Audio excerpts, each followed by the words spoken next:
Good morning everyone, welcome to Green Point Cricket Club in Cape Town, South Africa for the final round of matches at the Over 50s Cricket World Cup, New Zealand versus USA.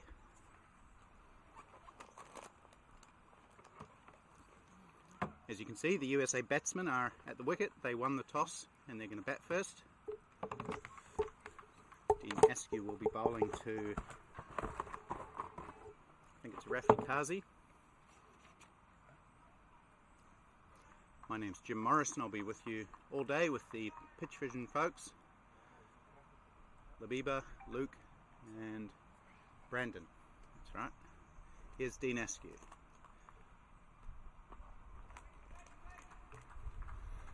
So these two teams are the losing semi-finalists. New Zealand lost to South Africa 2 days ago and the USA lost to England.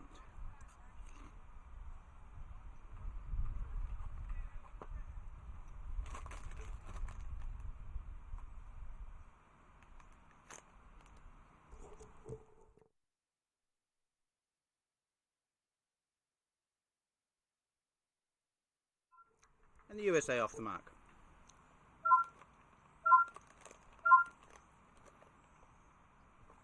It's a beautiful day here in Cape Town today. Hot and sunny already. It's about, it's 10:15 in the morning, 9:15 in the PM in New Zealand. So settle in and watch some evening entertainment, this last match of the World Cup for New Zealand.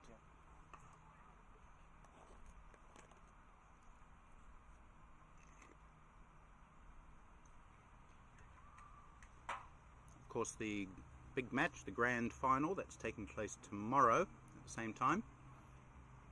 That will be South Africa and England, the two winning semi-finalists, and they're playing at the famous Newlands Stadium. So we'll hopefully get a good crowd out for that game. Free entry tomorrow, as all these games are.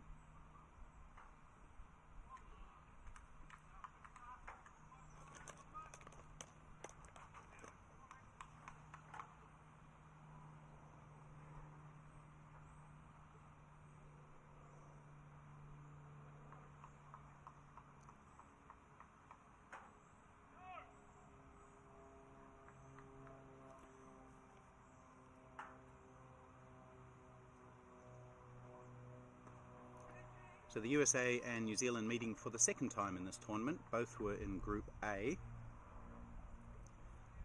In the first encounter between the two teams, the USA won by, I think it was about 32 runs.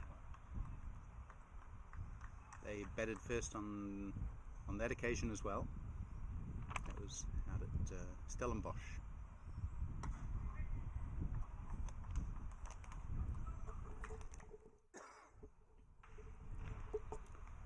First over done, just the two singles off it. Fazal Alam, he's the United States leading run scorer in this tournament. He's only played 3 matches. I'm not sure if he was unwell or injured through some stage of the tournament, but in the 3 matches he's played, he's scored 143 runs for just twice out, so that's an average of 71. He's scored 2 50s in those 3 innings.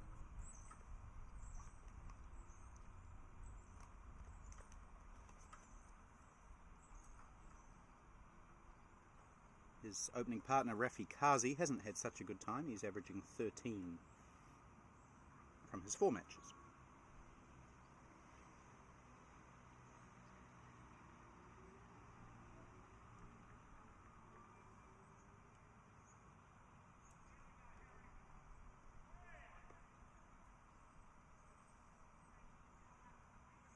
Mike Harrow is going to open the bowling for New Zealand from just the pavilion end. Lovely pavilion it is too, at Green Point Cricket Club. Quite a storied club. A lot of history. The likes of Omar Henry played here. Omar is one of the ambassadors at this tournament. So Mike Harrow has struggled with wides in this tournament. He's bowled 30 of them, so that's quite a lot. That includes blocks of multiple wides, like 5 wide, so it's not 30 wide deliveries, but still, it's a lot more than the next one, which is Dean Askew on 12. But he's got his line right here and getting a good bit of bounce to Fazal.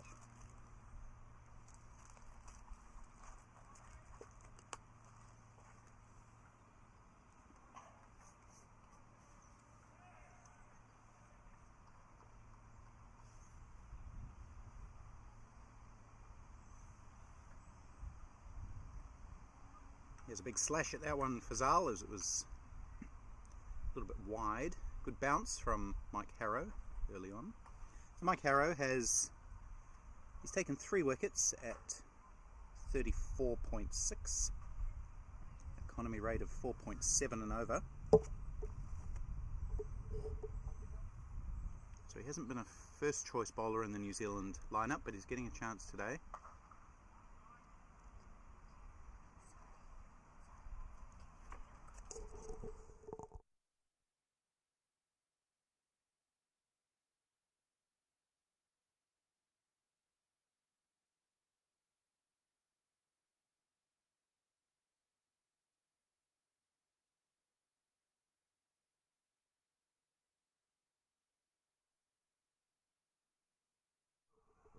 That's a good delivery from Harrow, cutting Fazal in half.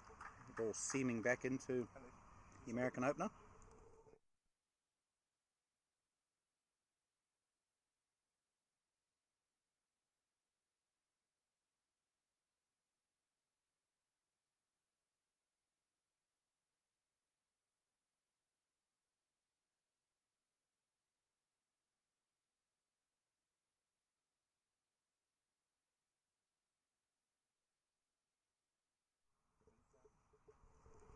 There is the first wide for Harrow for today, and for New Zealand in fact, just spraying it down the leg side.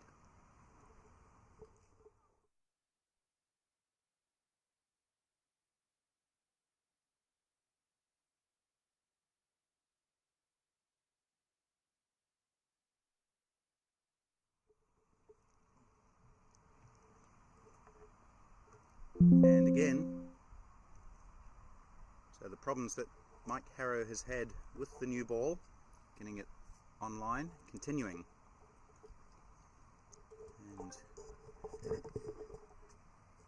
New Zealand will need to sort that out.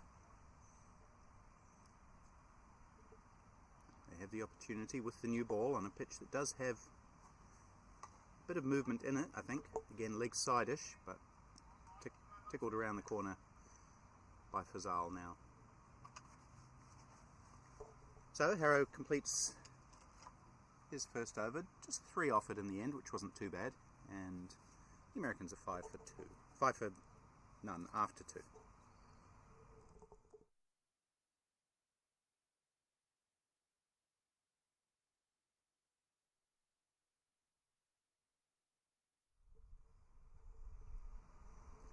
Dean Askew, on the other hand, is New Zealand's leading wicket taker. He's played 5 matches, taken 10 wickets at a really impressive average of 8.9.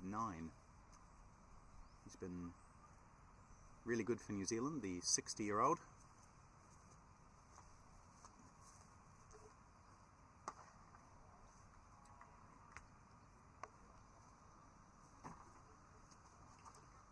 So we do have 5 other matches today, 6 matches in total. That involves 12 of the 14 teams.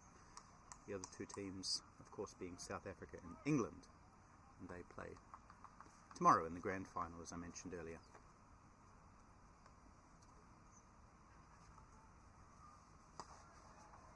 Good line again from Askew, getting it right up there, giving the ball a chance to swing away from the right-handed Fazal.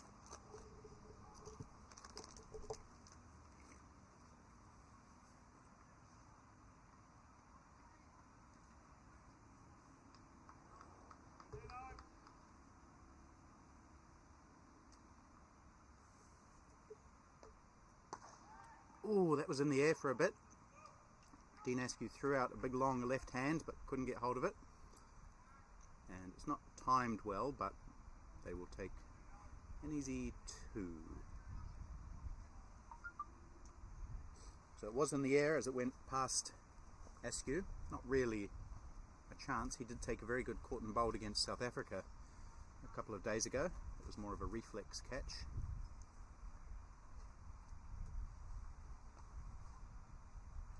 Good fielding in the slips. Colin Owens, he's at second. Andrew Hoare is at first slip.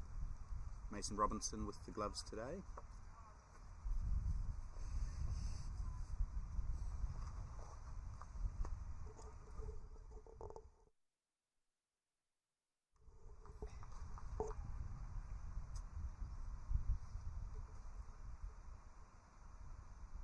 Ooh, good line from Askew. And good leave from Fazal. He's done most of the facing so far. He's faced 12 balls. Rafi Kazi just 5.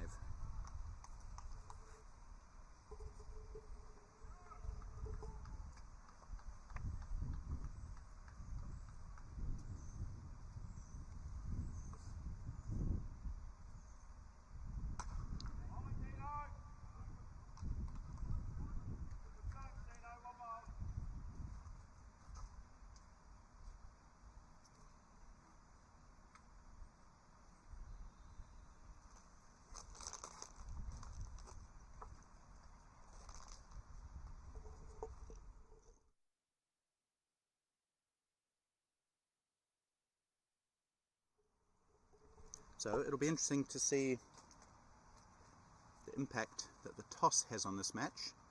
In the previous match between these two teams, it did have a big impact, with the pitch markedly deteriorating later in the day. This pitch looks very worn around the bowler's footmarks. It's very roughed up, and I think the Americans based their decision to bat largely on that. However, a couple of the locals who play here all the time recommended bowling first. They believe that the pitch actually gets better later in the day, so we'll have to see how that works in reality. Oh, was that a chance? I think it was. It was definitely edged. Low to the left of Andrew Hoare at slip, who dived away. Just not sure whether it maybe fell short. No, I think it carried actually. He went one hand. Andrew Hoare, he could have maybe gone two, just looking at the replay there. He's taken some good catches in the slips in this tournament, as Hoare, but I think that was a chance. Good bowling from Harrow. And now some bad bowling from Harrow. Again, throwing the ball down the leg side. So he's struggled with his consistency. He has bowled some really good deliveries. I remember at the West Indies match, he probably had the West Indies opener caught behind first ball, not given. He's got some edges, but he's also bowled far too many wides. And again, that's that great length, enticing Fazal into the drive, which he misses.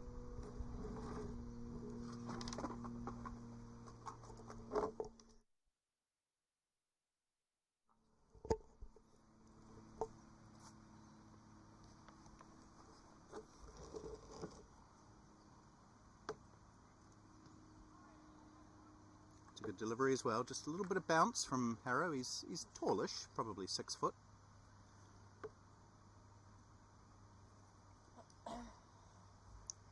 So a couple of the other games that we have, we've got Zimbabwe playing Pakistan, we've got Wales playing West Indies, Sri Lanka playing India, Australia playing Namibia. I think there's one more game which I don't yet have a scorecard for.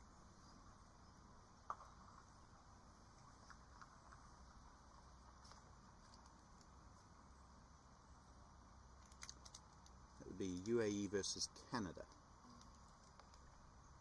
So we'll follow the progress of those matches through the day, with a main focus of course being on this, the third-fourth playoff between New Zealand and USA.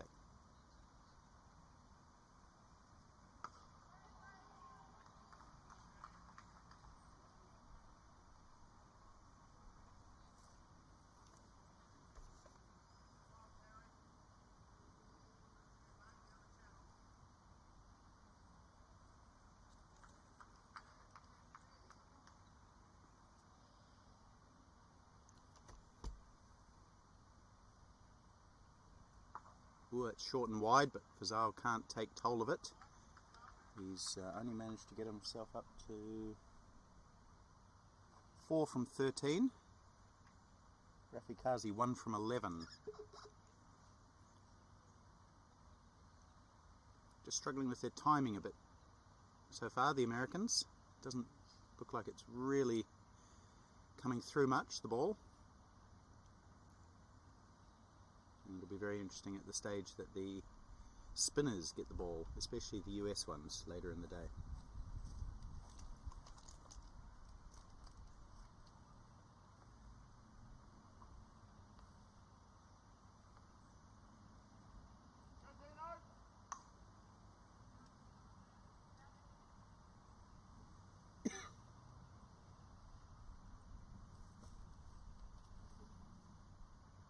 Oh, it's a good delivery from Askew, beating the bat.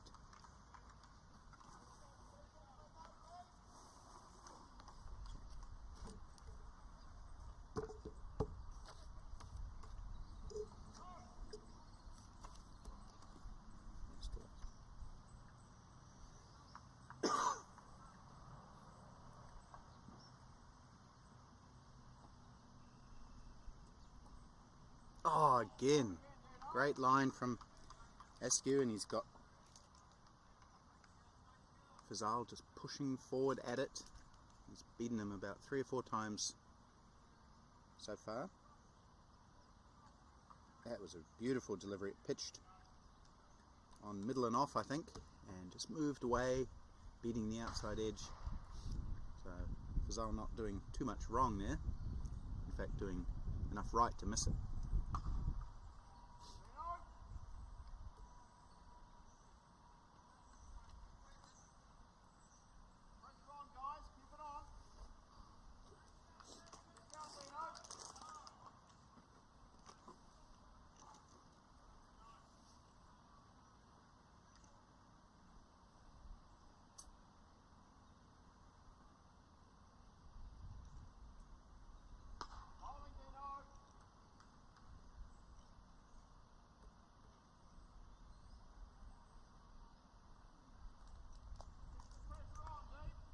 So we've got a good contest here between Dean Askew, the New Zealand's leading wicket taker in the tournament, against Fazal Alam, United States leading run scorer.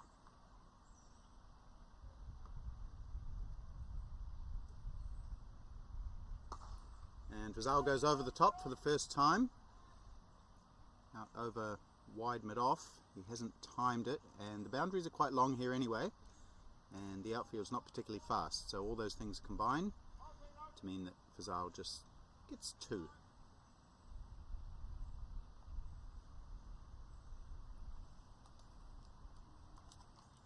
So I'm not sure we're going to see a hugely high scoring match today. As I mentioned, the pitch looks a little bit slow, the outfield is not lightning fast, big boundaries.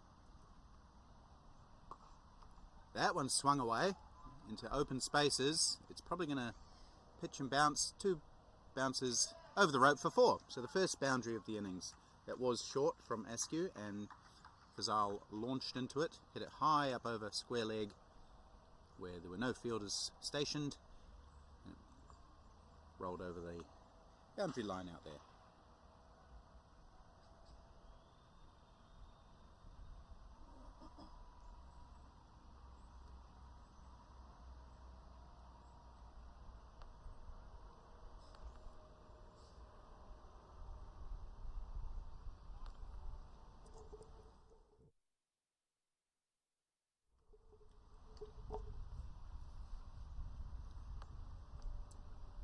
So the match for 5th and 6th is between Zimbabwe and Pakistan.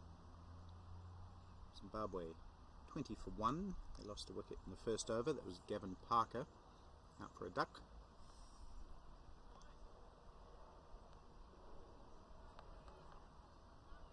Seventh and 8th is Wales versus West Indies. Wales 9 without loss.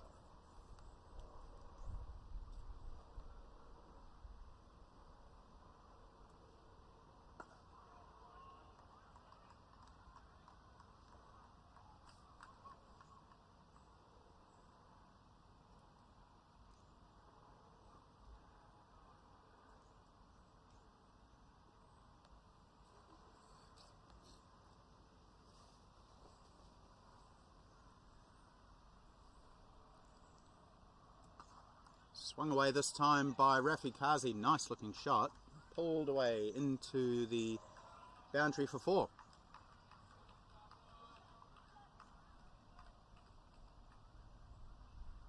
So we've seen a couple of pull shots in the last 2 or 3 deliveries. The New Zealand bowlers just erring on the short side. And the American batsmen, they've had a look at this wicket and they're quite happy now to play the pull shot with confidence.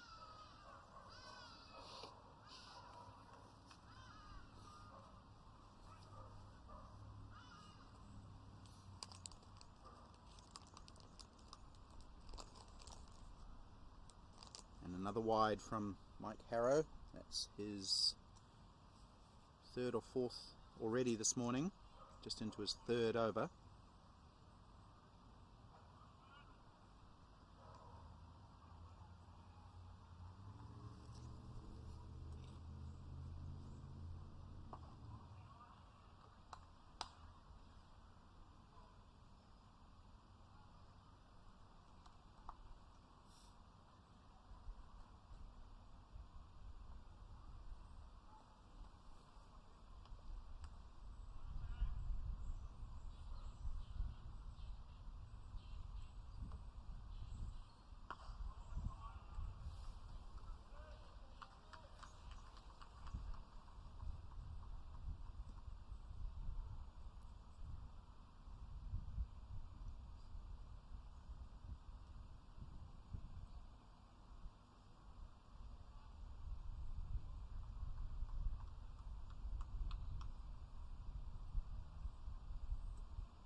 So the Americans have played a couple of good pull shots today. They've tried the cut a few times, but haven't made contact at all really.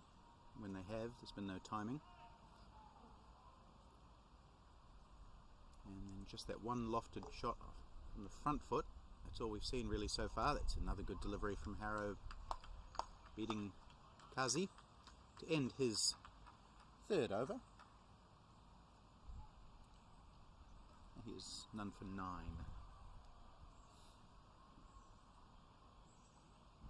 So we're 6 overs in now. The Americans 19 without loss. A steady start from both sides, I suppose.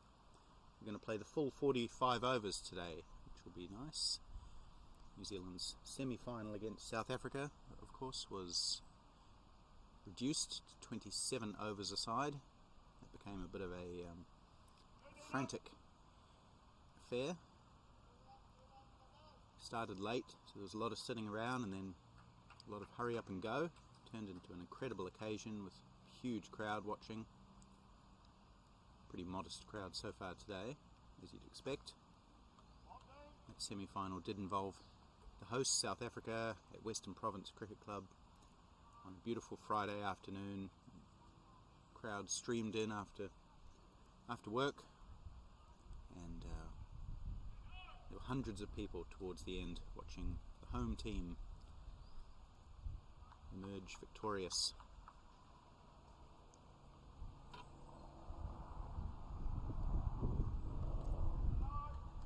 Movement away this time again for Dean Askew, enticing the drive from Fazal, missing, and Mason Robinson a little bit fooled by the late swing, ended up just taking that one one-handed rather casually.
looked like it might have come in a little bit to Kazi.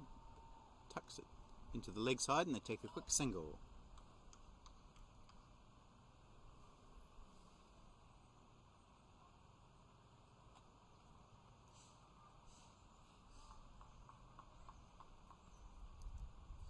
So it's a little hard to tell from this angle, but it appears that there is a bit of movement early on for the Kiwi bowlers. They haven't really made it pay quite yet. There's been some good deliveries, but nothing that's really threatened to take a wicket, apart from that dropped catch, of course, from the bowling of Harrow, dropped by Andrew Hoare, diving away to his left.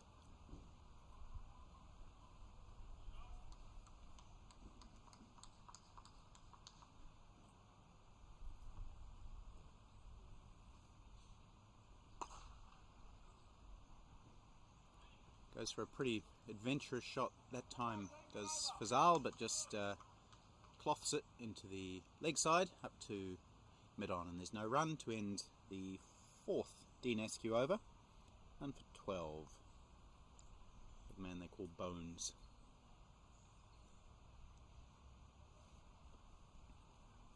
And the United States progressing sedately, 21 without loss after 7 overs. Let's have a look down at the 13th, 14th place playoff.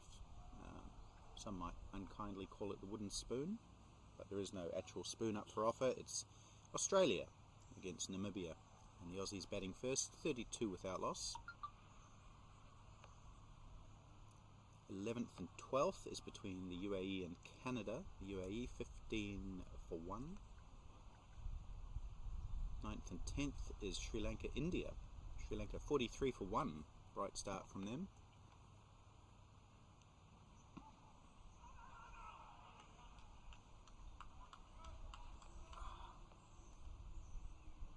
Seventh and 8th, Wales versus West Indies. Wales 17 without loss.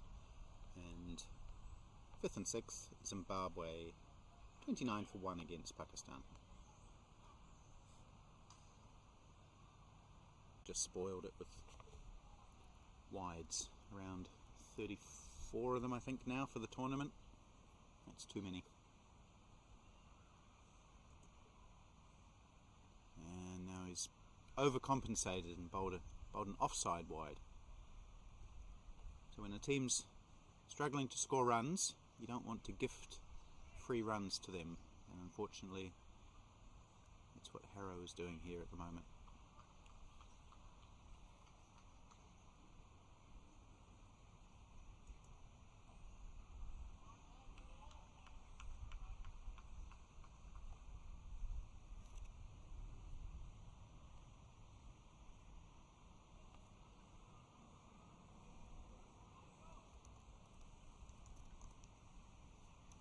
So Rafi Kazi, as I mentioned, only averaging 13 in this tournament so far. He had a really good record before this tournament. Coming into the World Cup, he had played 7 matches and was averaging 59. He'd scored a century and a 50, but hasn't got going at all in this tournament yet. He's got one more opportunity today to turn that around, as does Mike Harrow.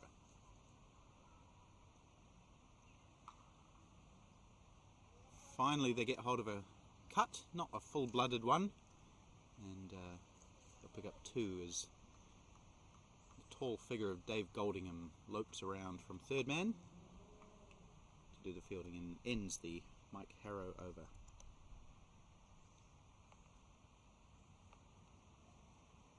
.25 without loss after 8.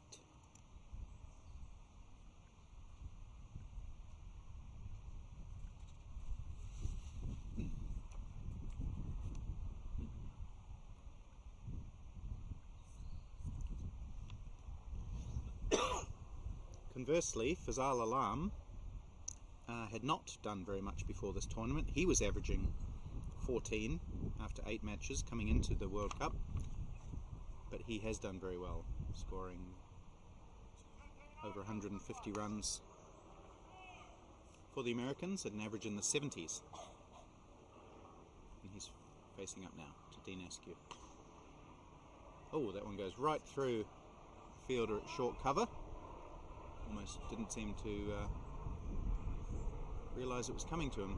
It's pointing at the pitch, or pointing at the field. That might be captain Adrian Dale. It was short and wide and deserved to be hit for runs. Colin Owens, in fact, it is there.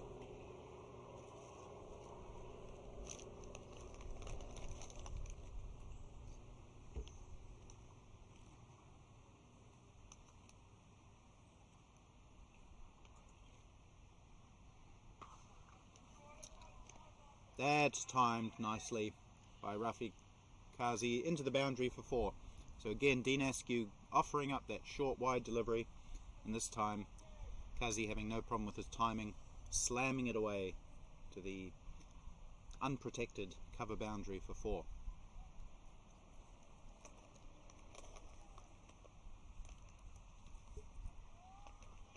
So Askew maybe just looking a little bit tired now. It's been a long tournament for him. He's had a lot of responsibility.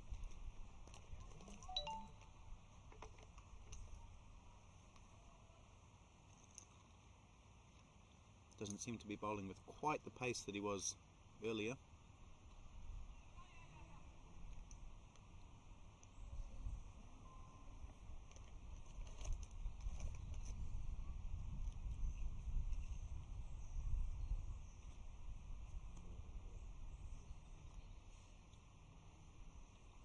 So we might see a change after this over.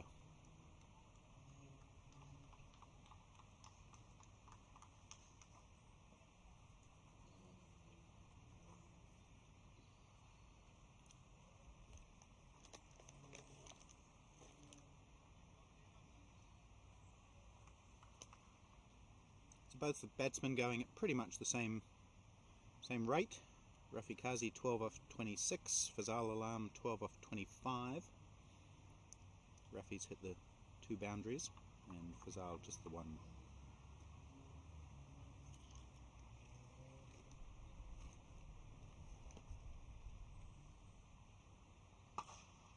Slammed over mid-on, not completely well timed, but enough to race into the practice nets where it's fielded by one of the New Zealand non-players. And another boundary off Dean Askew, 2nd in the over. So the Americans just opening up a little bit now, and the New Zealand spearhead looking a little bit tired.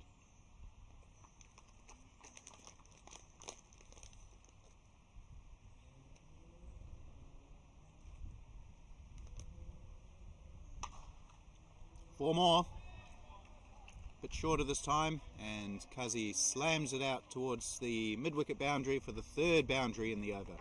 So the Americans all of a sudden looking quite comfortable against Dean Askew. He's up to 20 now, is Fazal.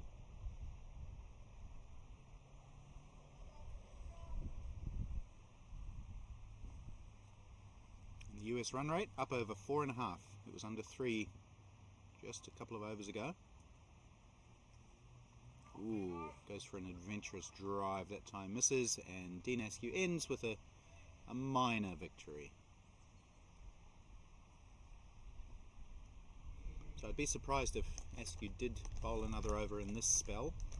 We might see Richard Petrie have a go, or Dave Goldingham perhaps, even Simon Dodds. Plenty of seam bowling options for New Zealand captain Adrian Dale.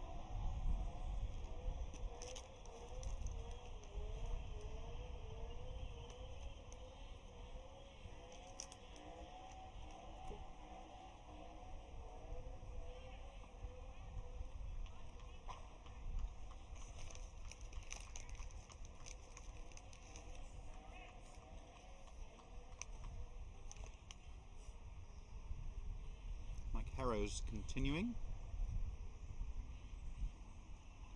Good delivery. Beats Kazi.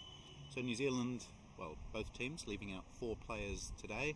New Zealand leaving out Kelvin Scott, John Voinovich, Bert Horner and Adil Samani.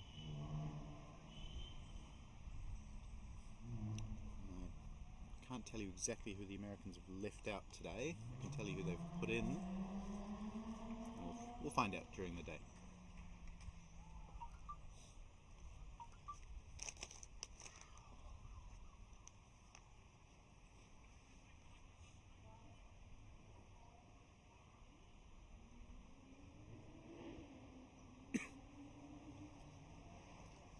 Bit of movement for Harrow away from the right-hander, but he started too wide this time. It's another wide. 7 wides he's bowled this morning in his 4.2 overs.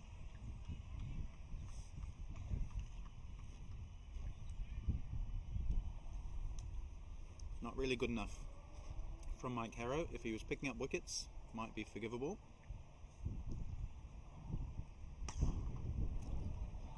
It's pulled away nicely by Kazi. It's not going to go to the boundary. Richard Petrie's giving chase. He collects it about 3 or 4 metres inside the rope.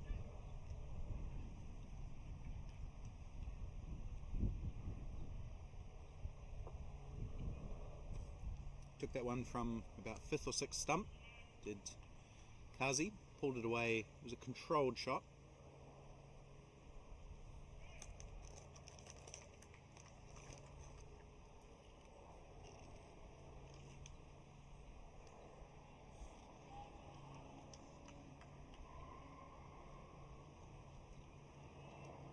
Not sure if we have anyone watching in the United States. Hopefully we do.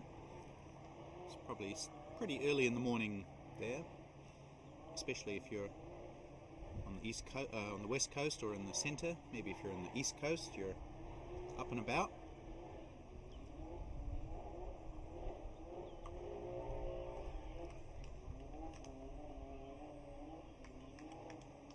Fair bit of noise here. Sounds like a giant weed eater or something in the background, or a car. What do you reckon that is, that noise, guys? It's a car? Is there a race or something today? Or just some guy? Okay. Some oak.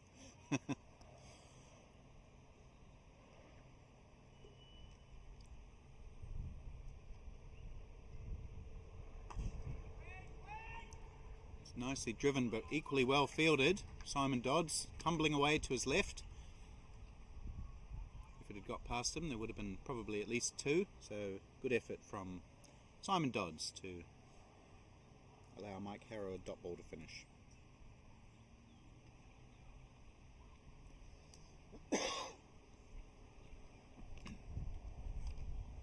So the first 10 overs have been completed. The Americans 43 without loss. Good steady start for them.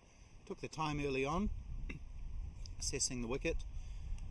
There were a few decent deliveries bowled. The bat was beaten. One chance, that was the edge that went to Andrew Horatt's slip. He got a hand on it. Could have maybe have gone 2 hands. Chose to go 1 hand and put the catch down. Apart from that, it's been good batting from the Americans. They've weathered that early storm, and in the last 3 or 4 overs they've played some good shots, particularly off the back foot. So I think it's Dave Goldingham who's going to come on to bowl now.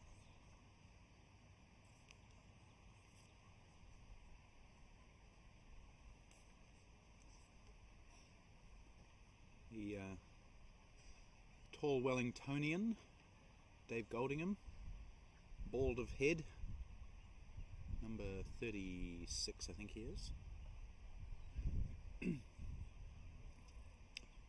He hasn't played a huge amount in this tournament. He has played 4 matches, bowled 17 overs, taken 4 for 95, so it's a pretty good average, 23.7. The economy a little bit high, 5.6. And he did suffer from nerves a little bit early on.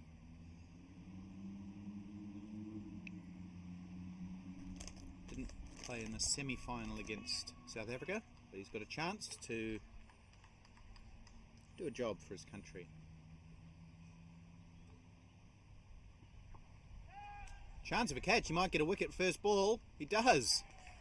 Andrew Nuttall takes the catch, and is that Kazi, I think, has just spooned the ball up really on the leg side, trying to whack it over mid-wicket. He may have got a top edge. I'm pretty sure there was a top edge. Andrew Nuttall circled under it for a while, ended up taking a good safe catch, and it was Fazal Alam actually.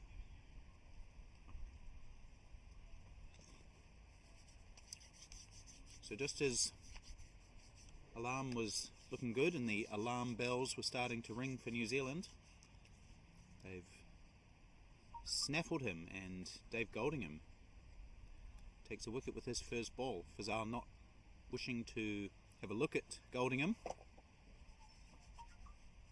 and he's trudging off very, very slowly. Looks like he may have even injured himself in that shot. He's walking quite gingerly.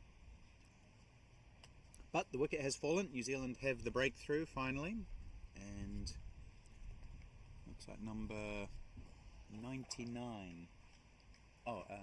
Andrew Nuttall was the catcher. So number 99 for the United States is Ajit Jayasinghe. He opened the bowling for the opened the batting for the Americans against New Zealand in the last game. Quite an aggressive player, if I recall.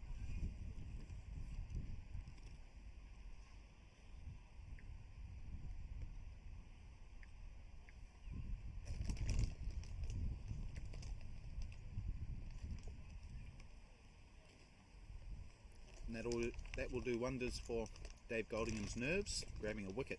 His very first delivery. Wasn't an outstanding delivery, just pitched on middle and leg. Fazal, as I said, trying to whack it over mid-wicket, just getting a top edge.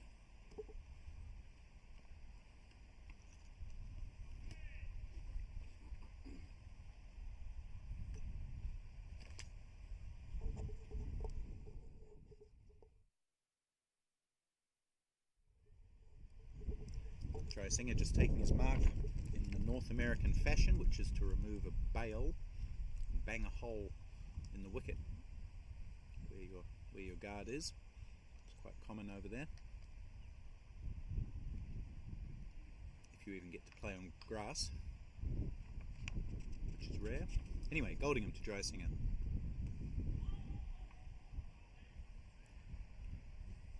The vast majority of the wickets that the Americans play on are artificial. Of course, cricket not a mainstream sport in the United States.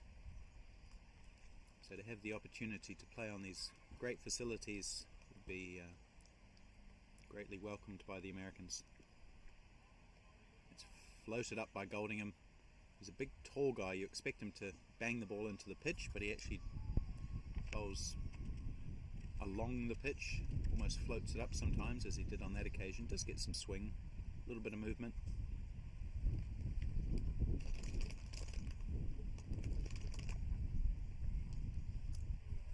It's a poor delivery.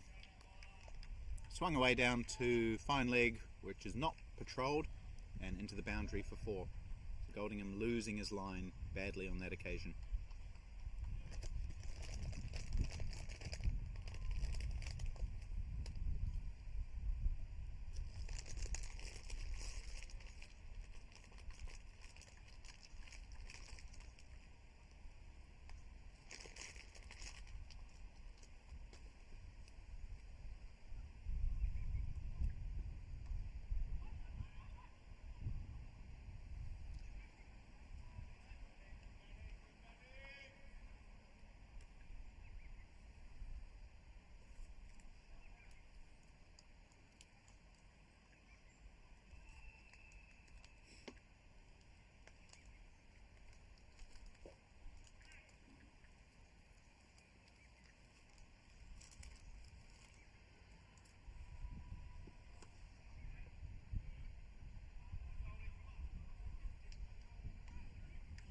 End of Goldingham's first over, just that one bad ball, which went for 4, and the one good ball, I suppose, which took a wicket.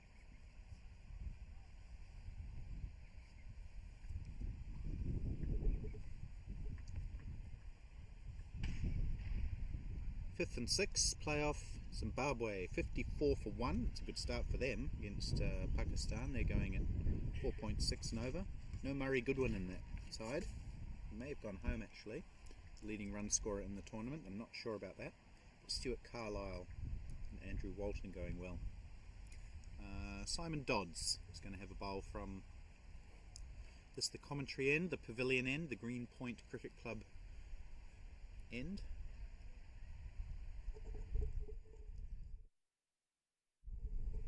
He's another guy who hasn't done too much in the tournament. He wasn't well for the first 2 or 3 games. Had a respiratory ailment. He's well recovered from that. Just the 12 overs in the tournament. He's taken 3 for 70, all 3 coming in the match against Canada. Strong medium pacer, about a bit faster than Dave Goldingham, maybe around the same pace as Mike Harrow, the man he's replaced.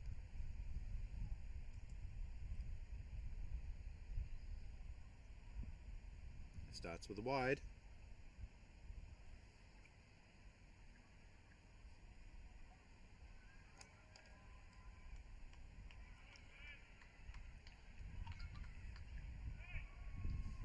New Zealand have been cursed by wides in this tournament. 86 of them they've bowled. Not sure how that compares with other teams, but it is too many. It's more than 10 a game.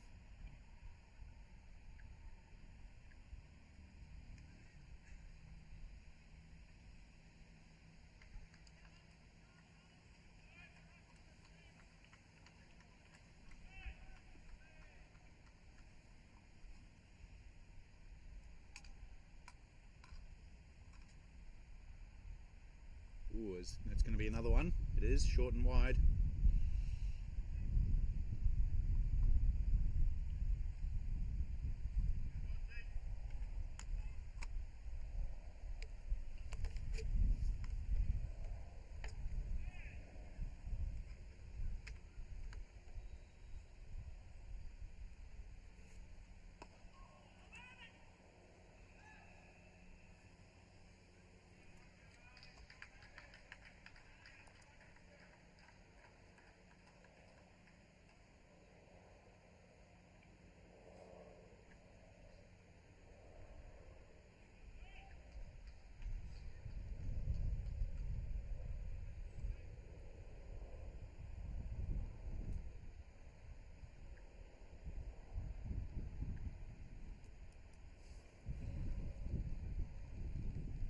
Oh, that's a better delivery. Inducing the wild, not wild, but very assertive drive from Kazi and beating the outside edge.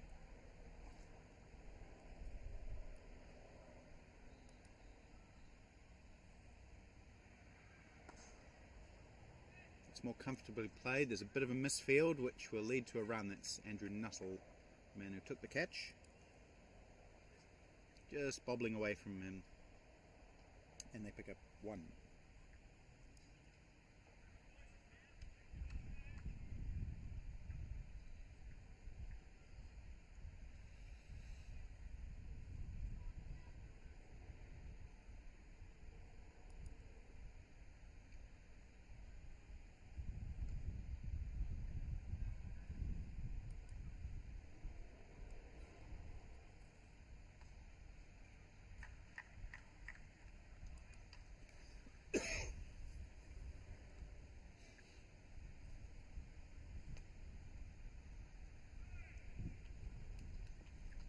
So we saw Jayasinghe play that shot quite a few times in the round robin match. Just remains leg side of the ball and there's a bit of a flamboyance cut at it. It's timed nicely into the covers and they'll grab 1 more to Kazi. To end Simon Dodds' first over, one that concedes 6 runs.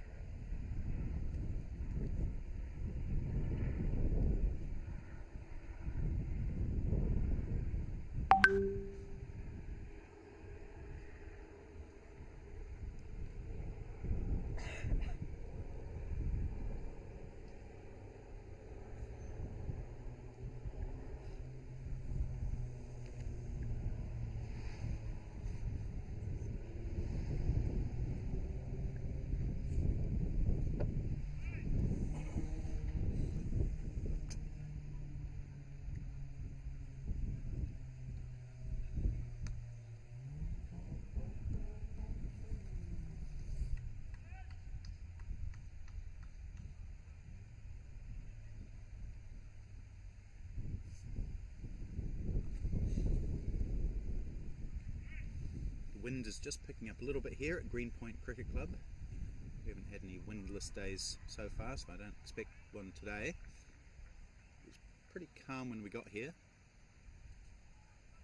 It's not as blustery as it has been on some of the days though, it's just a gentle breeze for now. We're pretty close to the ocean. This is the first time we've played down this end of town. Most of the games have been in what they call the southern suburbs, but we're round down by, well, it's called Greenpoint, close to the sea. I think Sea Point is close to here, is it? Sea Point's just around the corner. A little bit further around you get Camps Bay and Hout Bay, beautiful parts of Cape Town. Just about 5 or 10 minutes drive from the centre of the city, which is where the New Zealand team is staying.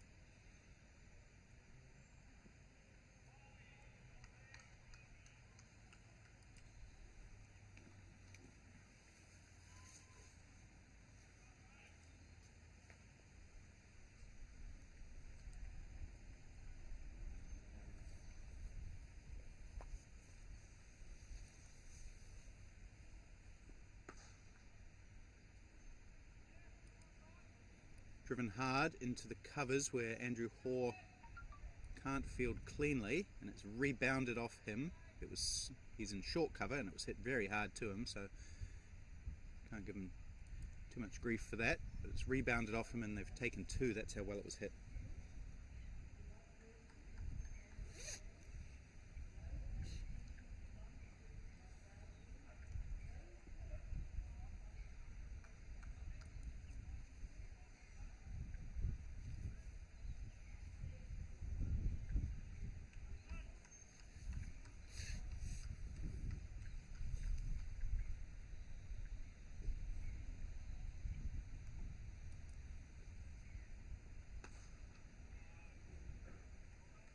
Again, driven nicely by Rafi, but the offside field is a strong one. There's the short cover and then there's an extra cover, a cover point,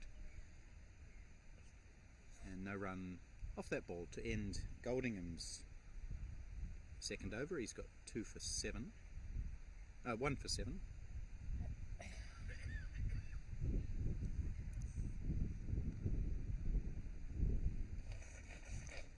So the Americans have passed 50 now, they're up to 56, going at 4.3 an over at the moment. And we're just a couple of overs away from the first drinks break. There'll be one at 15 overs and one at 30 overs.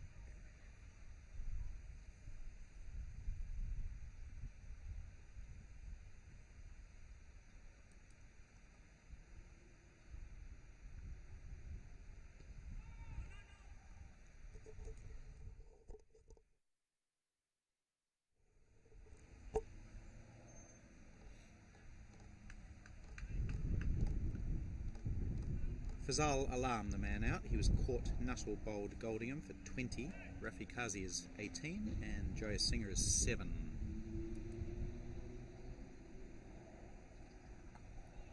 Ooh, it's good delivery. Jayasinghe making a decision just at the last moment to come forward to that one. He looked like he was going to try and play back initially.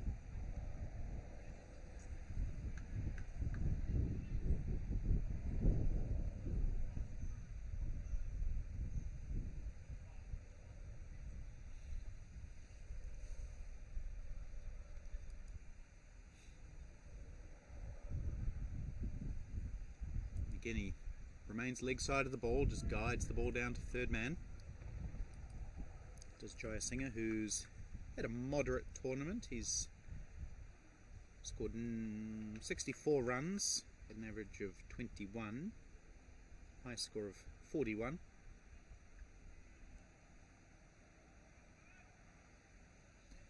The Americans' strength has been their bowling. They've got some really good spinners.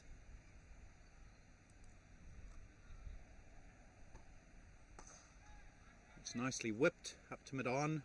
Richard Petrie dives away, partially stops it. Gets up and cleans up. His hat falls off in the process, revealing a white headband.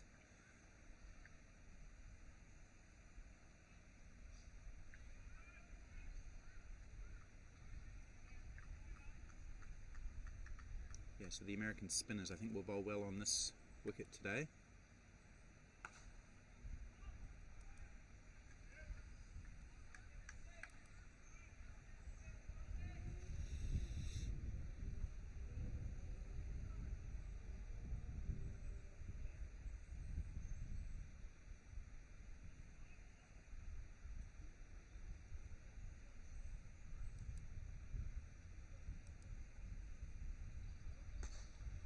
Drives over that offside field, does Jayasinghe, and the outfield just picking up a little bit in speed maybe, and that one does go into the boundary for 4. So we've seen that shot played quite a lot in this tournament, the lofted off drive over extra cover region, and it was a nice one from Jayasinghe to spoil what had been an otherwise pretty good over from Simon Dodds. So 6 runs off that over now. Just leaned back a little bit to Jayasinghe, and he's repeating the shot now. He enjoyed playing it looks like, so he's doing a couple of practice shots as well.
Chance of a catch. Oh, put down. Andrew Hoare. It was hit straight at him really hard, and he had two or three goes at it. Looked like it was in his hands, and then it just bobbled out, and then it looked like he could have got it again on the second chance, but that one bobbled out as well. It was hit very hard, but straight to Andrew Hoare, who does usually have a good set of hands. He's put 2 tough ones down today. Bad luck for Dave Goldingham.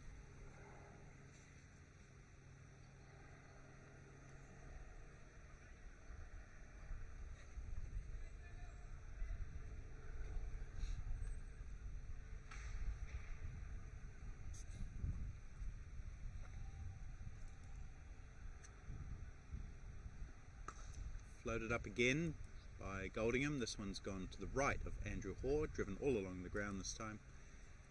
They take 1.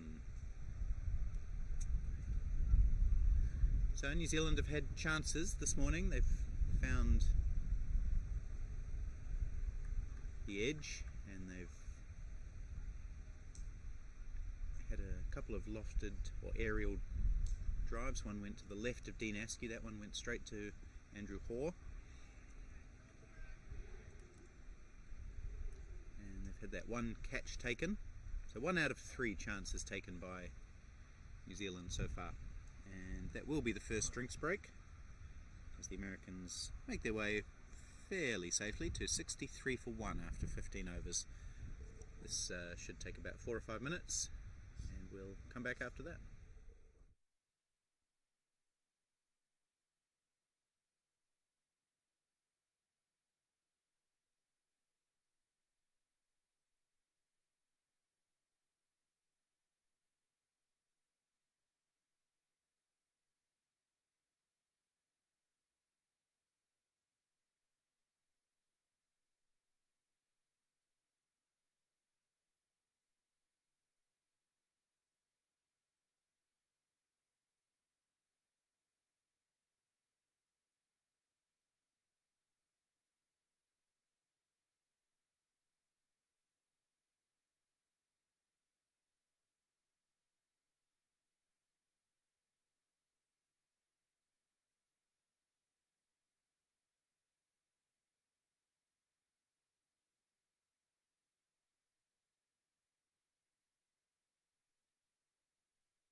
Players are back on the field, just making a few little adjustments to the field positioning.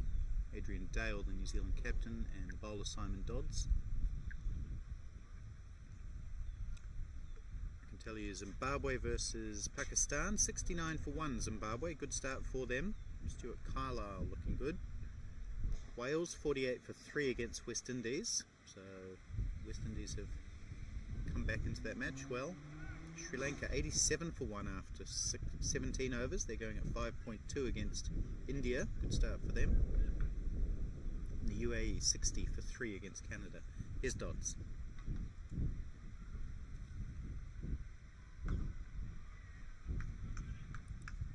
And the last match, Australia 98 for 1 batting first against Namibia. They're going at nearly 7. Anthony Barranca 51 not out.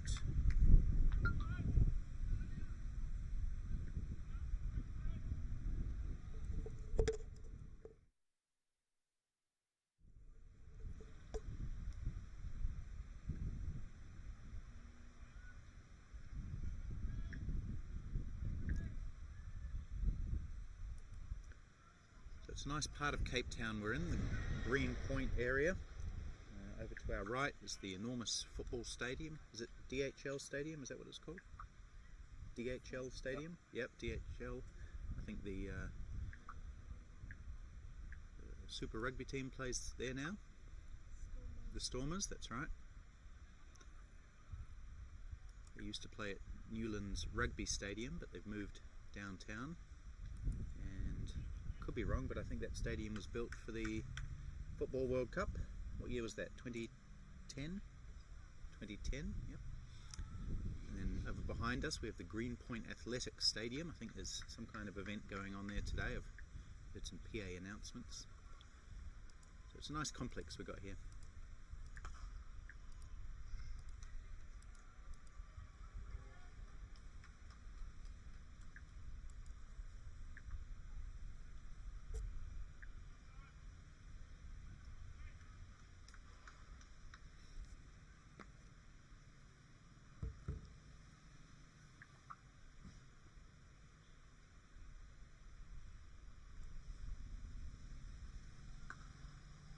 Nicely timed into the covers, no run though. So we've got 3 fielders on the offside, all right on the circle it looks like. And then Andrew Hoare at that short cover position where he dropped the catch. In the previous over, got a long off on the boundary, that's the skipper, Dale.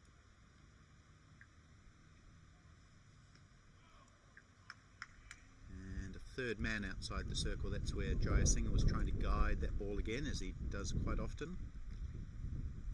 Unsuccessful, makes no contact, and that ends a fairly quiet over the first after drinks. 3 singles off it. Dodds has none for 15 from 3 overs.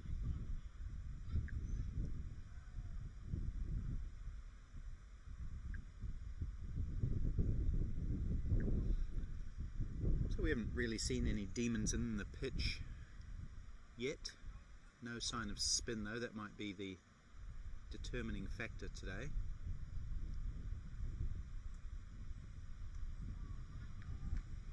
The Americans do have a number of good spinners. They have Himanshu Patadia, who's one of the leading wicket takers in the tournament, Zubair Hussain, Sajid Fernando, I'm not sure if he's playing today, haven't seen him. Chintan Patel. Oh, that's a good delivery from Goldingham. Great line and just beating the forward defensive push of Rafi Kazi. Yeah, so I didn't see Sajid Fernando, the former Sri Lanka A player, when we did the pre-match formalities, the national anthems. He wasn't there, so maybe he's gone home, I'm not sure. That one's hit slightly aerial again in that cover area. This one was nowhere near a chance for Andrew Hoare, but it was hit in the air a little bit, firmly up to long off for 1 run.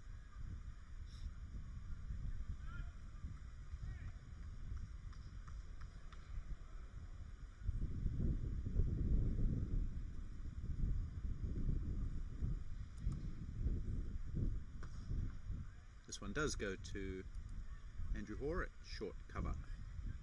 No run.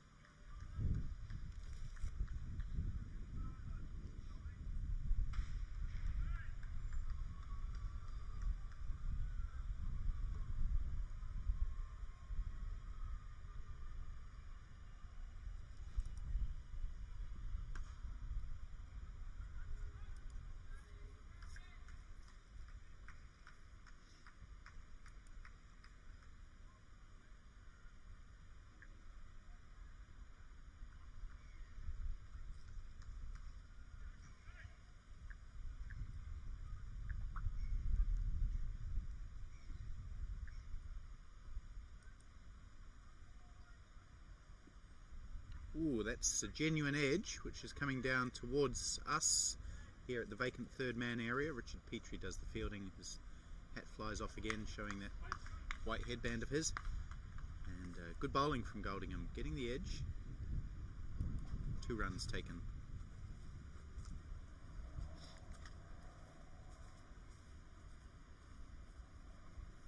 Just looking at it on replay, it did look a little bit more like there was some element of guiding to that shot, but I'm still going to say it was a beating of the batsman.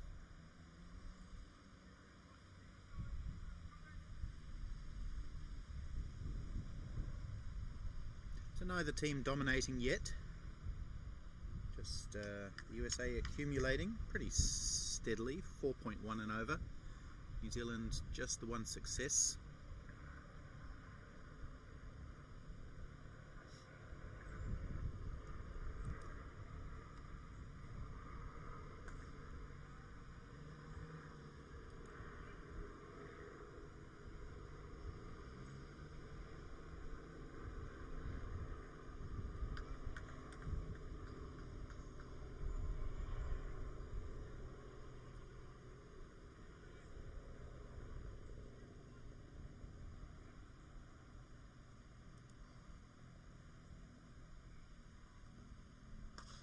It's hit firmly in the air down to long off, but Adrian Dale's there, and the outfield is just a little bit slow. It's not really kicking on the ball when it bounces, it's slowing up a little bit.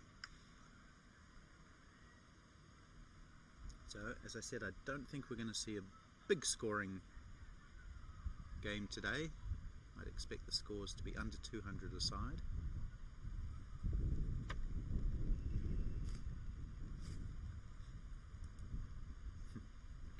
If the Americans go at this rate, they'll reach 184. So that, yeah, they may get up to 200. They should be able to score a bit faster than 4.1. It's a good start they've made. Just the one wicket.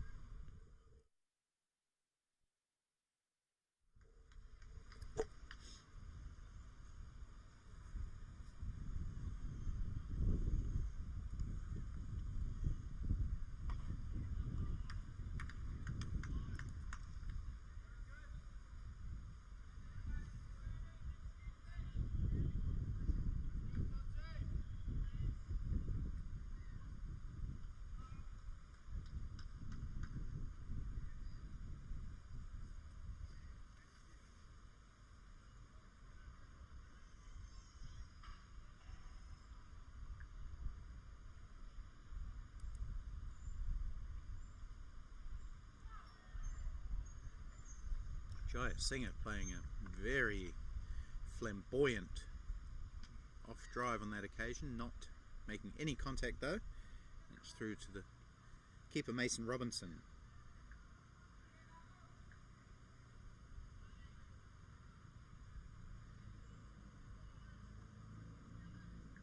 He's quite a dramatic player, Jaya Singh. Big flourishes in his shots.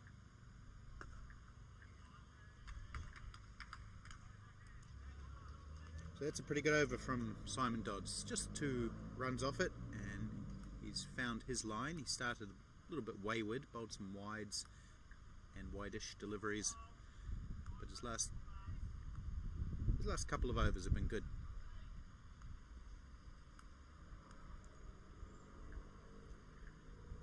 New Zealand still have Jason Campbell to bowl. And just the one spinner in the lineup today, that's Andrew Nuttall, who has played every game. Hasn't bowled in every game. He didn't bowl against Canada, but he's played in all 8 games for New Zealand, as has Andrew Hall. Oh, that's beaten everybody, including the keeper. It's not going to reach the boundary. More work for Richard Petrie, who's been in the action a lot. And that will be byes. So that one just beating the swinging bat of Rafi Kazi and also the gloves of Mason Robinson.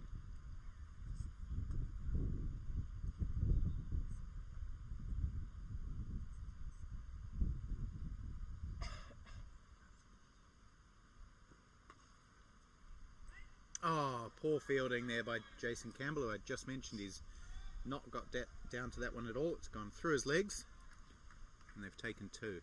So that's an average bit of fielding from Jason Campbell.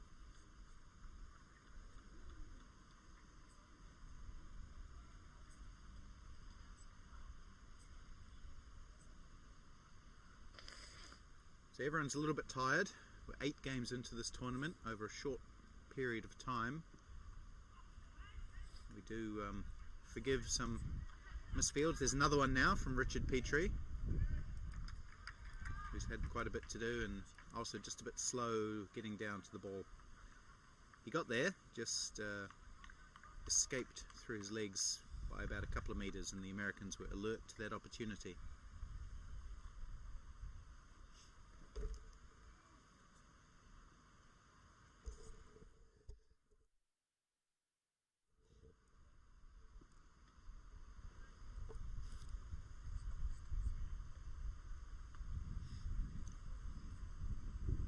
So I'll try not to be too critical of the fielding today, because all the players are tired, and understandably so, but it could well be that fielding makes a difference one way or the other in this match.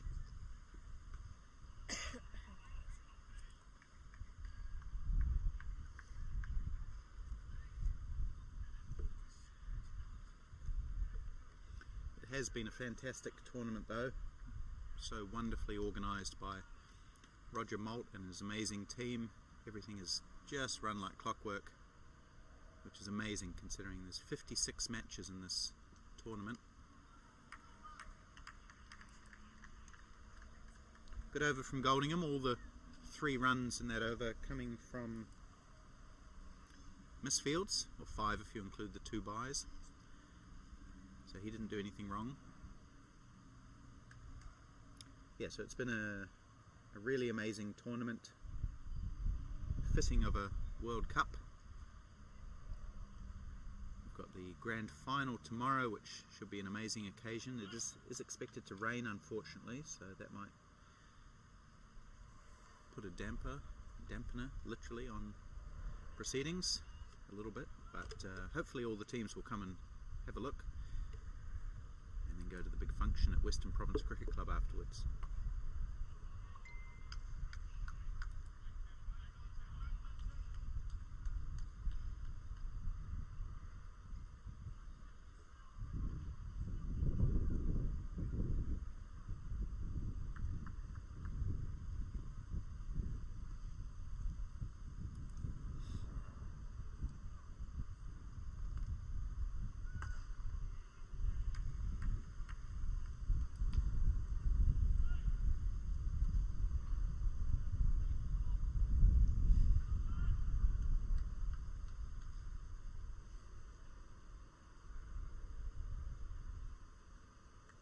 So the American run rate still hovering around 4, just slightly over, coming up to 20 overs.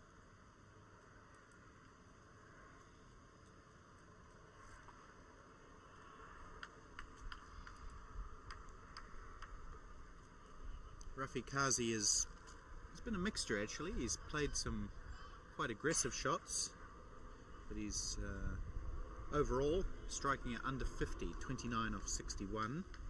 Ajit Jayasinghe, a little bit the same really, 15 off 26.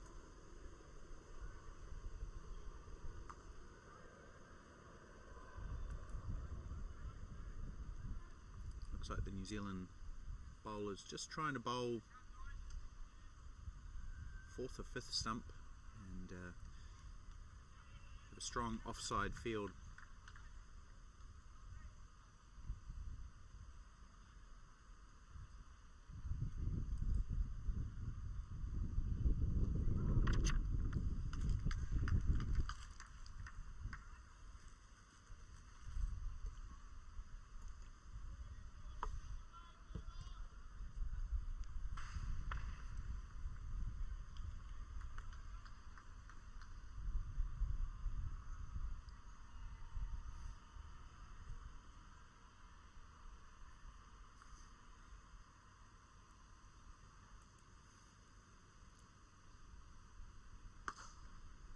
Driven strongly, but well fielded this time. So credit where it's due. That was Andrew Hoare there,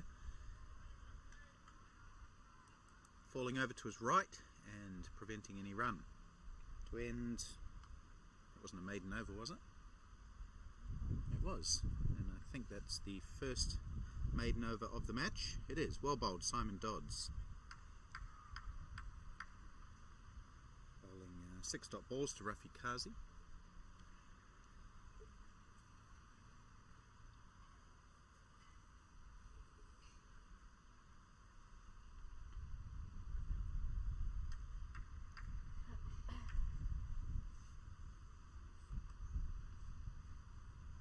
So we're just in a bit of a holding period at the moment. These two bowlers, Goldingham and Simon Dodds, bowling fairly tightly, although we see Goldingham bowl wide. He's been bowling outside off stump, that one just a little too far outside off stump. So the Americans were 43 without loss after 10 overs. The next 10 overs have just gone for 34. All of those bowled by Goldingham and Dodds. They've found the gap this time though, the Americans. That's Jai Singer playing that familiar elegant cut shot where he just stays on the leg side, gives himself a little bit of room and glides it down to third man.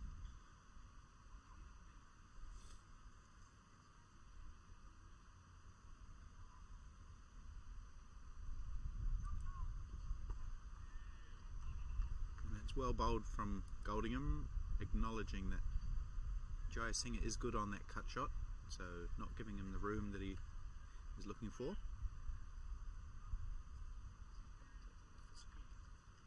No. I'm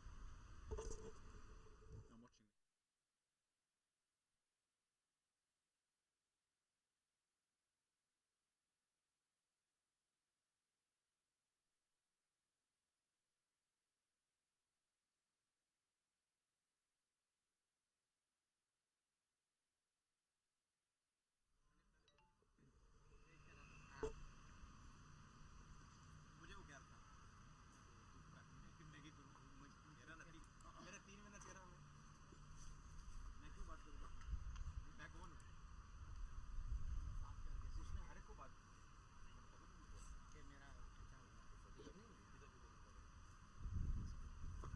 During that 10 over period that I mentioned, just the two boundaries. So New Zealand have done pretty well since the 10th over. Jai Singer trying to play it down to third man again, just not getting the room that he needs.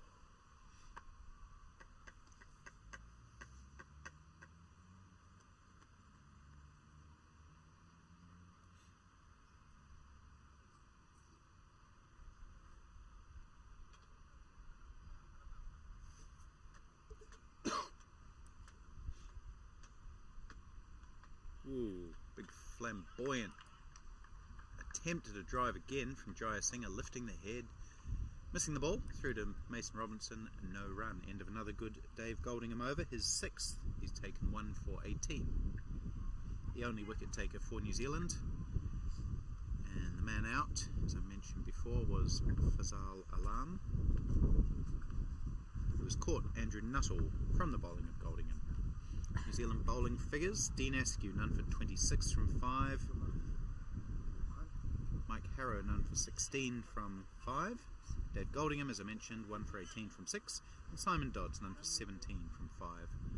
So all medium paces used by New Zealand so far. In the other matches, Australia are the highest scorers so far, 127 for 1 after 19 against Namibia. UAE 85 for 3 against Canada. Sri Lanka 108 for 3 against India. That looks like an interesting match, that one.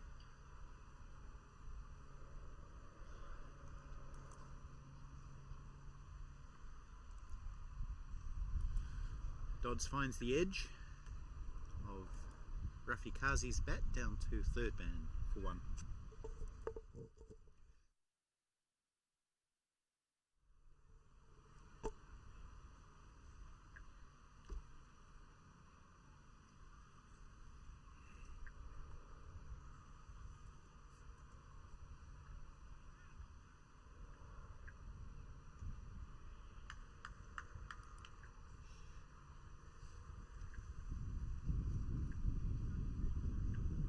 So it looks like there's not a lot of bounce in this wicket.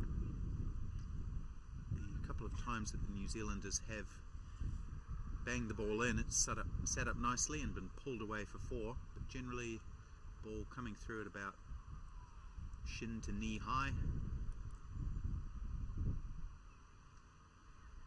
A little bit more bounce on that occasion.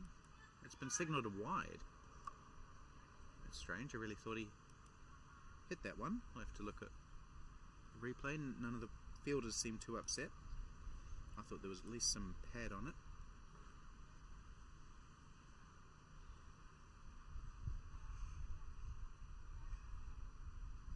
May have been the glove of Mason Robinson that I heard.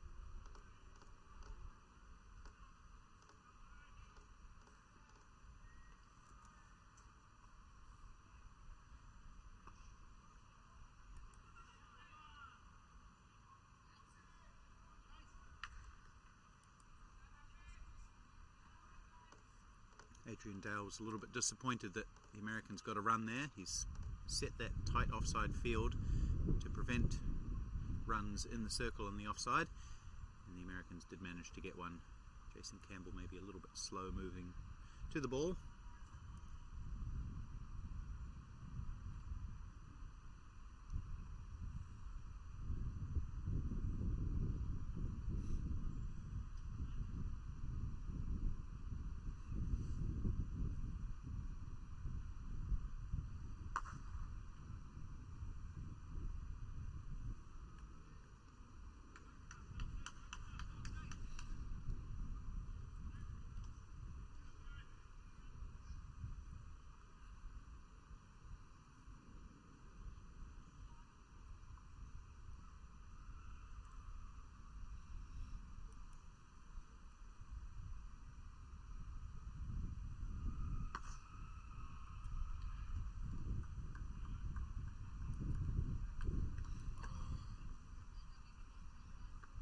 So just singles and a wide that also went for an extra run.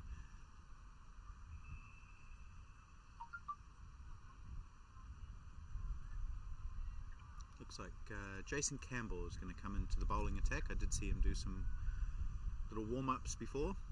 He's had a couple of little misfields already in the field, so he's got a chance to do something with the ball here. Number 34 for New Zealand, Jason Campbell, currently resident in Upper Hutt, north of Wellington, originally from Marlborough. And let's have a look at what he's done in this tournament.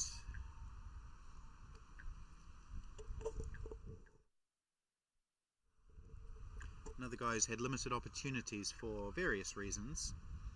In the first couple of matches he didn't bowl very well, and at crucial moments of the game he was withdrawn from the attack, so he didn't bowl a lot early on. Did pretty well against Canada, took 2 for 17 I think. Those are the only 2 wickets he's taken. So he's bowled 11 overs in 5 matches, taken 2 for 53 altogether. 4.82 is his run rate.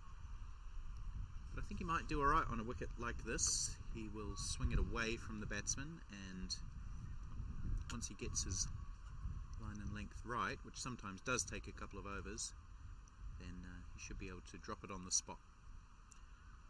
Trying to perform the role that Kelvin Scott has done well for New Zealand. Kelvin Scott not playing today.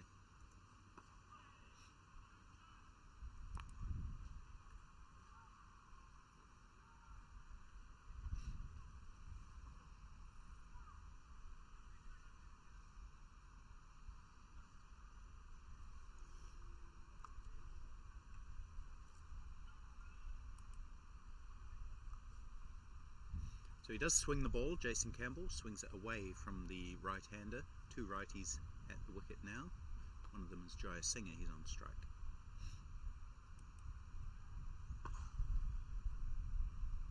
A little bit too full that time, searching for a little bit of extra swing. He's better when he just pitches it slightly shorter. Well, obviously shorter than a full toss, but just bowls on a good length instead of trying to get that miracle delivery. That one's too short this time, and it's been swung away into the mid-wicket boundary for 4. No one out there, just one fielder. I think that's Nuttall who has to give chase. So Jason Campbell overcompensating, being whacked away nicely through mid-wicket. Certainly doesn't have enough pace to bowl at that length, and Rafi Kazi, who's been in there right from the start, moves up to 35 now, and we're halfway through the American innings. It's short again, but he's got away with it. Has Campbell. Batsman's hit it to the only fielder inside the ring on the leg side, that is Nuttall.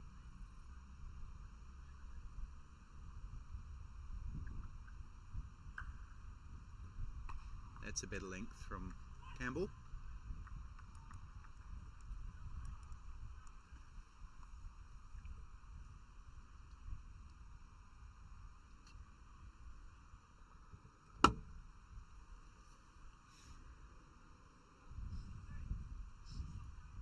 Yeah, so we're just a tiny bit over halfway through the American innings. They are up to 90. 90 for 1 after 23, so they've been going at around 4 and over for, well, most of the match really. I'll have a quick look at the worm. Yeah, since the 9th over they've been just over or just under 4 and over. As I mentioned earlier, a bit of a downward tick, so the last 10 overs have probably gone for about 3.8, 3.9 and over, and that's what the Americans currently sit at.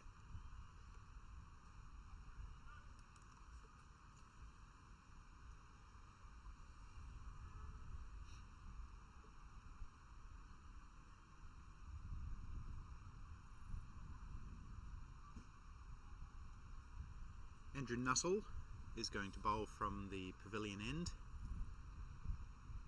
The only spinner in the New Zealand side today, the only frontline spinner. I don't know if we'll see Andrew Hoare have a bowl. He hasn't really been a great option for New Zealand, but Andrew Nuttall has.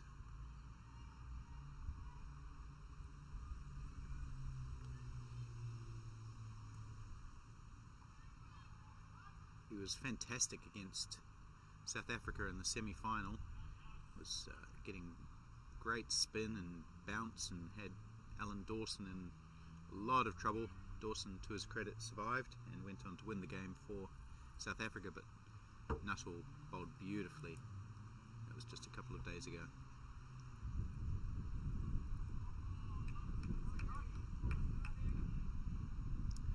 taken 8 wickets in this tournament at 20. Run rate of, or economy rate, 3.6.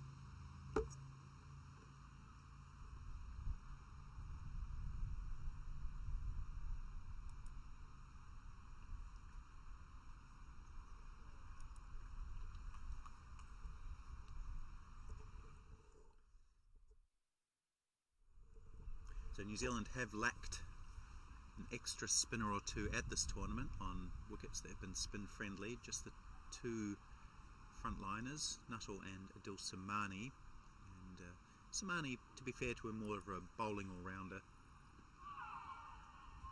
That one coming into the batsman, Jayasinghe.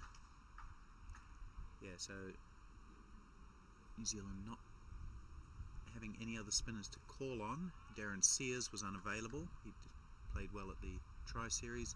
Glenn White was unavailable. Steve Hewson was unavailable.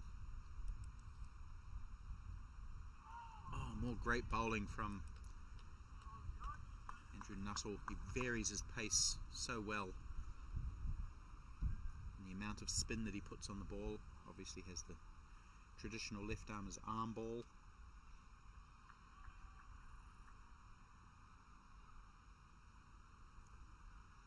Very rarely bowls a bad ball, which means that the batsmen need to manufacture runs, and Jayasinghe not able to manufacture anything in that over, which is a maiden. So Nuttall again starting with a maiden, as he so often does.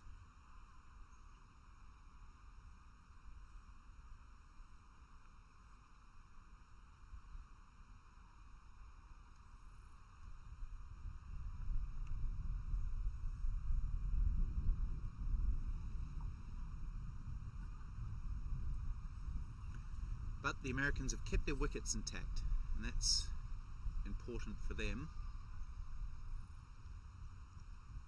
as they look to build a base for probably the final 15 maybe of the innings.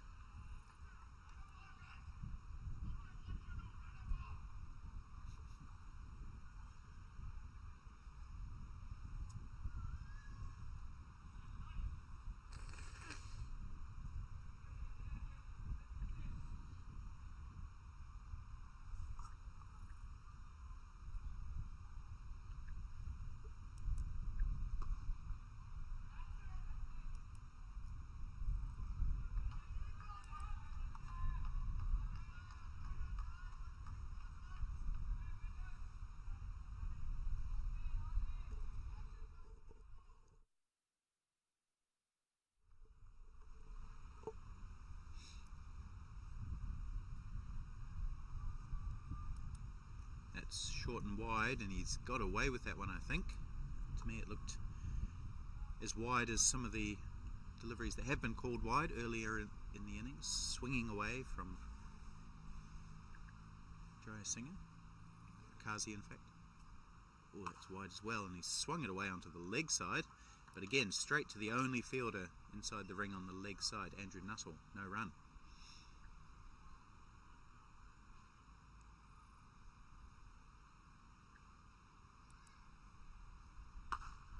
Got hold of this one though, hoisted it away over wide, long on for 4, maybe just a bounce, more of a cow corner area.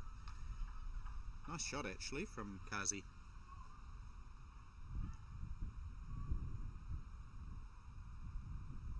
Yeah, it was well outside off stump.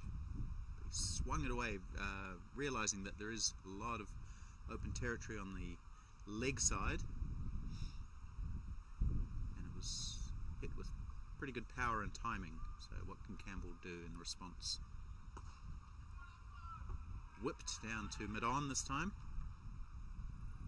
Just 1. They think about 2, but settle for 1. So looks like the Americans have just gone up a gear now. They are getting instructions from the sideline to the effect that they need to pick up the scoring rate. That's how I'm interpreting it. And they did on that occasion. 4, 5, 6, 7 off that over.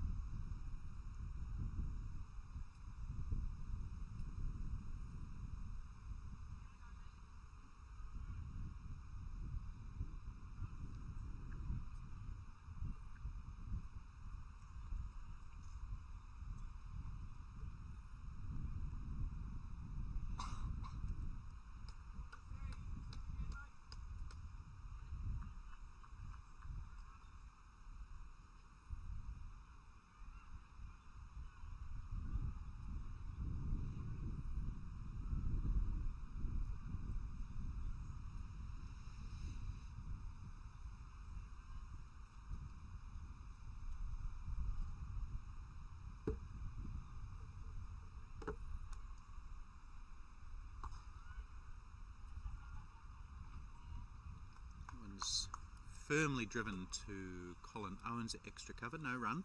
He's right on the ring, is Owens. So too is, not sure who that is in the covers. So again, the three men on the offside are on the ring. They're walking in with the bowler though. Still no runs off Nuttall's bowling. He's bowled 8 deliveries now, 8 dot balls.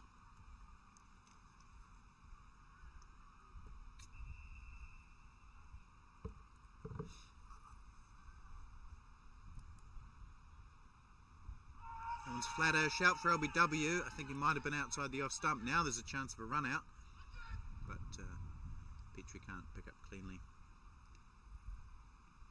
Have a look at that one on replay. It looked a little bit offside-ish to the naked eye.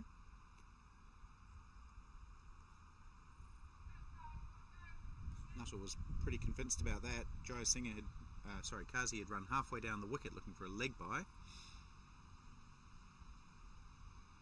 Was sent back.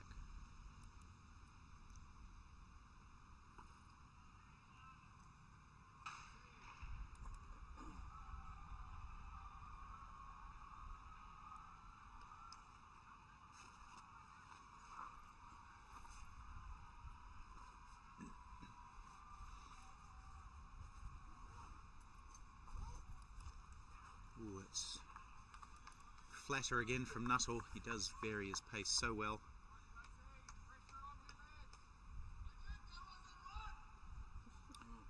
And the Americans getting a little bit frustrated. The non-batters is just starting to be a few more cries of instructions. They want the Americans to, they want the batters to score a little more quickly, but it's not easy against Nuttall. They do take the first single off Andrew Nuttall's bowling.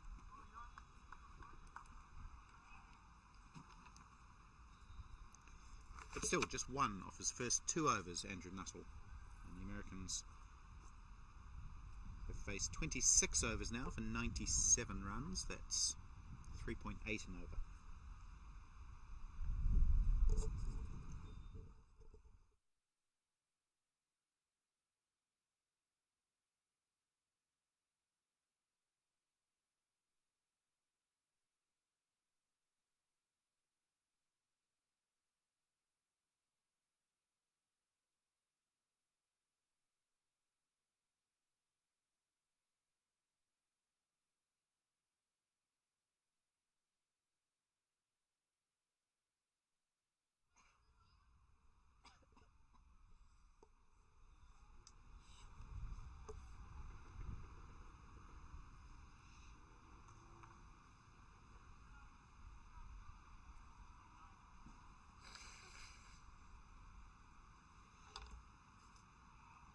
Bowled by Jason Campbell.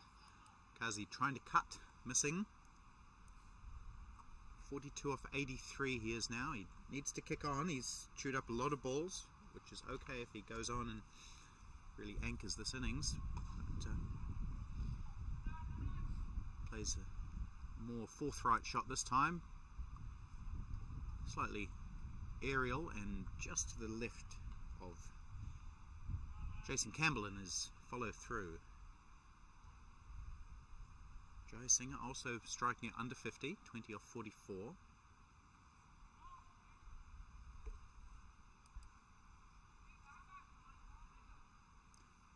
So that's what's causing the frustration among the Americans, who are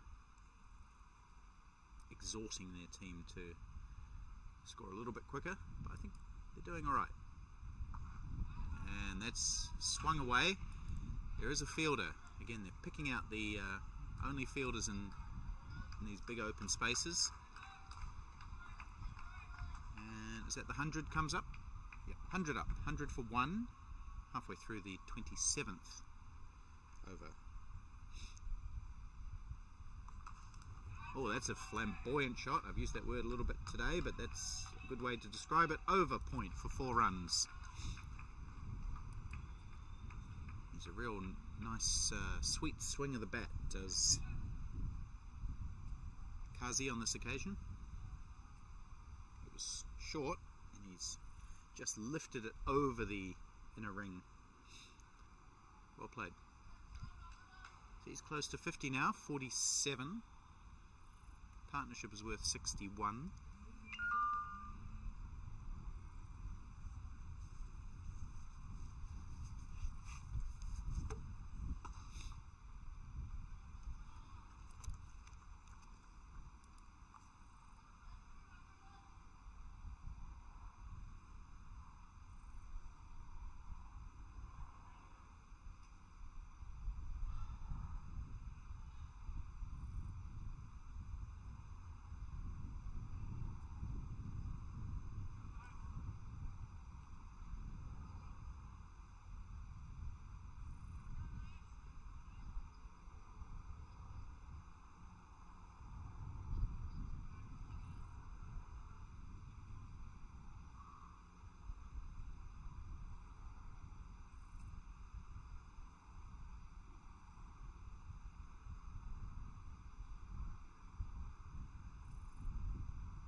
No sign of Richard Petrie at the bowling crease. He's doing some dance moves at short third man, which are doubling as warm-ups, I think.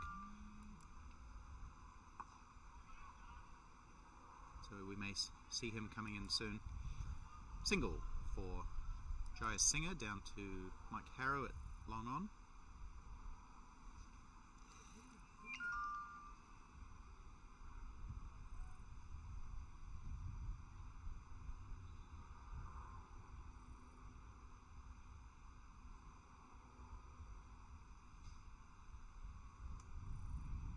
Nuttall pulls out of his bowling action there. He did that against South Africa once. I don't think there's any danger of a mankad, but he may have had some other reason for pulling out. We have seen a couple of mankads at this tournament. Well, one that I can remember, the West Indies did one.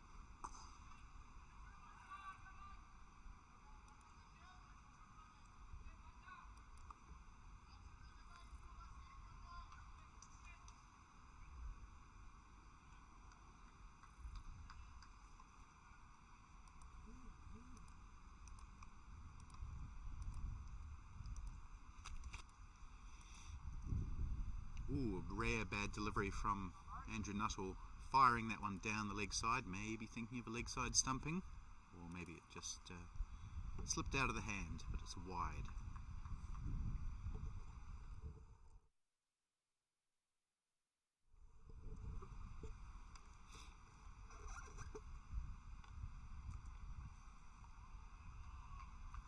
And then nice comeback, tossed up outside the off stump.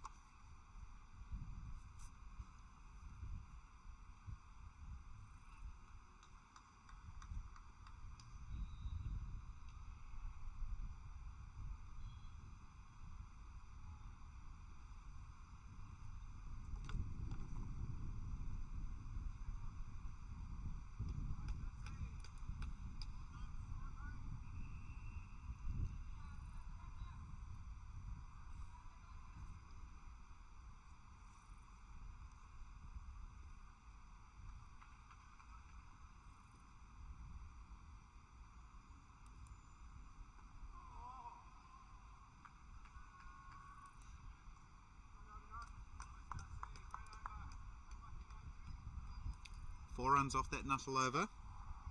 He's gotten in for 5 from 3, and he's come on just at the right time. The Americans were already slowed down, and they were just looking to pick up their run rate, but then Nuttall has made that very difficult for them to do, bowling economically.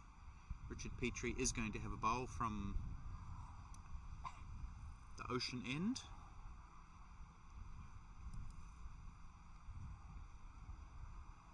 he has not had a great tournament with bat or ball, really.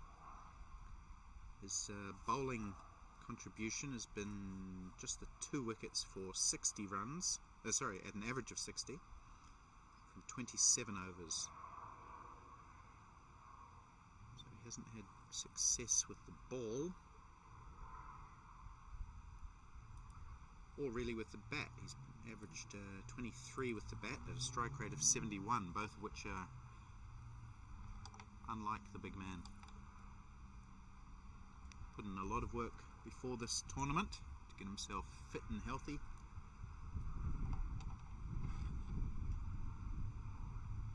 But hasn't quite been the leading light in the New Zealand team that he so often is. He's got a chance here to finish with a bang for New Zealand.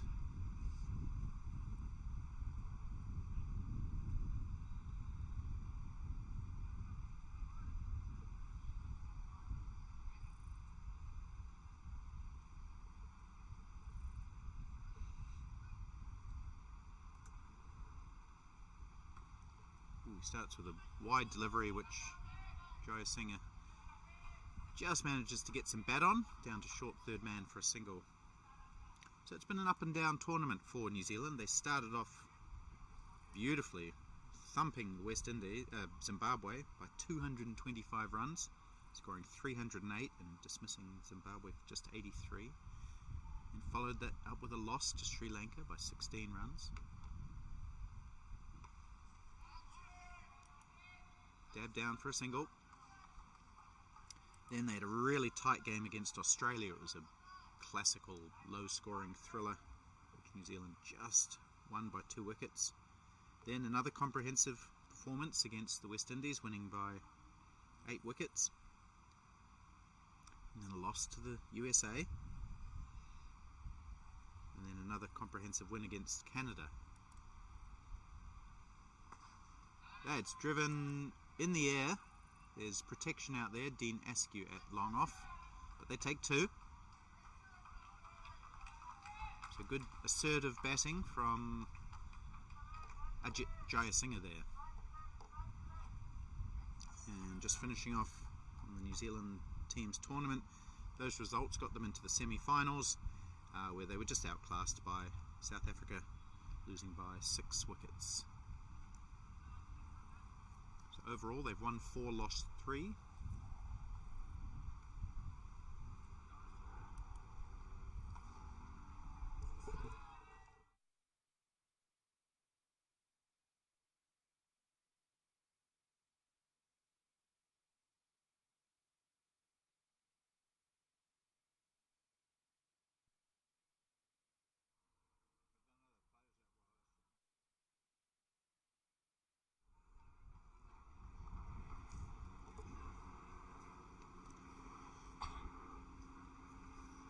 So my eyesight's not good enough to see the names on the gun. So he doesn't want to do any commentary, but I've got the great Barry Richards standing next to me. He's just having a little chocolate bar or something and enjoying this 3rd and 4th playoff. Mars bar, in fact.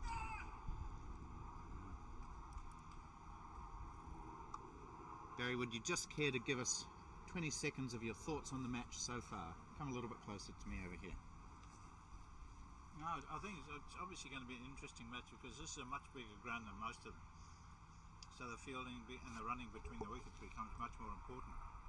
So I think they'll probably look at 170 would be, they think, defendable, and I think New Zealand probably think they can get that. So all in all, building up for a nice finale. Did you have a chance to look at the wicket earlier?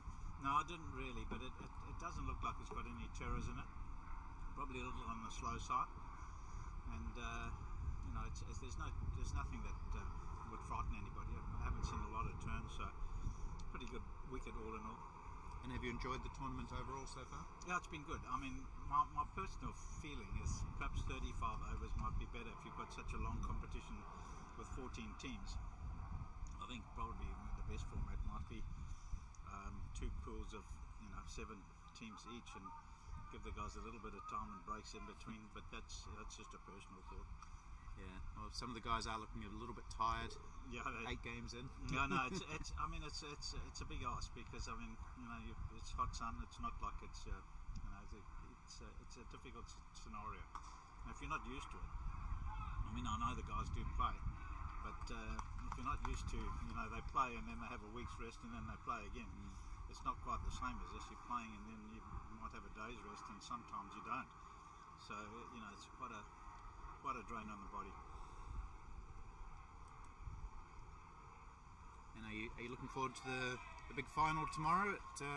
Yeah, it should be a good one. I mean, I think basically, I mean, when everybody looked at the sides, there was probably 3 or 4 sides they thought, well, this might be the finalists. And so it turned out to be. I think South Africa, the New Zealand side, obviously, and England were the 3 big guns, so to speak. And you know, it's turned out to be. It'll be a good game tomorrow. It'll be a very good game. Just seen Rafi Kazi bring up his 50 to the applause of his teammates, so congratulations to him. Thanks very much for stopping by, Barry. I'll let you continue on your lap around the field. Good luck. All right, cheers, mate.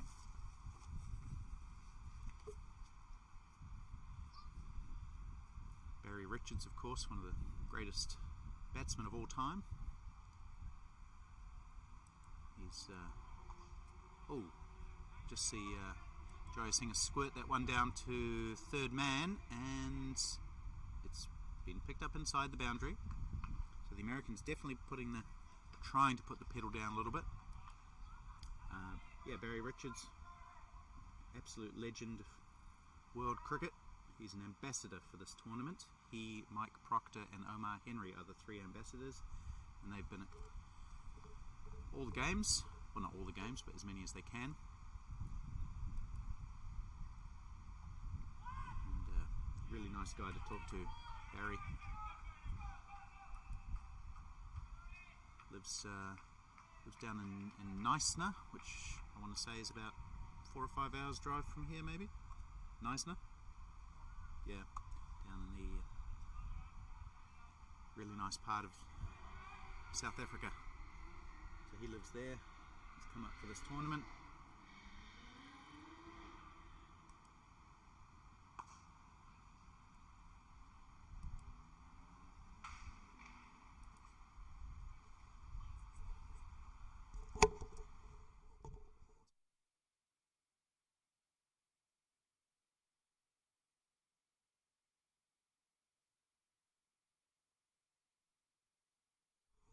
Okay, second drinks break. We've had 30 overs. So the Americans have got that run rate just above 4.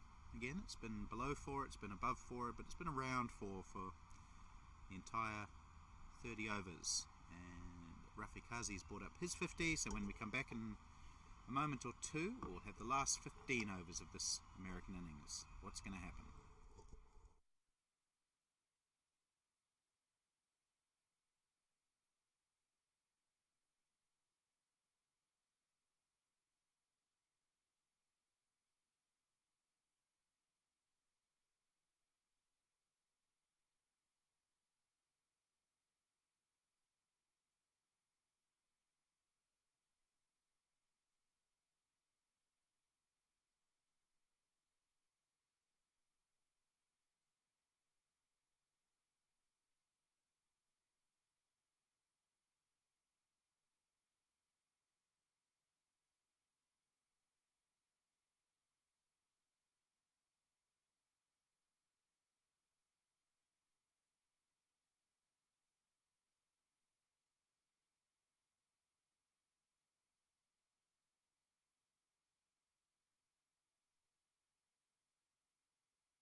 Last 15 overs, just about to get underway. The Americans have a really good platform. Just lost the 1 wicket, going at 4 and over. And I'm sure we're going to see some action in these last 15. They've got a really good base to kick on and try and get over 200. We heard Barry Richards a couple of moments ago thinking that something like 190, 180 would be a good score. I think the Americans would like to get well above that with 9 wickets in hand.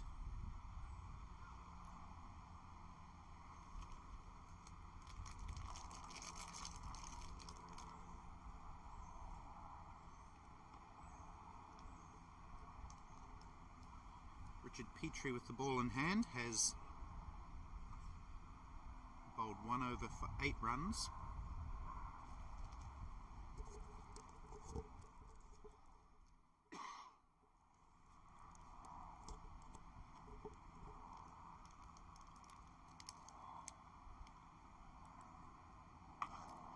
And indeed, straight into it, the Americans.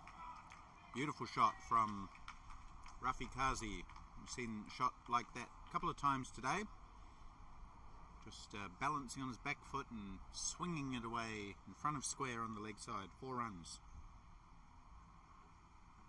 Wasn't even that short from Petrie, I don't think, but Kazi, the man who's got his eye in, 54 he is now, 92 deliveries he's faced. So he's definitely well set. Shout for LBW, he's given this time. It's about only the second shout for LBW we've had in the match. Petrie pitching it up. Kazi trying to swing the ball away. Adjudged LBW, New Zealand get their 2nd wicket. No, he wasn't trying to swing it away, in fact. I apologise, he was just trying to push it into the offside. And just struck him on the pad, looked to be adjacent.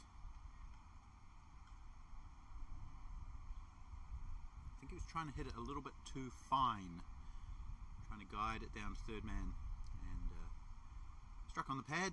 So that's the end of that partnership, which was a good one for the Americans. 80 odd runs. And a good innings from the American opener. Rafi Kazi comes to an end with his score on 54.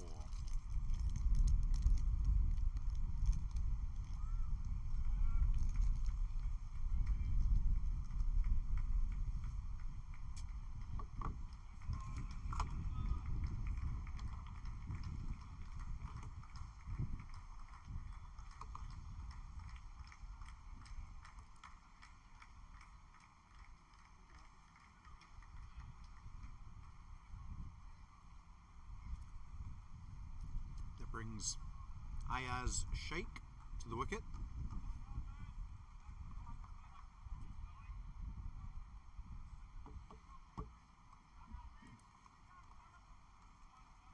He hasn't done much with the bat in this tournament. Played 6 matches, 5 innings, 1 not out, 43 runs at an average of 7.25. What can he do against Richard Petrie?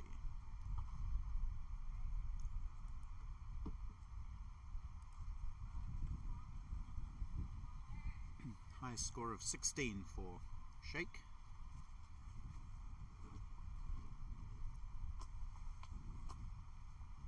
I think he may have opened the batting in the game against New Zealand in round 4, I think it was.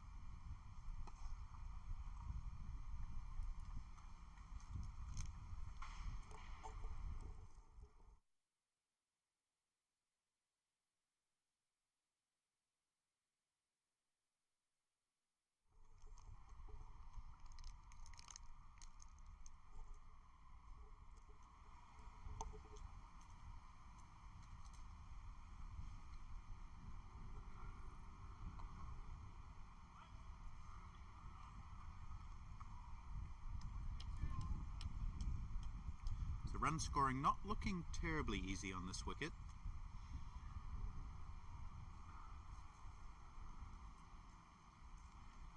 Does look slow. And the outfield is slowish. Big field here at Green Point Cricket Club.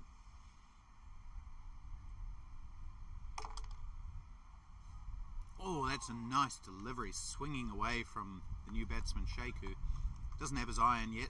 He just prods at it through to keeper Mason Robinson.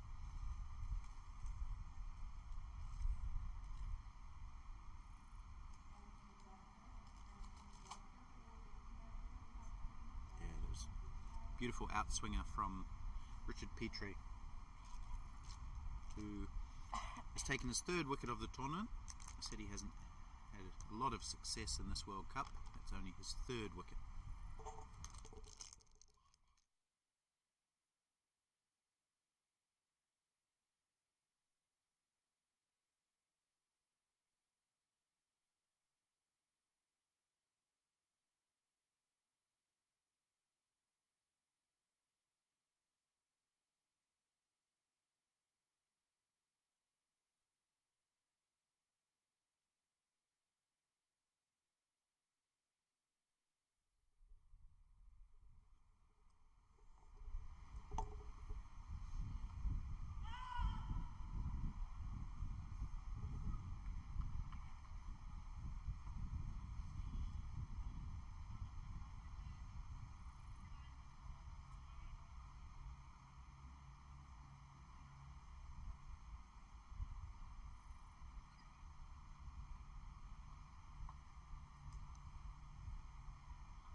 Again, the Americans finding it hard to get Andrew Nuttall away.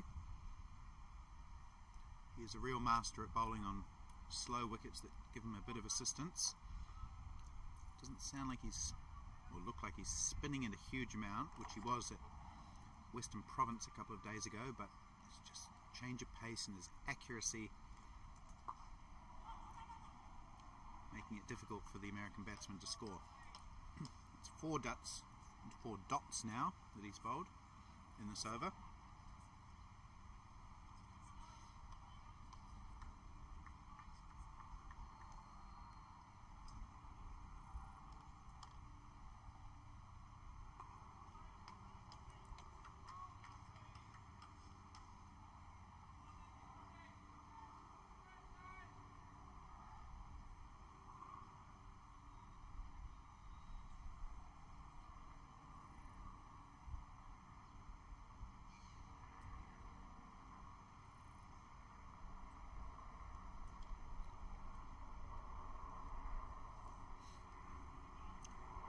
He's bowled a maiden over. At this stage of the innings, that's fantastic for New Zealand.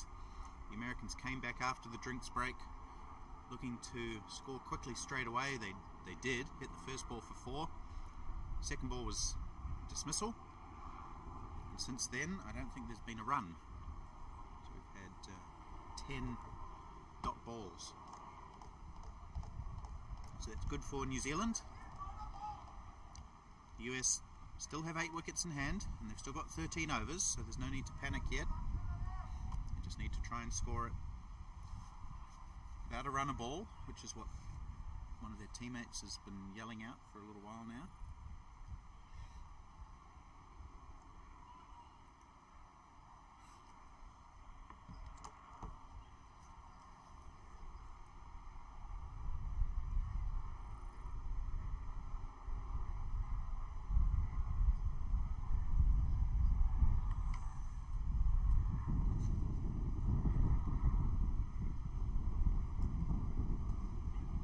And they do take a run.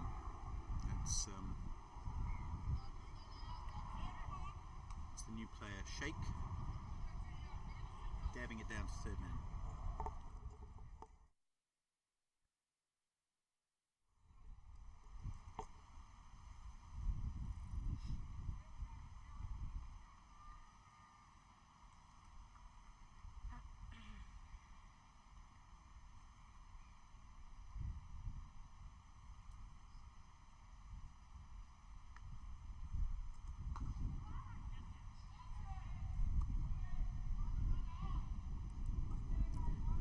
American team want.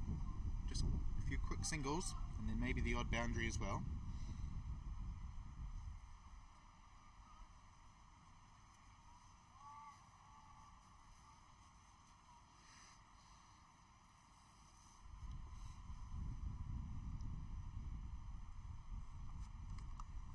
Oh, it's a interesting delivery. It looked like it was going to be a big full toss. It dipped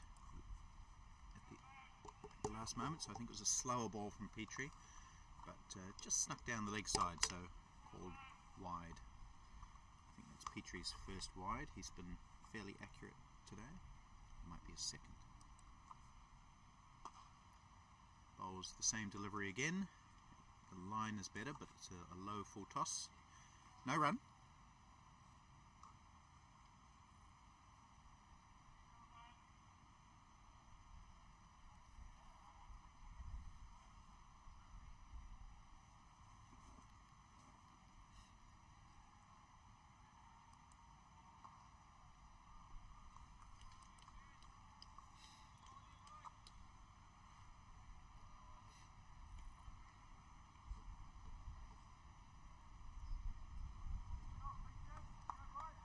Round robin match between these two teams, we saw the Americans make a similar sort of start. They were building a platform, and then Satyapal Chabra, I believe it was, came in and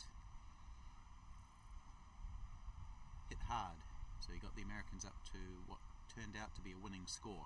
So can one of the Americans do something similar today?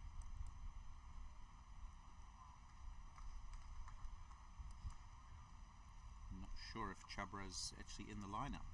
Doesn't look like he is. No Sajid Fernando today either.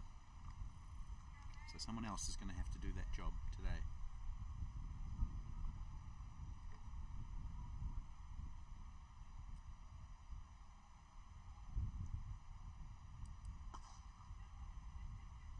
Ooh, bit of a misfield there in the covers by the captain, Adrian Dale. Just concedes the one run. He's an aggressive fielder, Adrian Dale. He runs in with the bowler, doesn't walk in, he runs in, and just slipping under his body. Still, good over from Petrie, 4 runs off it, 3 singles and a wide. And at this stage, that's just fine for the Kiwis.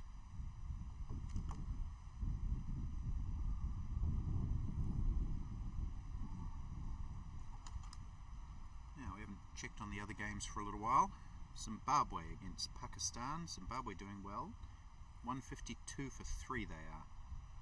Runs to Stuart Carlisle, Kelly Bennett. They both got 40s.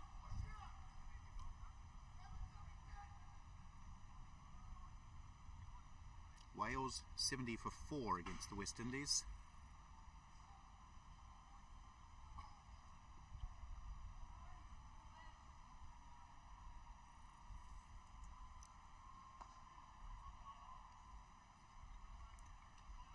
Sri Lanka playing off for 9th and 10th against India are 178 for 6. So just under 5 and over there.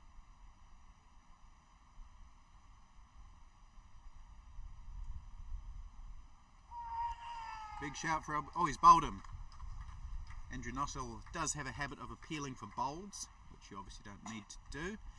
And that one has bowled the batsman around his legs. So Ayaz Sheikh trying to whack it away on the leg side. Has been bowled around his legs. And Andrew Nuttall turning to ask the umpire if that was out. Didn't need to. It is. So Nuttall takes his first wicket. Good reward for him. He's been really good today, as he always is.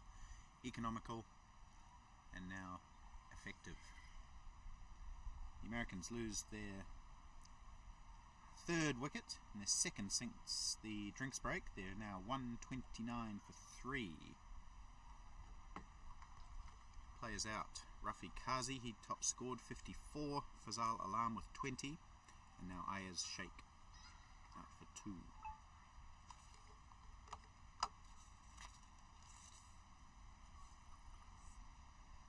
Just quickly going through those remaining games. I think this is the 11th, 12th playoff.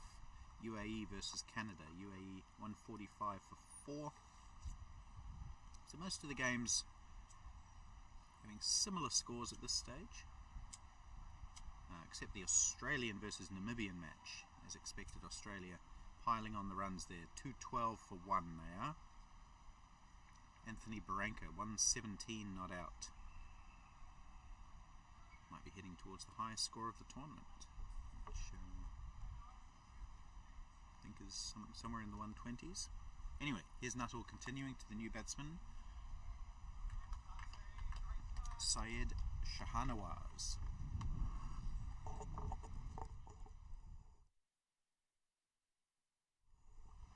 Another right-hander, all righties so far today for the Americans.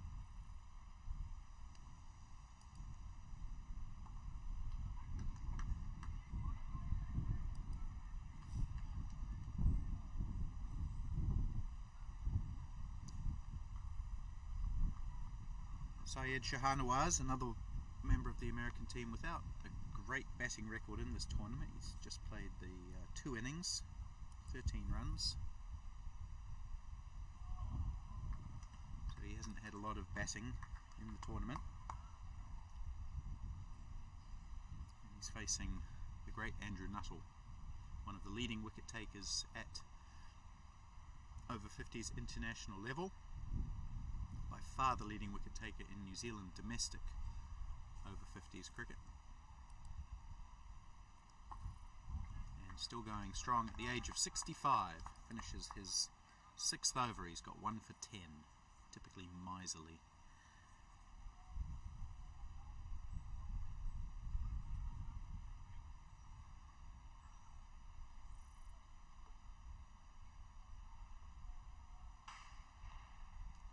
Highest score in the tournament is 122 by Murray Goodwin. So it looks like Anthony Barranca might knock Goodwin off his perch. And Goodwin not playing today for Zimbabwe in their playoff match, so I think he may have gone home. He lives in Australia. I think he may have headed back there with Zimbabwe out of contention for the big prize.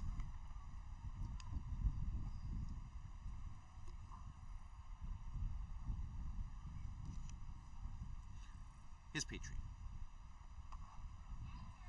That one's hit away nicely, and that's going to go for 4. So again, Petrie just dropping a wee bit short, and every time he's done that, just about, the Americans have been ready. So they're good on the short ball. Jaya Singer, who's been in for a long time, 39 now off 68, taking toll of that bad delivery. It was leg side-ish, it was short, and there's no fielders within cooey of that one, so easy pickings. It's been fairly expensive by the context of this match. 1 for 20 off 3.1 balls. Overs, sorry.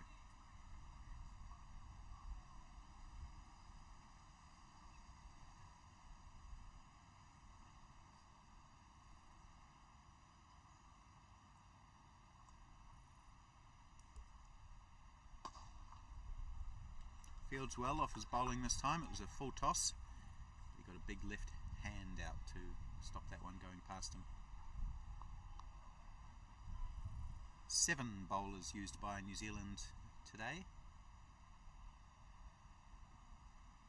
So Adrian Dale does have options going into the last 10 overs.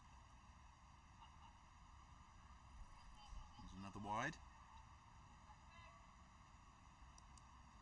16 wides today bowled by New Zealand. The only bowler not to bowl a wide is Jason Campbell. And 3 wicket takers, Dave Goldingham 1 for 18 from 6, he was pretty good. Andrew Nuttall 1 for 10 from 6, and Petrie is bowling now. That probably would have been a wide as well if the batsman had left it, but he hit it quietly into the offside.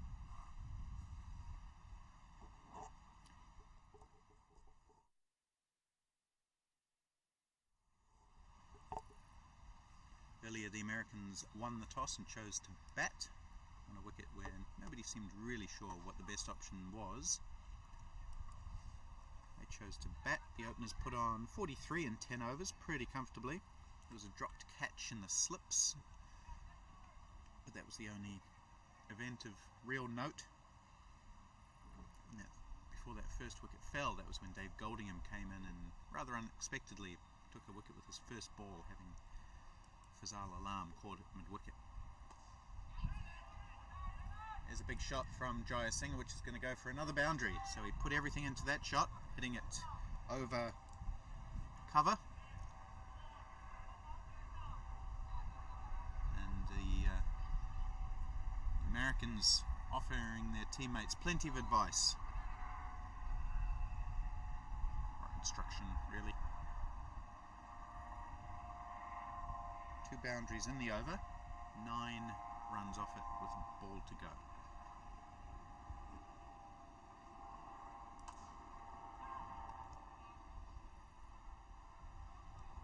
And a dot ball to finish.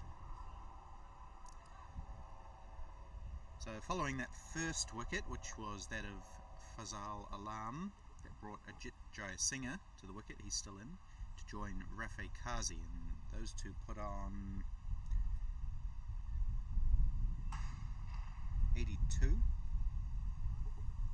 in 20 overs, so they didn't really push the scoring on as much as one thought they might. They scored those 82 runs, but it took them 20 overs, so that's 4 and over, and that took them right through to the drinks break. They were still 1 down at drinks. It was 121 for 1. After the drinks break, Rafi Kazi hit the first ball for 4 and was LBW to the second ball for 54. LBW Petrie. Ayaz Sheikh came in, scored 2 off 11. He was tied down by Andrew Nuttall, who then bowled him for 2 around his legs. That was the last wicket to fall, with the score at 129. These two have added the 9 runs that came off that last Richard Petrie over. So Jayasinghe is now 43 off 73. And Syed Shahanawaz has got himself off the mark with 2.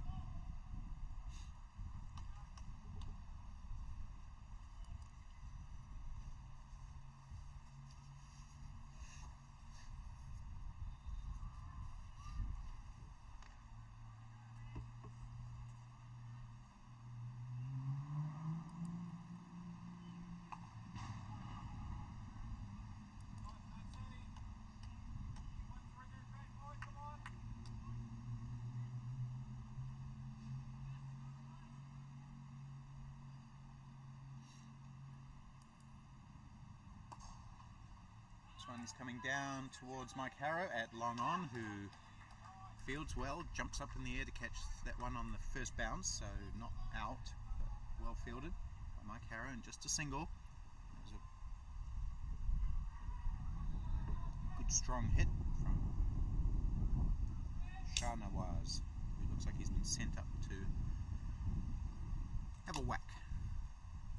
And again, Andrew Nuttall loses his run up. So there is a big gap for Shahanawaz between long on and square leg. There's no one out on the boundary there.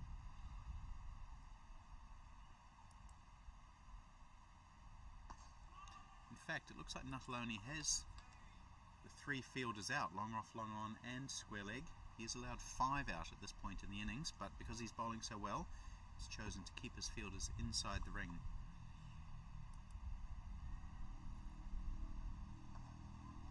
And that's proven to be a good tactic. Just means there aren't many gaps, especially on the offside. 1, 2, 3, 4, 5 New Zealand fielders hunting in there from short third man round to mid-off. He does find a gap on the offside though this time. Just slices it, or square drives it past backward point. And they take 1. 2, sorry. To end the over. 5 runs off that knuckle over. The Americans are 140, 143 for 3. 36 overs gone, that means there's 9 left. If the USA can score 7 and over from here, that would take them up over 200.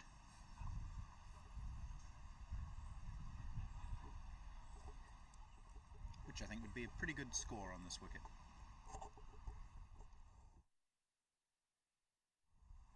There has been one match in this tournament at this ground already. That was the USA against another team that I just can't remember. We've had 50 odd games in the tournament, but I believe the scores were around 190 in that game. Might have been the USA who played here.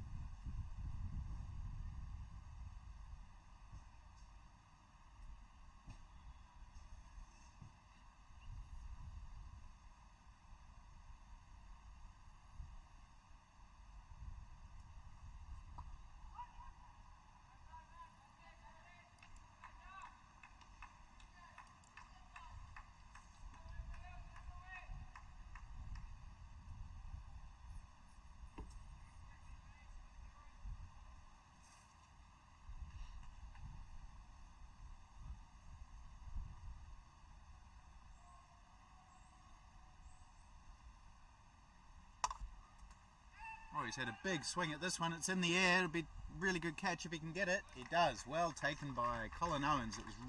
He had to run back and take the ball over his shoulder.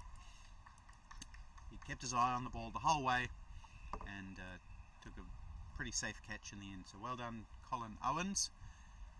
And that was Syed Shahanawaz, who had an almighty swing at that, which I think is what he was sent in to do. Got a top edge, and New Zealand's take wicket number 4.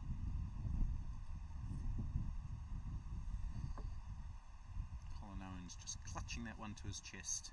Those are the sort of catches that can very easily bobble out. So well held by the Wellingtonian. 4 wickets down for West Indies now. 140. West Indies. What am I talking about? USA. 145 for 4.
Okay, we've got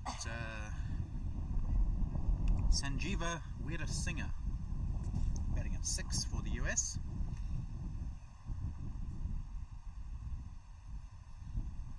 He's scored 71 runs from 6 innings at this tournament at an average of 11.8, strike rate 49.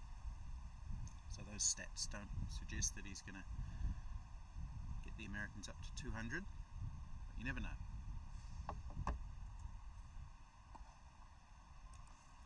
Petrie has 2 wickets now, 2 for 27. That's doubled his tournament haul.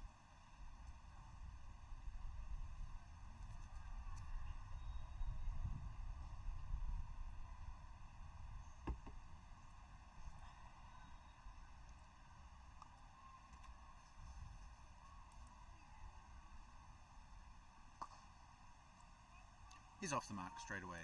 Well, off his second delivery, and he'll take 2 down to wide of long off. Well, they might get a third here. That's pretty poor from Mason Robinson, the wicketkeeper. And the throw came in. By the time it got to Robinson, it was rolling pretty slowly, but he let it go through his legs. The Americans were alert to it. Andrew Nuttall had to tidy up.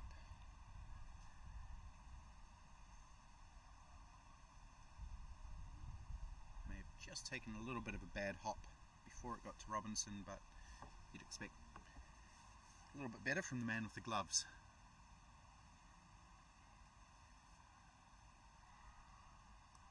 The pitch is quite worn, especially where the batsman's standing.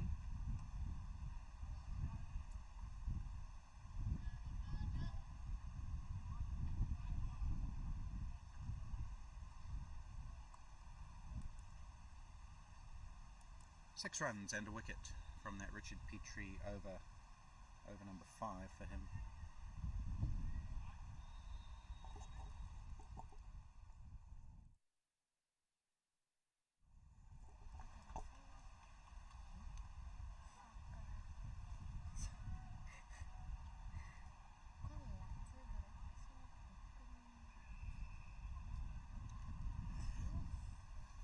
Andrew Nuttall has 2 overs left, so he could bowl overs number 38 and 40. 1 for 15 he's taken. He's been outstanding. Just going at 2.14 and over.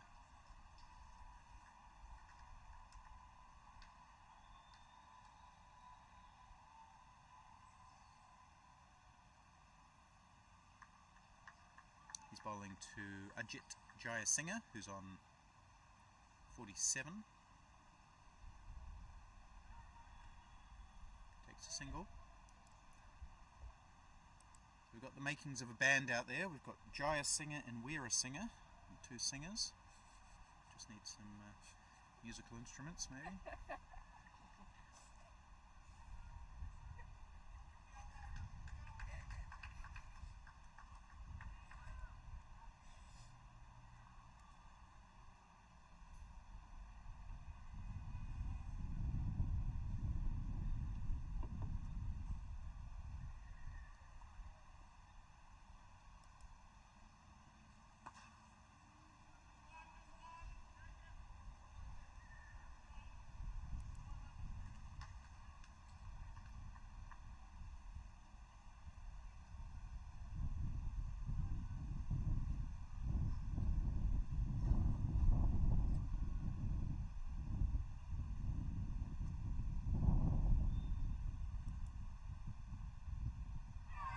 That's a great delivery. It's come in with the arm.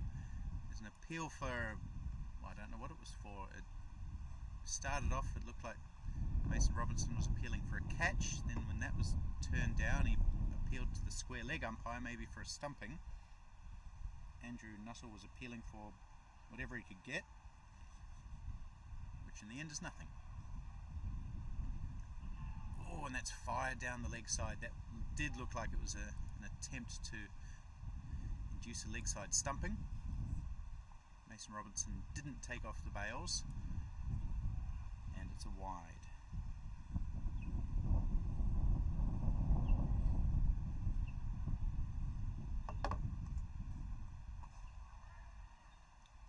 Quick single, and that's good running. They just went straight away, the Americans, and even though Robbie Frew was attacking the ball at cover, he couldn't fire it in before they had completed that run.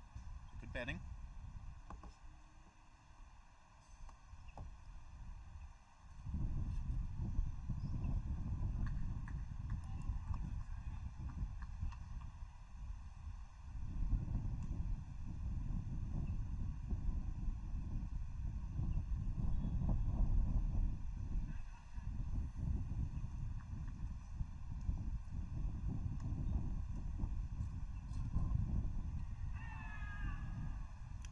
Does appeal for a stumping this time, not given, and that is a dot ball to end Nuttall's 8th over, one that had 4 runs off it.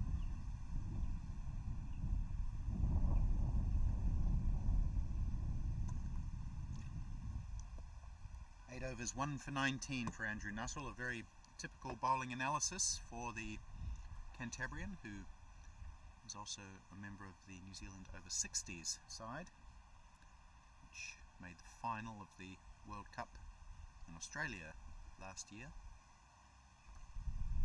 Lost to Pakistan in that final, and Nuttall was one of the leading wicket takers in that tournament, as you'd imagine. Another man who's in his 60s and therefore eligible for the New Zealand over 60s is Dean Askew. There's number 3 on his back. He's just a youngster in that age group at 60. So he's coming back for his second spell. Dean Askew bowled 5 overs earlier in the day, none for 26.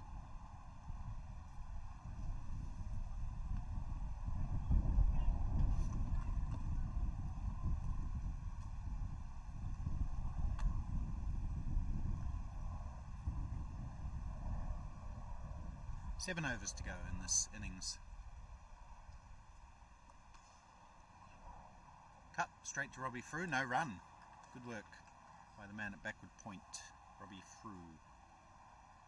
So the Americans haven't been able to get that run rate up. It's still just at 4, which is where it's been since the 9th over, more or less. It's never gone above about 4.2 and never gone below 3.8. So run scoring not easy.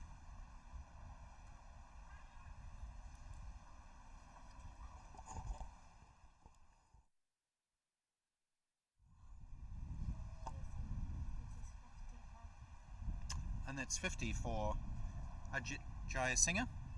Well batted, 50 off 83 deliveries. Get some applause from his teammates.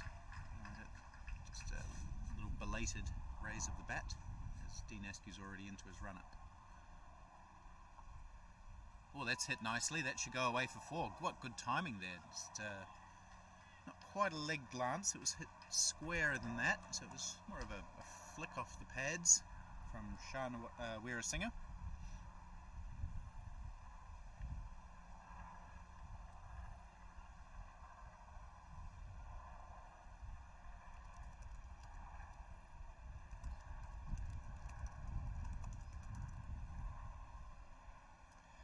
So Sanjeeva Weerasinghe has played first-class cricket. Played a test match, in fact. So he's an international cricketer. Played 1 test match, 44 first-class matches. And he's just picked up another boundary, so showing some international class there with 2 flicks off his pads. Well batted. I was saying that his tournament record isn't great, and it's not. He's got some good pedigree. More of a bowler at first class level. Took 103 wickets at 24, but he does have a first class century to his name and a test match, which was against India in 1985.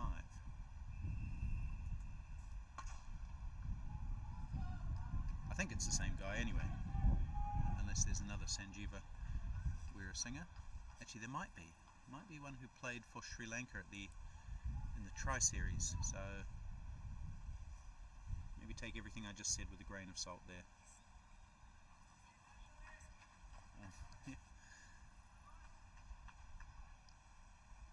Anyway, we'll worry about all that later, or maybe not at all.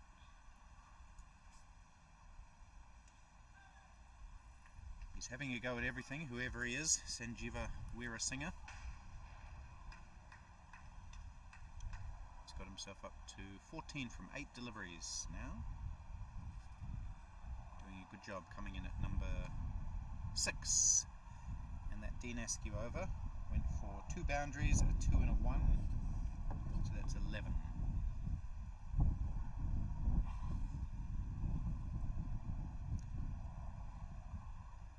United States of America now have 6 overs to get as many as they can. If they can score at 6 and over, they'll find themselves at 200.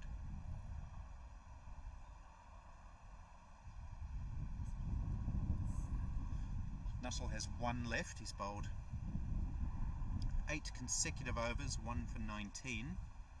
So he will bowl the 40th over, and then Adrian Dale will have 5 overs that he needs to find from some other bowlers. Dean Askew has bowled 6, Mike Harrow has bowled 5, Dave Goldingham, who I saw warming up, has bowled 6, Simon Dodd 6, Jason Campbell 3, Richard Petrie 5.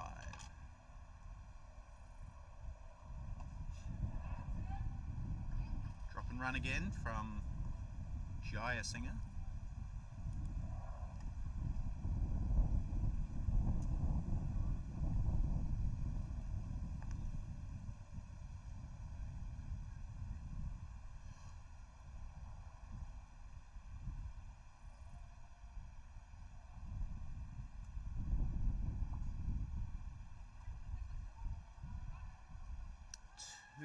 No, just 1. Looked like they were turning for 2, but some good fielding from Richard Petrie keeps it to 1.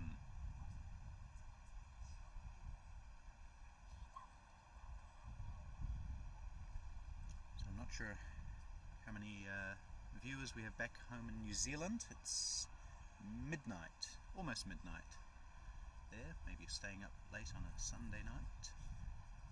And maybe some of our American friends have woken up and tuned in. Oh, it's spun away, but well adjusted by Jayasinghe.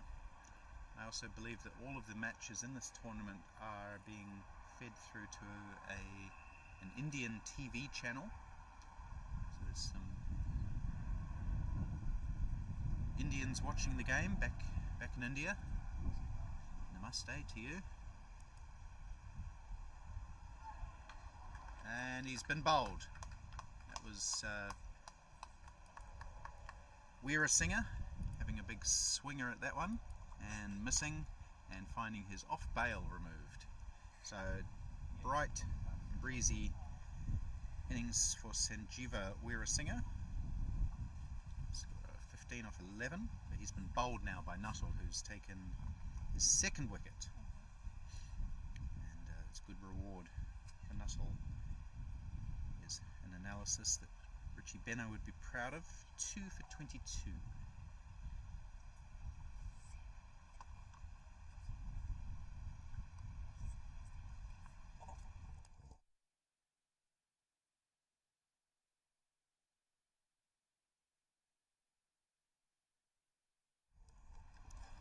The American captain, Parak Ananta, coming to the wicket. We were just speaking about our Indian viewers a moment before. Parak, born in India, moved to the United States, I believe, when he decided to pursue his medical studies, and he now lives in Boston, Massachusetts. He's the captain of the United States team, and he's been a real driver for the development of Masters cricket USA. He's done a fantastic job in both regards, actually, captaining the side and developing Masters cricket at 40s, 50s and 60s age groups. Played for India at the last over 50s World Cup. The USA didn't have a team at that point, but he went off and put one together.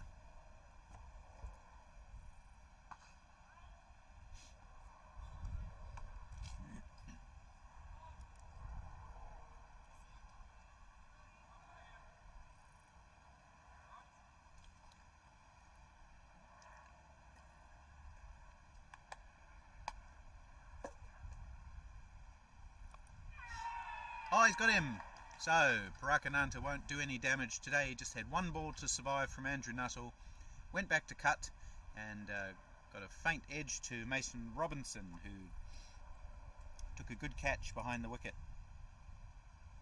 So Nuttall ends with 3. Ball moving back into him. Parak Ananta trying to cut, as I mentioned, and Nuttall picks up wicket number 3, and that's the final ball of his allotted 9 overs. He finishes with 3 for 22. Great analysis for the great man, Andrew Nuttall. So Parakananta's stay is a brief one, just 2 deliveries, and the Americans lose their 6th wicket.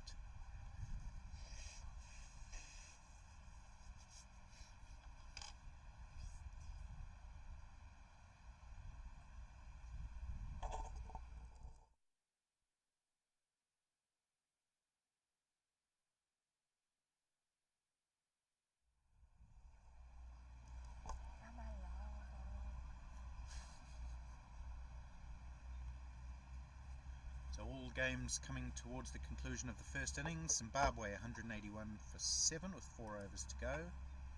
Wales 125 for 7. They've fallen away a bit against the West Indies.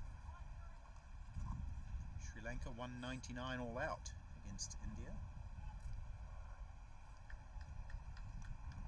UAE 165 for 8 against Canada, and Australia, as I mentioned, the exception there, 257 for 4, and they've still got 4 overs to go. Anthony Barranca didn't break the record for the highest score at this tournament. He was out for 118. We've got Dave Goldingham back into the attack now for New Zealand. And the new batsman is Chintan Patel, another man of Indian extraction, now living in the US. He bowls left arm spin, I believe, quite well. But he's got a job to do with the bat. Gives himself some room, cuts it out to the cover sweeper for 1.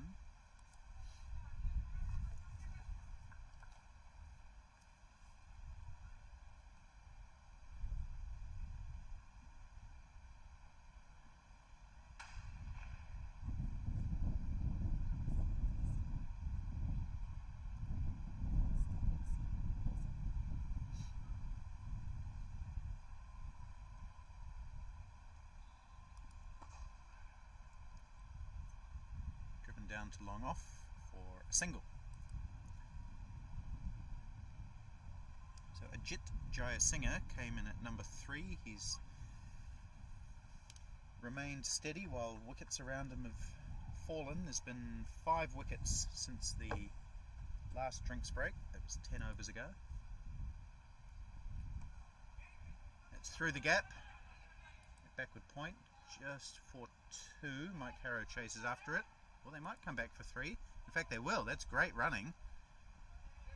Wow, really good running. I didn't think there was 3 there, but the batsmen set their sights quite early on it, and they ran really hard, so full credit to them.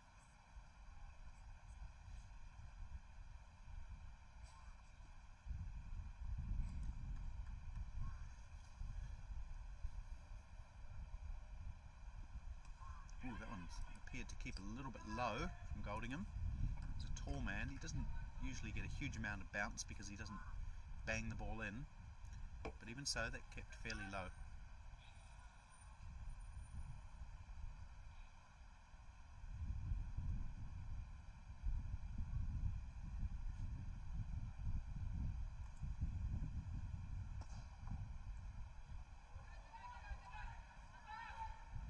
It's good cricket. It's been well driven. There was a good attempt to field it by Goldingham. Couldn't do so, and they actually came back for 2. So excellent running from these two. It makes a big difference when you have 2 batsmen running aggressively, as we've seen with Chintan Patel and Ajit Jayasinghe.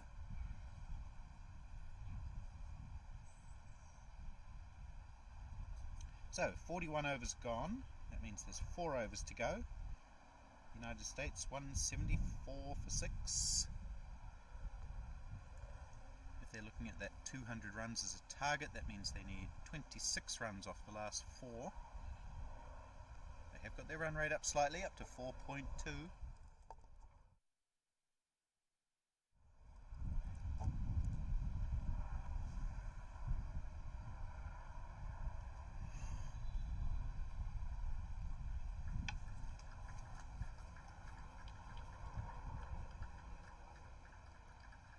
Simon Dodds may well bowl out from the pavilion end, coming back for his second spell.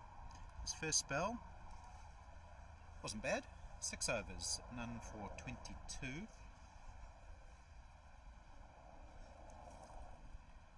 main wicket takers for New Zealand have been the 6th and 7th bowlers used. Andrew Nuttall 3 for 22 from 9, Richard Petrie 2 for 31 from 5. So Simon Dodds looking for his first wicket today. And the United States, as I mentioned, will be looking to get at least 200. If they can get any more than that, they'll be happy.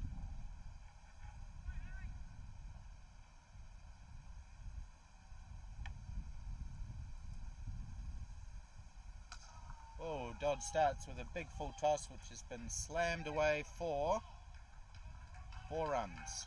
No, it's a no ball in fact, which has gone for 6. So no ball for height, I think.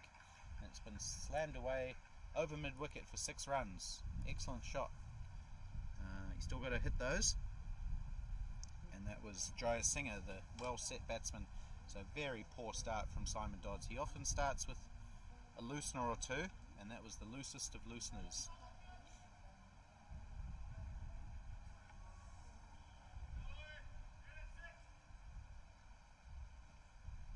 So it's a free hit now, which has been hit over cover. Jason Campbell tidies up. They take 2.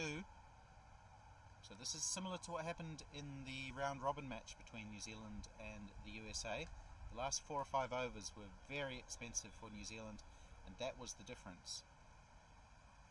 So again, the Americans have set that platform. They were a little conservative early on, but now if they can do some real damage in the last 4 overs, they could get a score over 210 even, or maybe close to the 222 that they scored in the first match.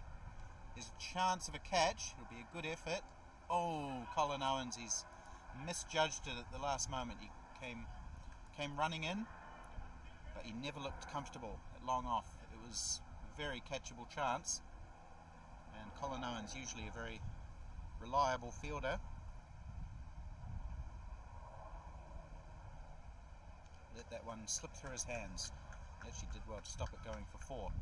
But 2 runs scored and another drop catch for New Zealand. Tiredness showing through. That's some good fielding though from Richard Petrie. Can't stop one.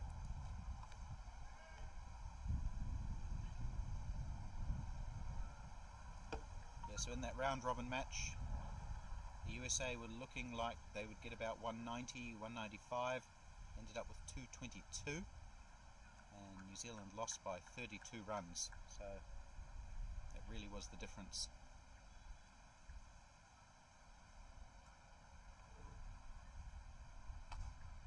That's a good delivery, nice and full, but it's jammed out by Chintan Patel, and they take 2 more.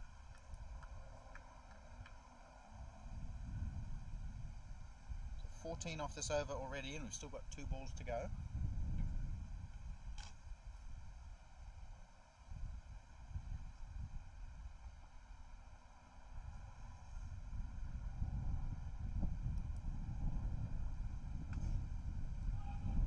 There'll be more runs here. This one's gone down the leg side for wides, and it's going to be 5 of them. So this is a terrible over from Simon Dodds from a New Zealand perspective. Excellent from the United States. We've had a no ball which was hit for 6, a free hit which went for 2, and now we've seen the ball sprayed down the leg side, gone for 5 wides.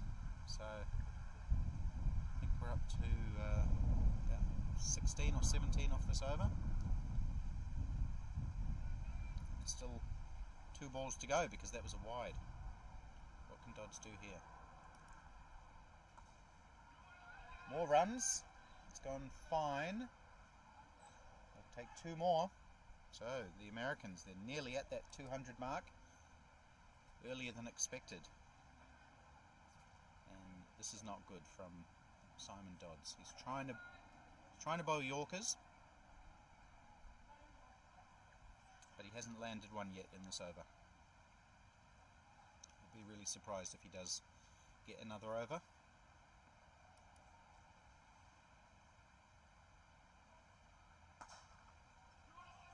This will be probably 2 more. That's the call that the batsmen have given each other. It will be an easy 2.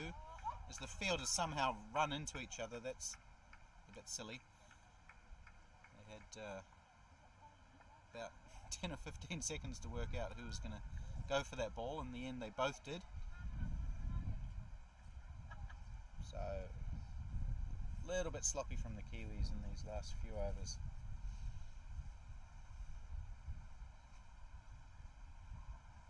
Actually very sloppy.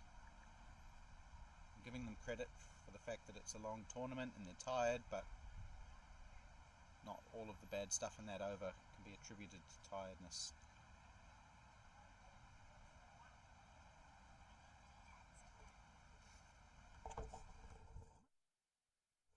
"23 runs coming off that Simon Dodds over, and that's really swung things around for the Americans, who are now going at 4.7 and over. So what a big difference one poor over can make. They're up to 197 now. They've got 3 overs left, and now they'll definitely be looking for 220.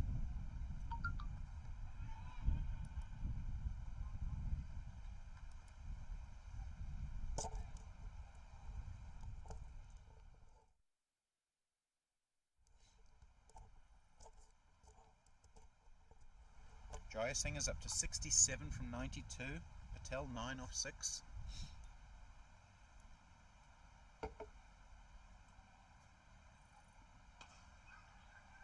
And they're running off everything now. Just taking one more. Tapped into the covers.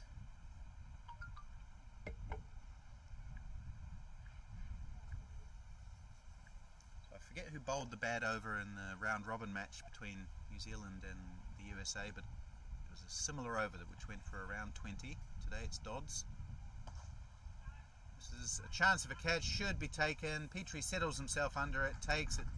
Classically reverse cup, and finally New Zealand have something go their way. The last 3 or 4 overs have been very much the USA, and I think that's Jayasinghe, who scooped the ball down to long off, and his excellent innings comes to an end on 68. Port Petrie bowled Goldingham.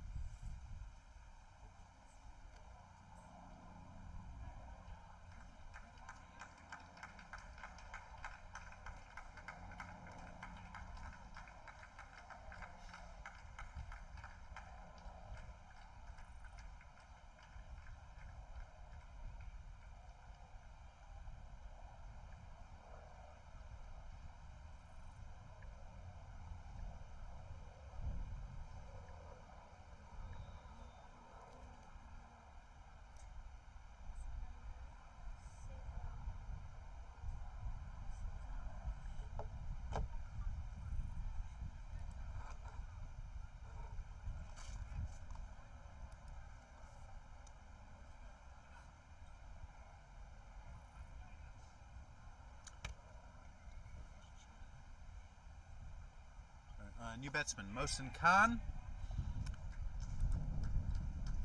Can't get off the mark.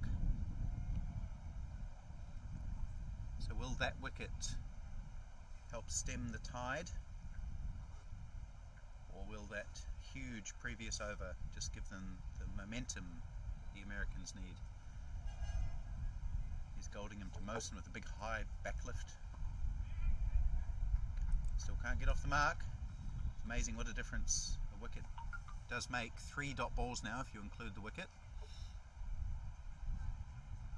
And just think if Colin Owens had taken that chance in the previous over, which was very similar in terms of difficulty to the one that Richard Petrie pouched. Big baseball backlift for Mohsin Khan. He goes straight. Big chase for Petrie, who parries it away to, I think it's Robbie Frew or Jason Campbell. Good piece of work anyway, whoever it was down there. Good teamwork on the boundary.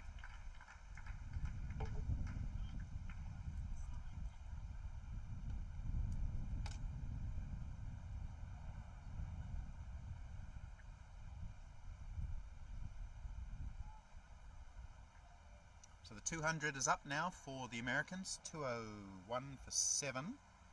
So it's been pretty action-packed in the last 15-20 minutes. Unsurprisingly, Simon Dodds has been yanked from the attack after that 23 run over, and Mike Harrow is coming back into the attack now.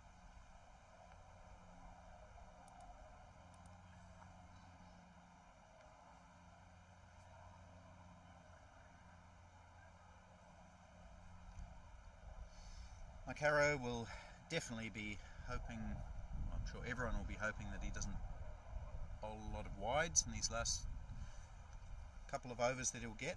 So well, he'll only get one over, in fact, this being the 44th.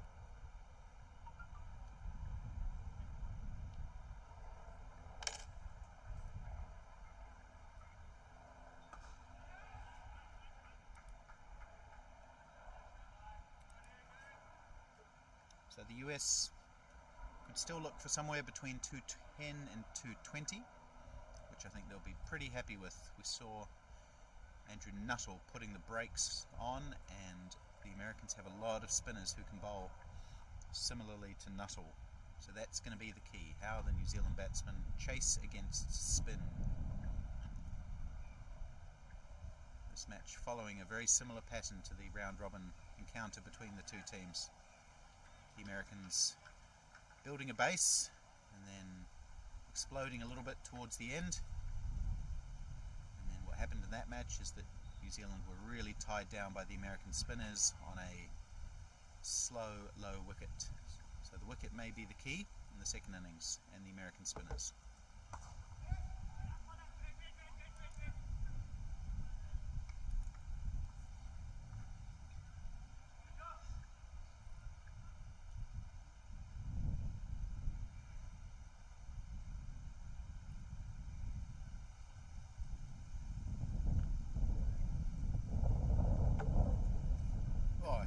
Wild swing at that ball, no contact at all, head was way up in the air, trying to hit it into the DHL stadium.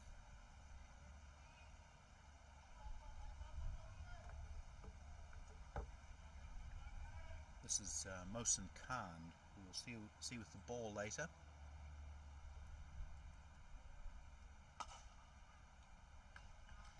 Taken, hit straight to Andrew Hoare at extra cover, and he's dropped a couple today, has Andrew Hoare, but that was the simplest of the lot, and it went straight in. So Mike Harrow gets some reward finally after best part of 6 overs. He has Mohsin Khan caught. Hoare bowled Harrow, so the two HAR players for New Zealand combining, and the United States lose their 8th.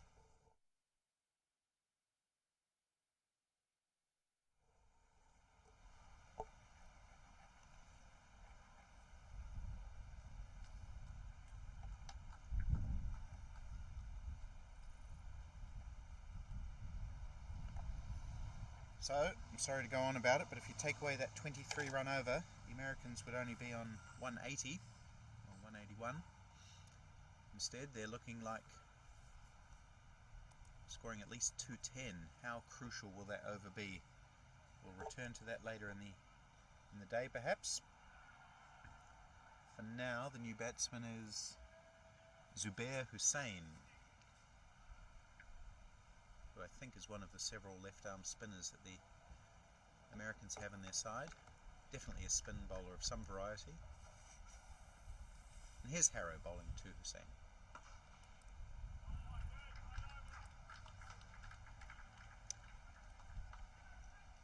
It was a good over for Mike Harrow, 1 wicket and 3 runs coming off it.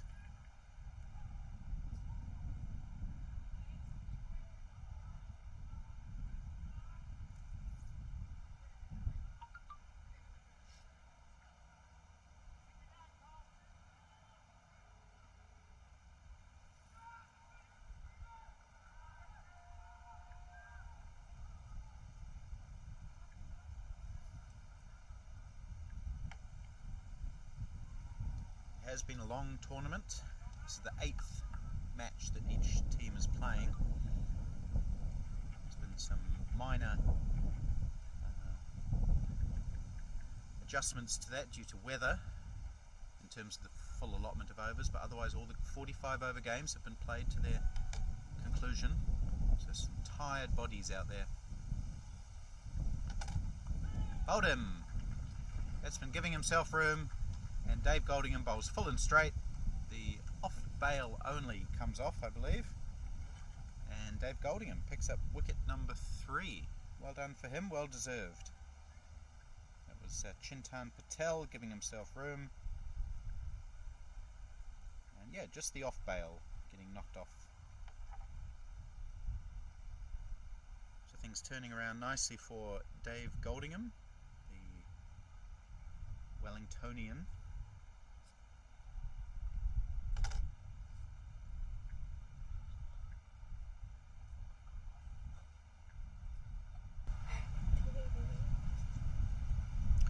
And now the United States in danger of getting bowled out. They'd only lost 1 wicket at the 30 over drinks break, so in the last 14 overs they've lost 8 of them.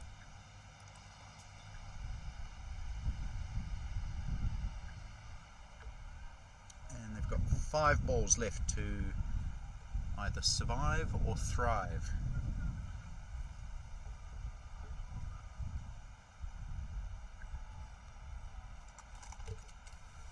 It's a good comeback by Dave Goldingham, who hasn't been a first choice selection in this team, but he's bowled really well today, taking 3 for 30 now.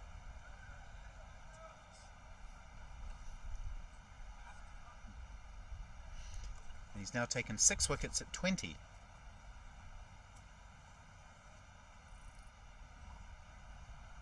Takes him up to 4th place for New Zealand in the wicket-taking charts, led by Andrew Nuttall with 11, Dean Askey with 10, Kelvin Scott with 7, and Goldingham with 6.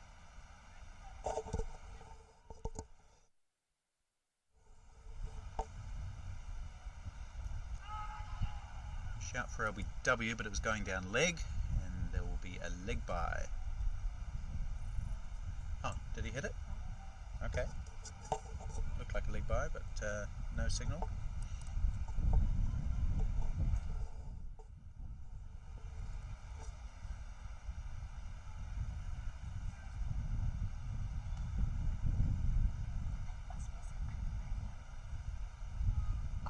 Full again, but a little bit too full. It's a full toss. Swung away to square leg. Colin Owens fields out there.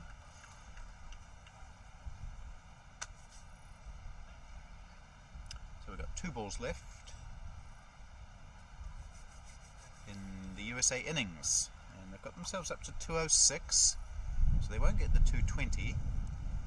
But a couple of lusty blows here could get them over 210, which will definitely be a competitive score. No, great bowling though by Goldingham. Yorker length outside the off stump. The batsman can't get bat on it. Through to Mason Robinson.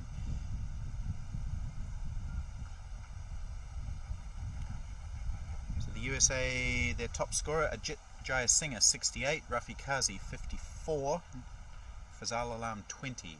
No one else passing 20.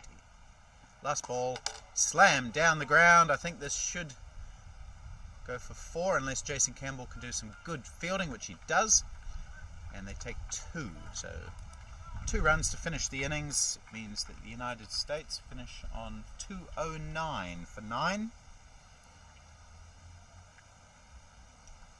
So I mentioned those top scorers for the United States. The best bowling for New Zealand, Andrew Nuttall 3 for 22, Dave Goldingham 3 for 32, Richard Petrie 2 for 31. So it's a pretty good score for the Americans, 209 for 9 off 45 overs. That's 4.6 and over, and that's what New Zealand will need +1 when we come back in about 40-45 minutes from now. Join us then.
Welcome back to Greenpoint Cricket Club in Cape Town for the fourth playoff between the United States of America and New Zealand.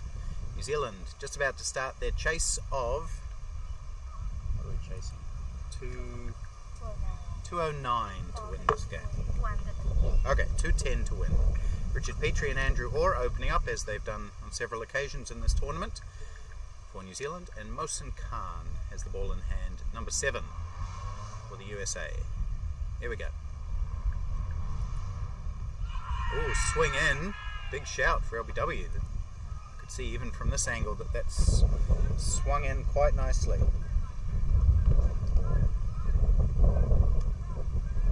So this will be a challenge for New Zealand today.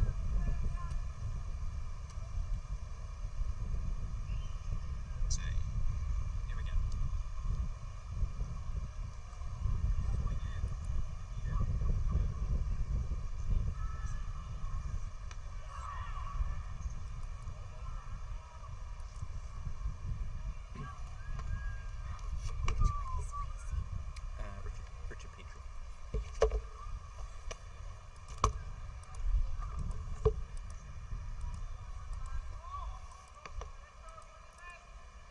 So if you're just joining us, the Americans scored 209 for 9 in their 45 overs. Ajit Jayasinghe was the top scorer with 68. And New Zealand have a challenging chase. Again swinging in, but probably just hitting a bit down leg side, and that's what the umpire thinks as he signals a leg bye to get New Zealand underway. So the ball will be swinging away from the left-handed Andrew Hoare. Accordingly, the Americans have a slip. Thought they might have had more than one slip. Looks like he's getting quite a bit of swing. He's a wide slip. Andrew Hoare, oh here we go, there's a gully coming in as well. Andrew Hoare, New Zealand's leading run scorer in the tournament. And it does swing away from Andrew Hoare, and he slices it out to point.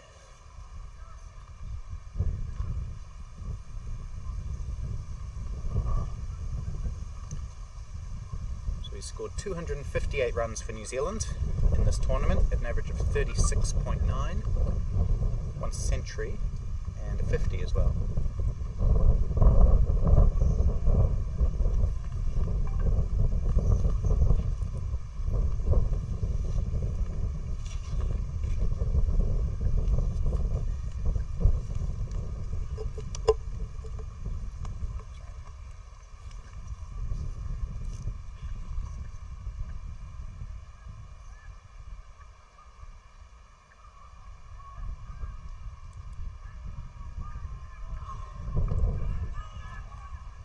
Well, it's all action here. Andrew Hoare swinging at that one. The ball swinging past his outside edge into the hands of the keeper as shy at the stumps. Hits them. Not out. So, an eventful first over that only concedes 1 run comes to an end.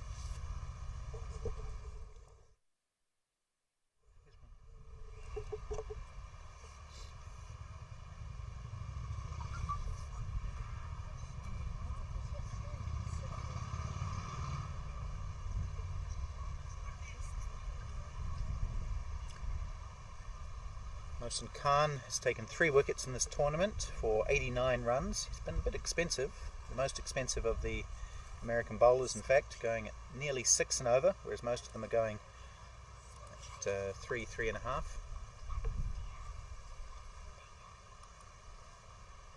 They are a spin-based bowling attack, the Americans, so it won't be long before we see some spin. In fact, I don't think it'll be very long at all. They are opening with number 22, Sanjay Pandya, who's taken 7 wickets at 20 in an economy rate of 3.11. So immediate test for Richard Petrie, who is, it's probably fair to say, more comfortable against pace than spin. What can he do?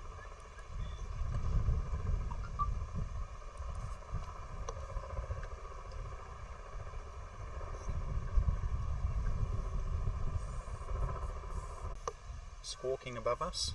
It's one of the words I've learned since I've been here. We don't have hoddy-daws in New Zealand.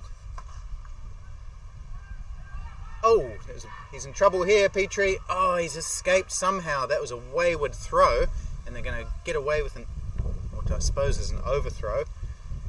Petrie hit the ball down to mid-off, took off for the run. Andrew Hoare said no. Richard Petrie had to do a big circle, but the throw was not a good one. Nowhere near the wicketkeeper. Didn't give him any chance of affecting the run out. And New Zealand end up with the run after all that.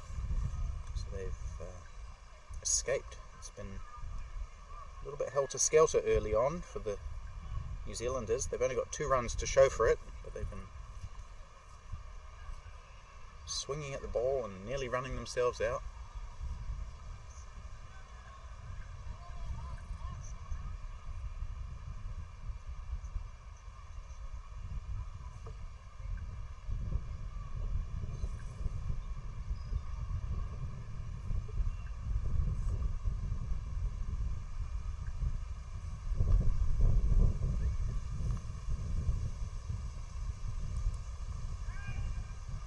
It's a more comfortable shot.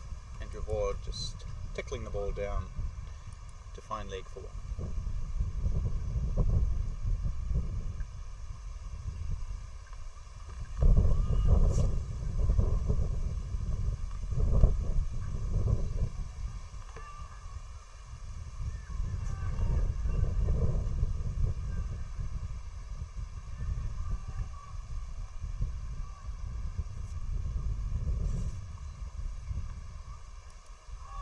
That's good bowling, beating the outside edge of Richard Petrie. We saw him in some discomfort against the slow left arm bowling of Clive Eckstein for South Africa a couple of days ago.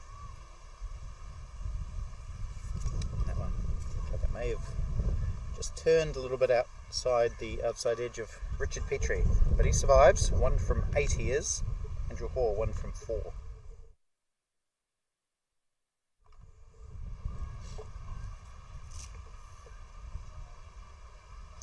The New Zealand batting in this tournament hasn't been fantastic.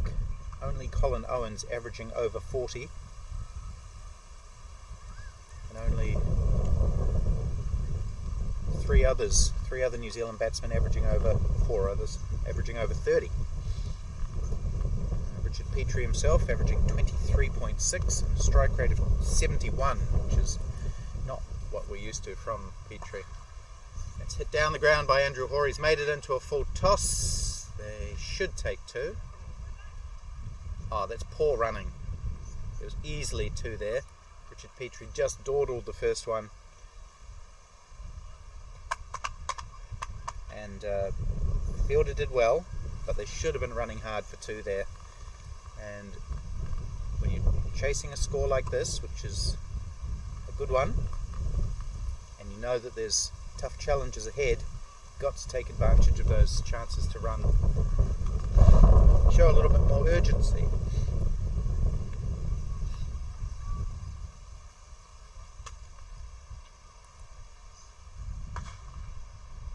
Richard Petrie plays a similar shot but won't beat the field and just gets 1.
Slammed over cover, out towards the boundary and just dribbles over it now. First 4 of the New Zealand innings. Andrew Hoare following that outswinger, hitting it over cover. I don't think the fielder got a hand on it. And the outfield is not particularly fast, so you've got to hit it hard to get a boundary, and that's what Hoare did. Really had to stretch for that wide half volley. But he's an aggressive batsman.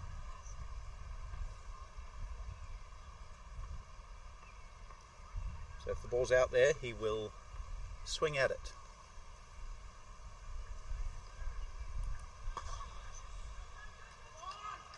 More runs, another single. Well played.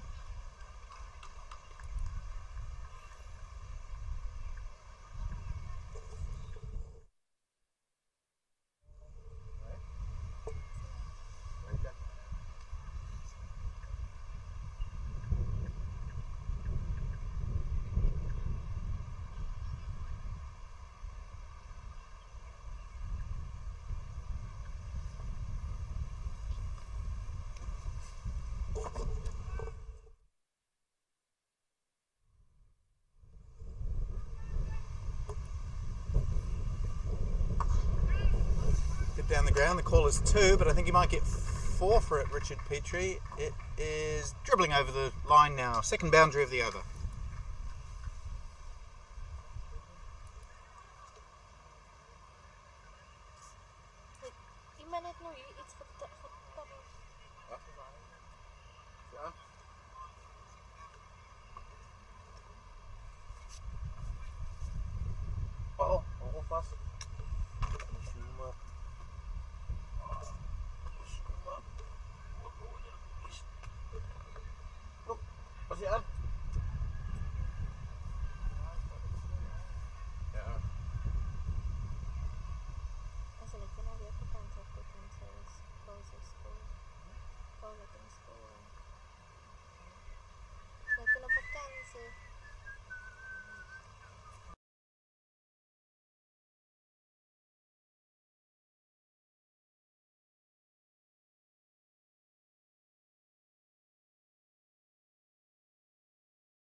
Right, short break for me as I go and get myself a bottle of Vita 24, sponsors product, lychee flavour for me today. It's my favourite.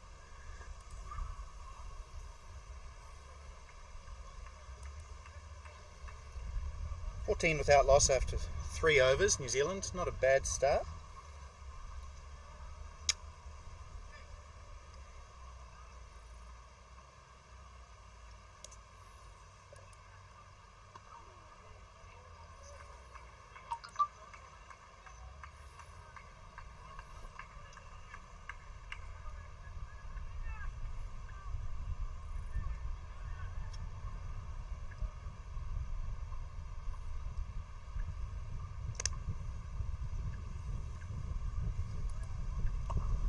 Andrew Hoare swings it away on the onside. That's a big shot.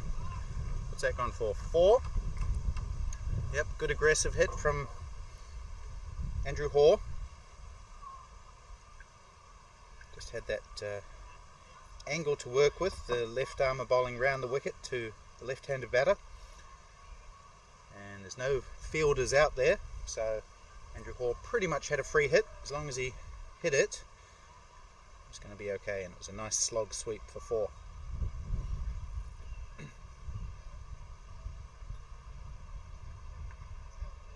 think it was the USA that Andrew Hoare scored his 60 against earlier in the tournament. Goes offside this time.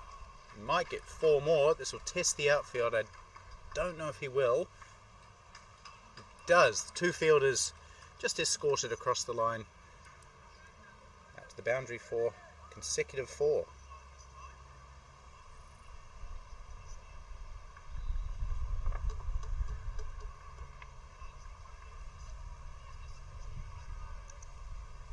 So this has turned into a good start for New Zealand. 22. without loss.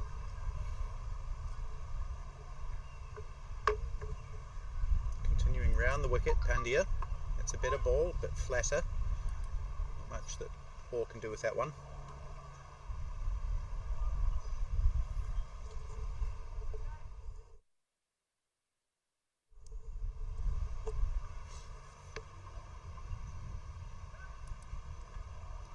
Oh, what's happened here?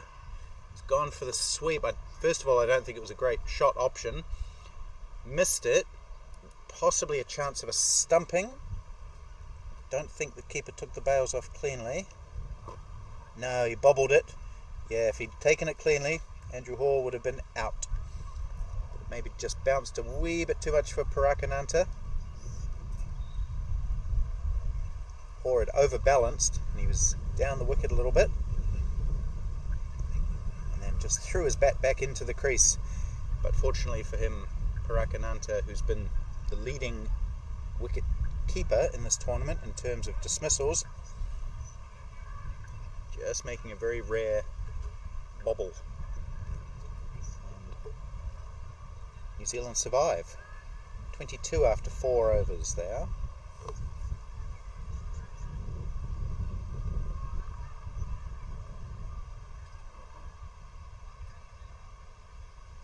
They need to score at 4.6 runs an over from here on in.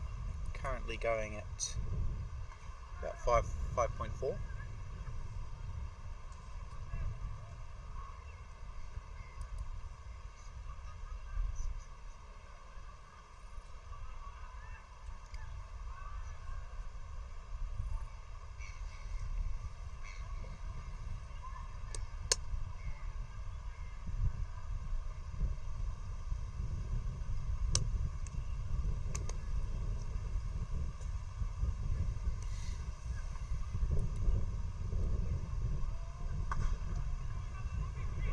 Driven straight, quick single again, chance, no, more misunderstanding between Hoare and Petrie. They've not been communicating particularly well in the early stages of this innings.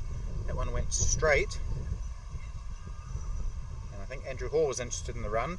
Richard Petrie had turned back to keep his bat in the crease, and then maybe didn't have the momentum necessary to take off for a run. In fact, I think he slipped a little bit. Hoare goes leg side again. This should reach the boundary. I think he's timed it pretty well. It's going out towards the boundary and does just dribble over the line now. So another 4. A 4 for Hoare.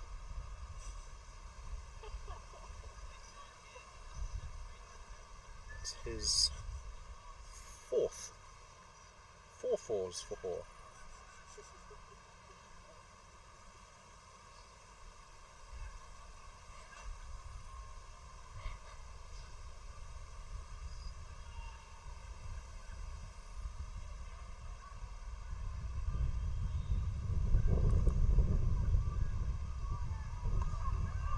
Runs on the leg side.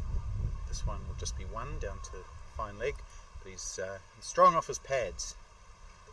The number 21 for New Zealand. Both of these batsmen former first-class cricketers. Petrie an international as well.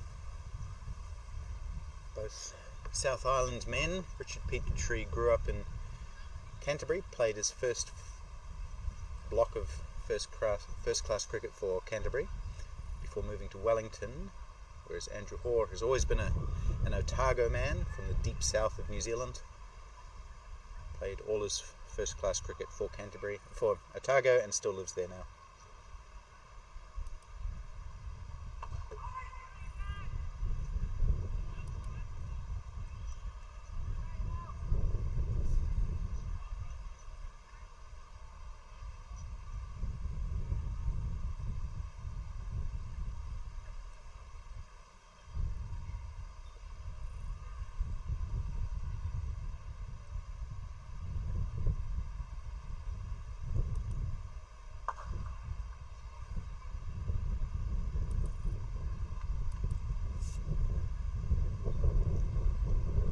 Six runs off that Mohsin Khan over, and it's a good start for New Zealand off the first 5, then 28 without loss.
Sweeps this time. Andrew Hoare down 2, long leg for 1.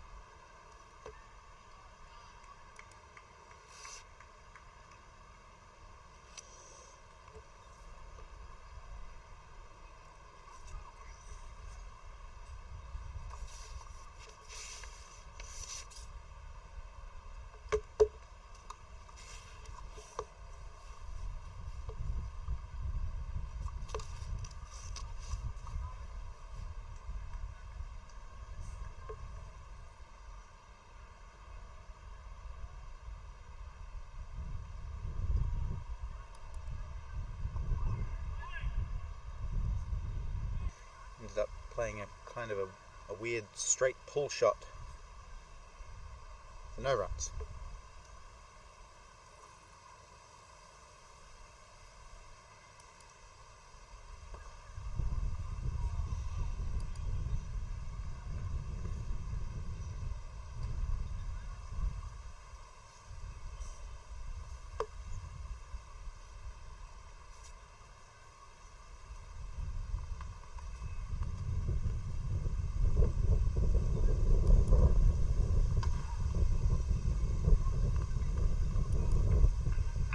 Good over from Sanjay Pandya, only 1 run coming from it, and he had Richard Petrie in a little bit of trouble with those last 2 or 3 deliveries.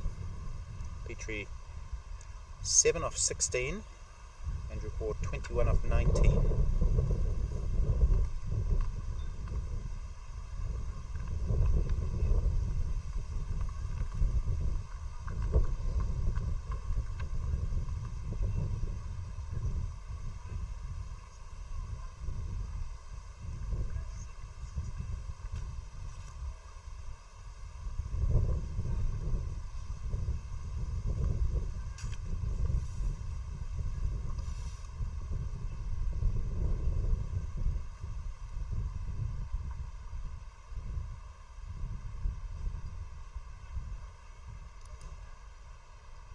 Oh, what a great delivery that is. Pitched on leg. Beat Andrew Hoare outside the off stump. Really nice outswinger to the left-hander from Mohsin Khan. He's getting a lot of movement.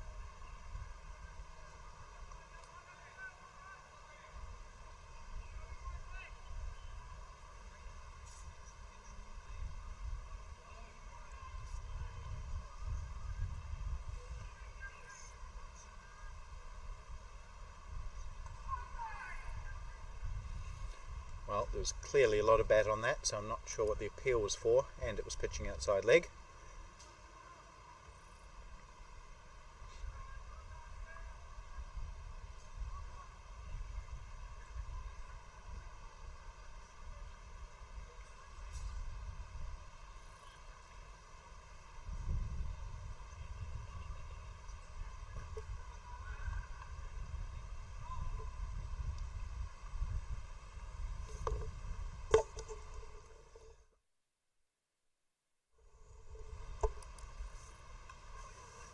Ooh, inside edge, or Petrie.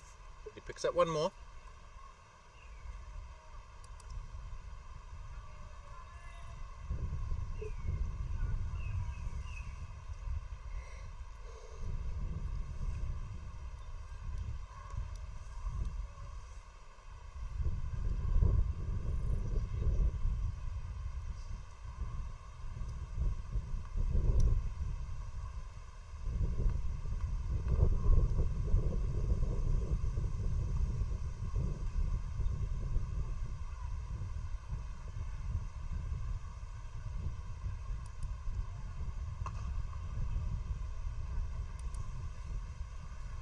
Quite nicely played from Andrew Hoare, just waited for the ball to move across him as he knew it would, and then played it straight back down the wicket. Well played.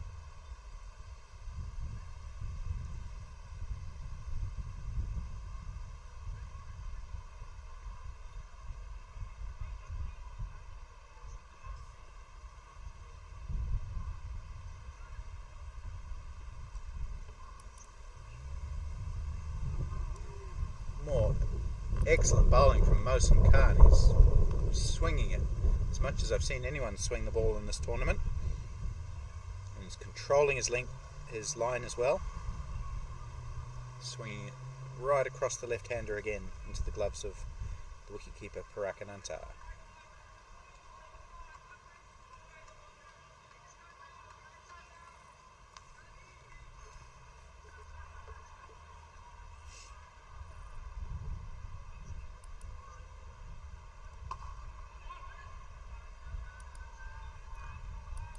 Equally, Andrew Hoare showing good technique, and he's playing the ball as late as possible, just letting the ball hit the bat.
Nice shot from Richard Petrie, just putting a foot down the wicket and slamming it over cover for 4 runs.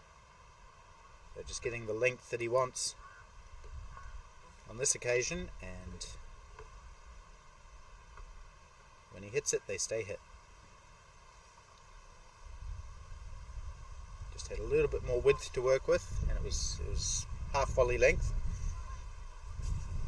So he just hit through the ball, over the covers. His second boundary.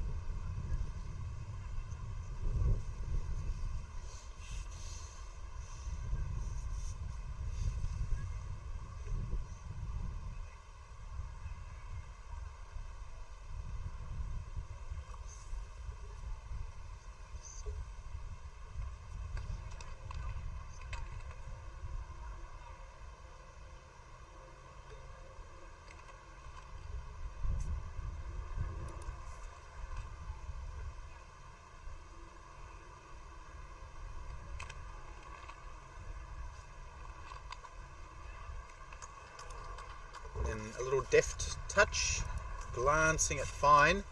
The man at first slip doesn't seem to have any energy, so the wicketkeeper does the fielding. It's Parag Ananta. We've seen that a lot from him. He's full of energy. He chases that ball down, but they managed 3. So Pandya just straying a little bit too leg side, and Richard Petrie waiting for it, just glancing it around the corner.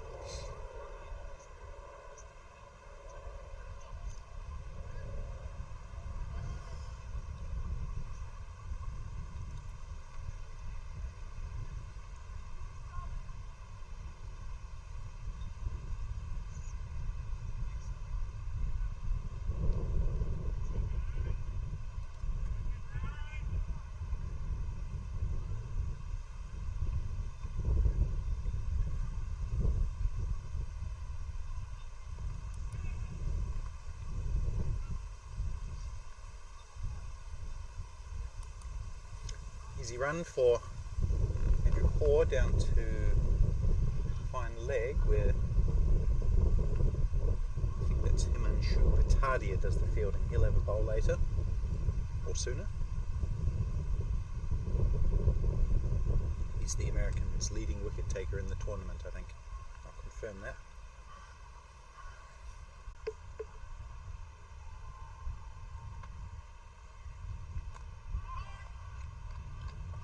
Good over for New Zealand, 10 off it I think, and they're up to 40 after 8, so that's 5 and over. And they haven't really looked troubled. The ball is swung early on from Mosen. He did beat the bat a few times, but no chances yet, no genuine appeals either.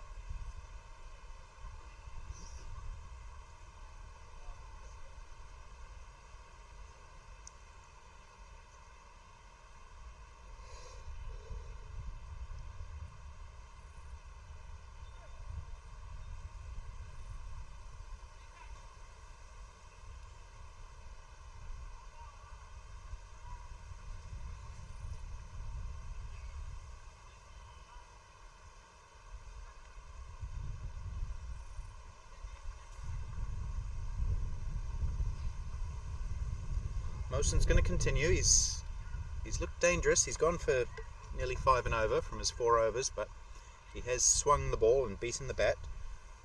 He's looked the best chance to take a wicket for the USA.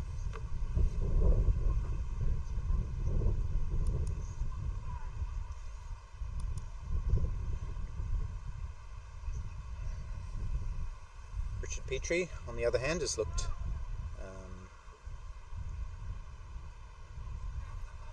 determined. Hasn't had a big innings in this tournament, and he's looked like he would like that to be today, to finish the tournament, the World Cup, on a good note for him.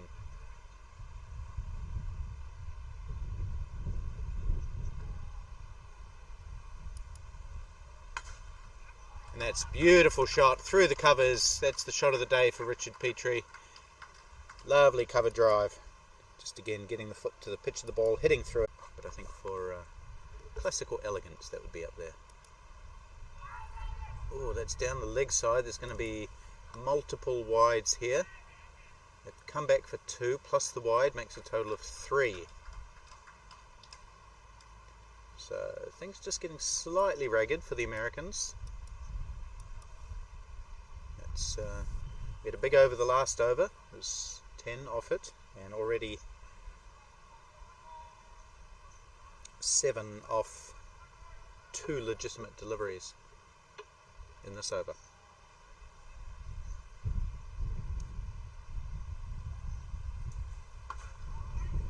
Another strong drive from Petrie, fielded well this time in the covers. Of course, this match is being played for 3rd and 4th place. The winner will finish 3rd in the tournament, the loser will finish 4th. All of the other teams are playing for the subsequent positions further down the table, except for South Africa and England, who will compete tomorrow in the grand final for 1st and 2nd.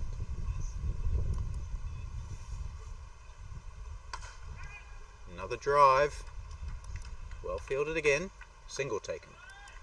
5 for 3, they only need 147 to win that game. They've lost 3 early wickets.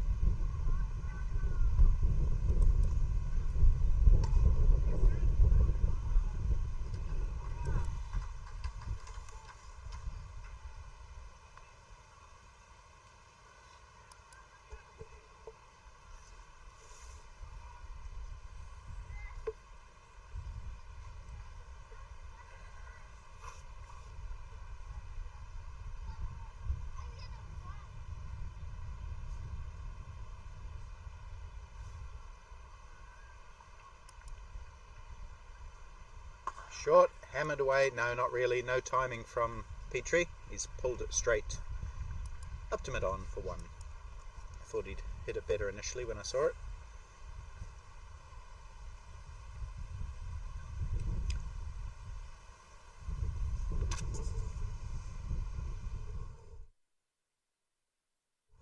So the Grey Caps are approaching 50. They're 1 run short of that total. They've had 9 overs, so that means they're going at about 5.5 to the over. And from here on in, they need to score it under 4.5. 162 runs needed in 218 balls. 10 wicket for 1 within the first 15 overs, so it would be a real upset if they could topple the UAE after a really poor start to the tournament for the Canadians.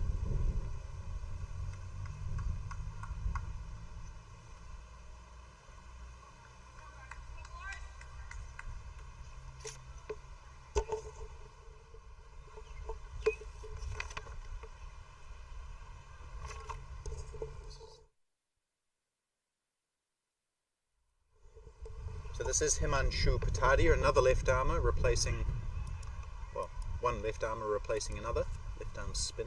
They also have Chintan Patel, who bowls slow left arm.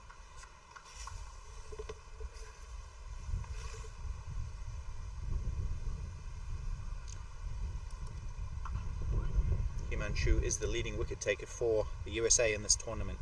He's taken 12 wickets at an average of 15.6.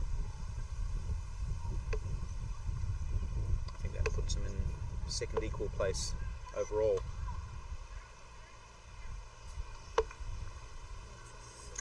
That's the 50 up for New Zealand in the 10th over. Good solid start from them, no loss.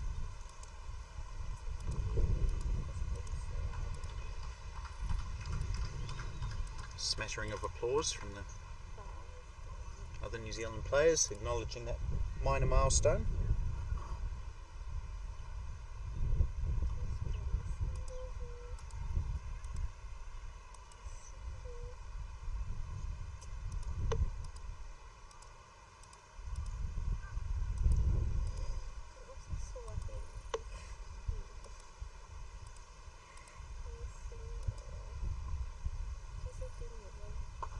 Oh, chance of a catch taken, and again Andrew Hoare is just really softly holed out, as we see so often from him. He looks really comfortable and then just plays a really, really loose, simple shot straight to a fielder, and it's happened once again, just guiding the ball to mid-off, and the easiest of catches taken.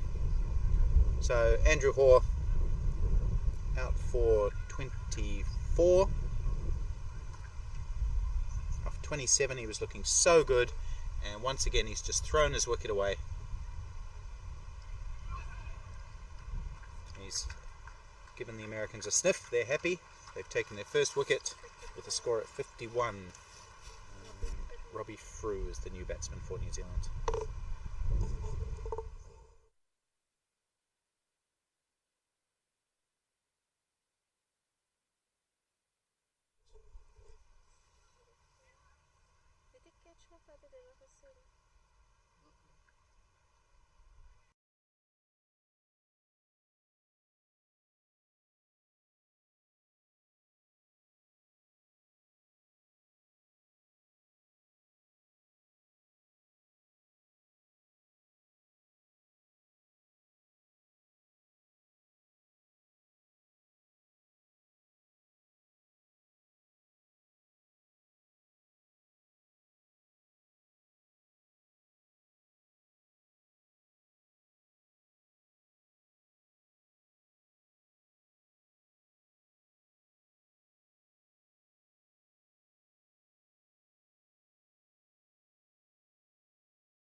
Robbie Frew off the mark with a nice little guide down to third man, which he's timed really nicely. Come back for 2. Oh, yeah. Okay. And that's off Syed Shahanawaz, who scored 4 with the bat, coming in at number 5 today. He's got a chance with the ball, one of the many spinners in the US lineup. We've already seen 3. We're only into the 11th over. Oh, sorry, he's not a spinner, he's a medium pacer. Well, what do you know?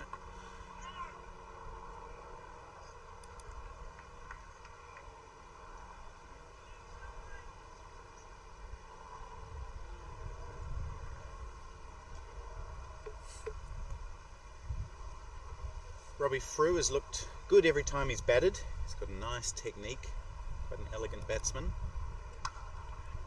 As we see with that shot, out into the offside, which will collect him 2 more.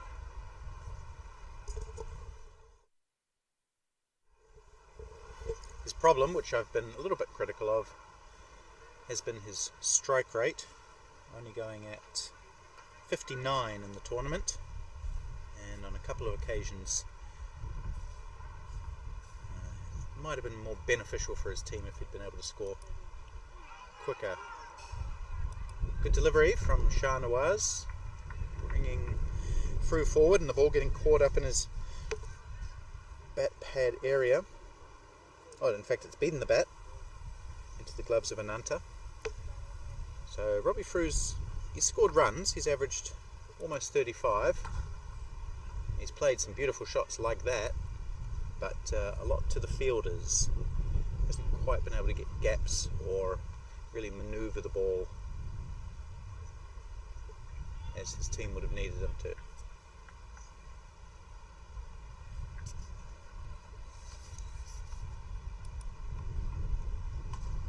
Nice clip off his legs though. Has he timed that one? He has. Very nicely into the square leg boundary for 4. So no problem with his strike rate today so far in the early stages. It's up to 8 at a runner ball. And New Zealand going at over 5 in the first 11 overs.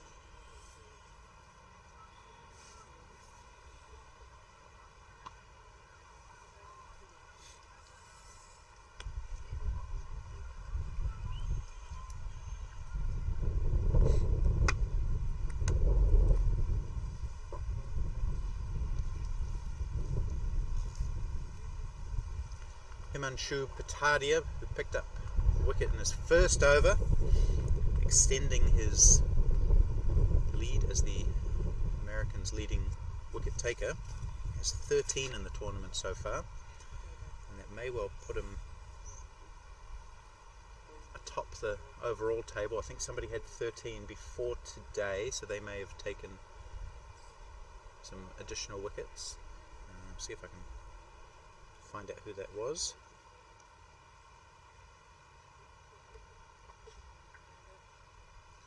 Yeah, Jafar Qureshi had 13 before today. He took another 3, so he's got 16. Bidi Anandapa from Canada has 13, and so too does Patadia now.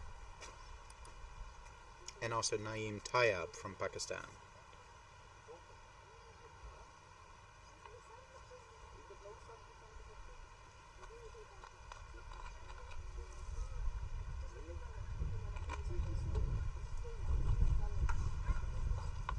Well played by Richard Petrie, going back into his crease, just guiding that one out to cover sweeper.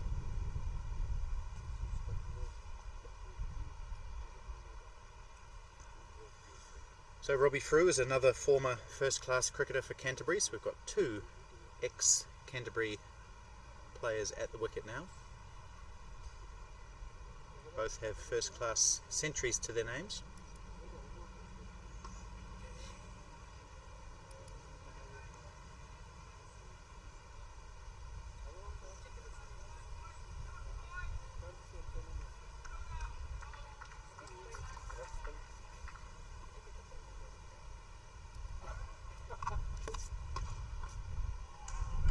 hit through the gap. I don't think he's timed it all that well. Fielder gives chase, dives, stops the ball just inside the line. 3 to Robbie Frew.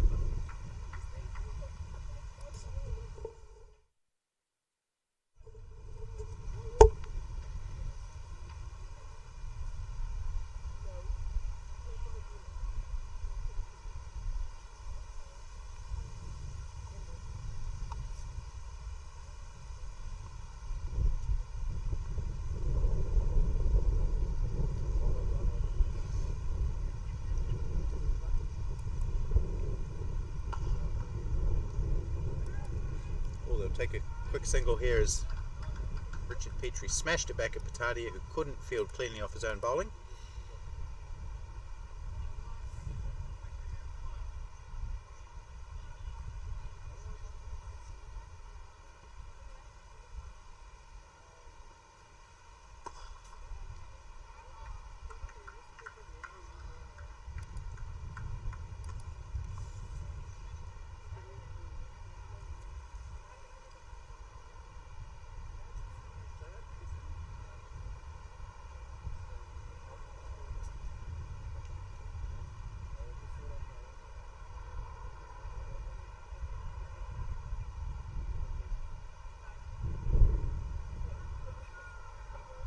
We'll probably have Adrian Dale coming in next for New Zealand, then maybe Colin Owens, Mason Robinson. No Adil Samani or Kelvin Scott or Bert Horner in the New Zealand lineup today, or John Vojnovic, but he's not really a batsman.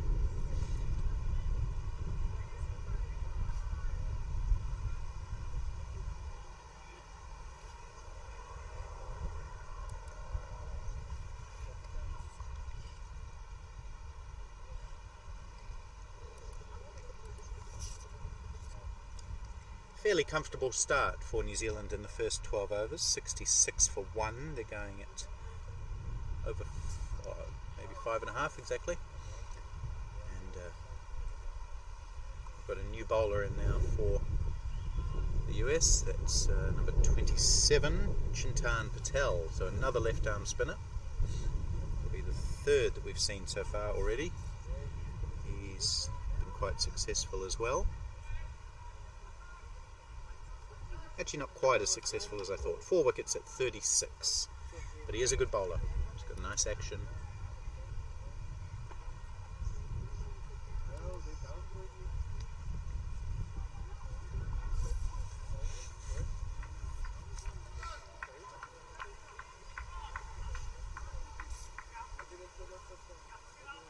Long off goes back for Richard Petrie. We've also got a cover sweeper.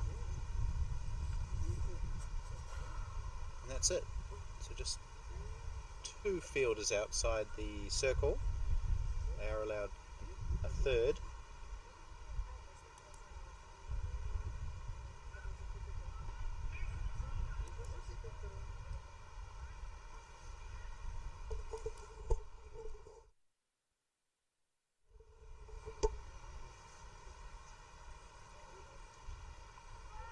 No Sajid Fernando in the US lineup today. He's their off spinner who played a lot of first class cricket, made it up to Sri Lanka A level. He's not in the side today. Smashed away by Robbie Frew. 1 bounce, 2 bounces over the straight mid wicket boundary for 4. So Robbie Frew looking quite assertive today by his standards. It was a long hop and he has shown the ability to knock away the bad ball in this tournament, and that he did on this occasion. Good balance in that shot. Didn't lose his shape.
there's a player out where, close to where Robbie Frew hit that boundary, more at a straight, square mid-wicket, conventional mid-wicket.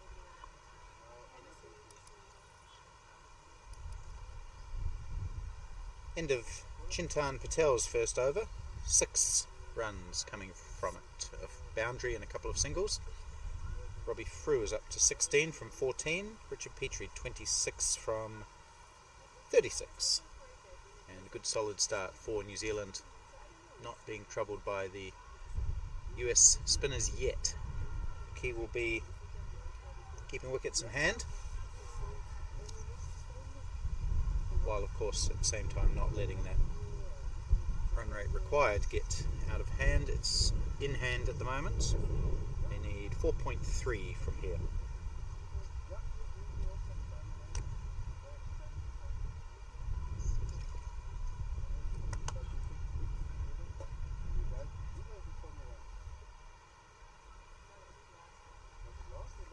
Patadia around the wicket to the right-handed Frew. Robbie Frew with number 35 on his back. The numbers for New Zealand represent the order in which players represent their country. So that means Robbie Frew is the 35th player to play over 50s cricket for New Zealand.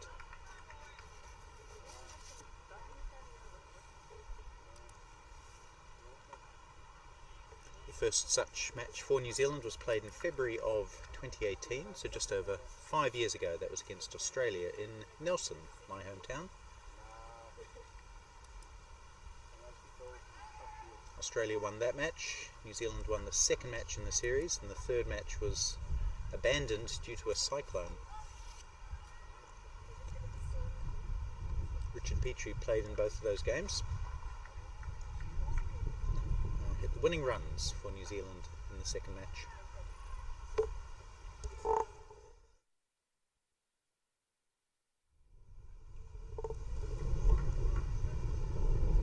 Here he is, 5 years on, still proud to represent his country. Number 10, Richard Petrie. So he was in that first 11. That's why his number is 10. I think it might have been done on alphabetical order for the very first team. Oh, that's nicely bowled by Patadia. Straightening up and squaring Robbie Frew up a little bit.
Driven hard into the covers, slight misfield, allows the run to be taken. Can't blame the fielder too much there. He did misfield it, but it was firmly hit, as it usually is, by Richard Petrie.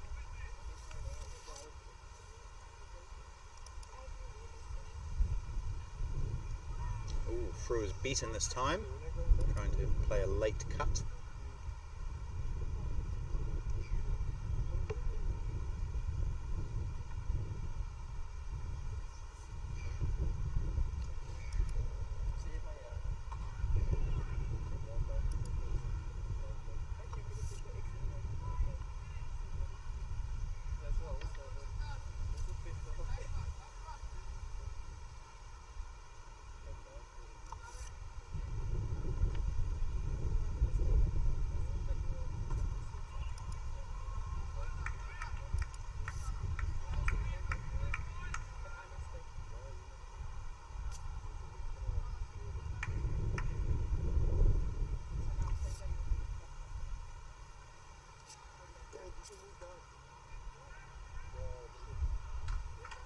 Nicely guided down through third man by Robbie Frew. Beautiful timing. One of the fielders there is really struggling. It's the man with the red cap on there. Might be Fazal. He's not really able to run much, so he leaves it to his teammate, and they take 2.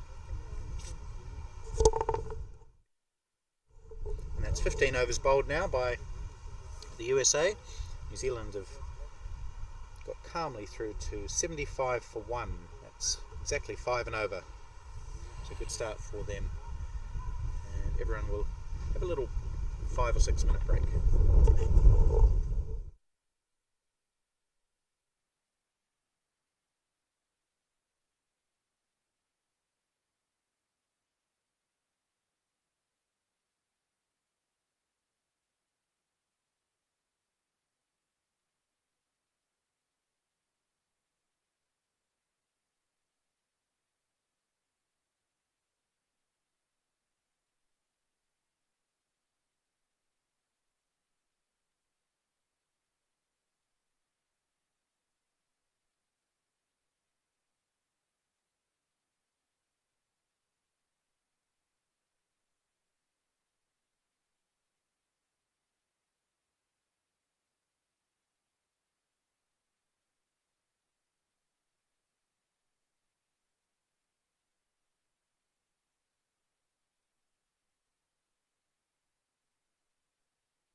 Back after drinks, with Patadia continuing to Richard Petrie, who was on 28 from 39.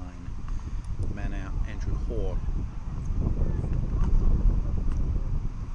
who had progressed very comfortably to 24, as he usually does, and then just spooned the ball up to mid-off. Another very soft delivery for Andrew.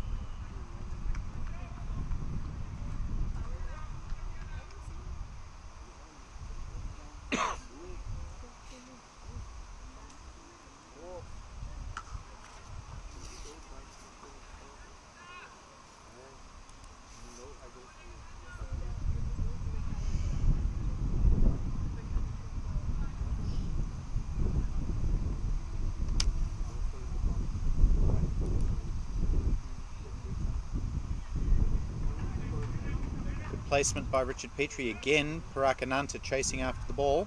He's the wicket keeper. Petrie takes 2 more with that leg glance.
Another single for Richard Petrie down the ground to long on.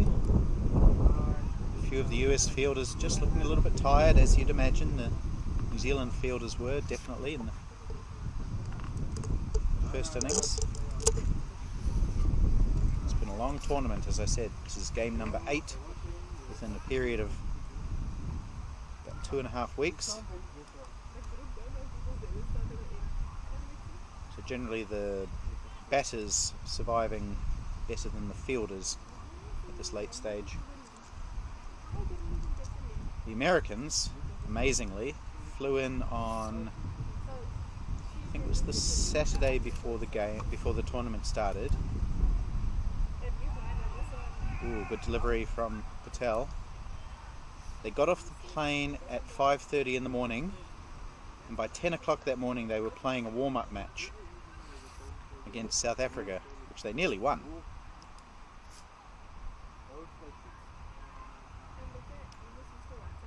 It's a wide. It's a great enthusiasm from the Americans. It's not a short flight from America either.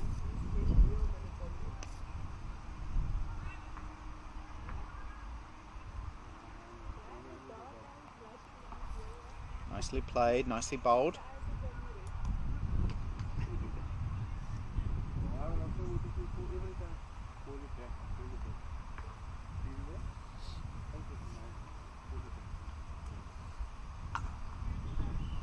Well played by Robbie Frew. He just waited on that one and timed it out to cover for another single, taking him into the 20s.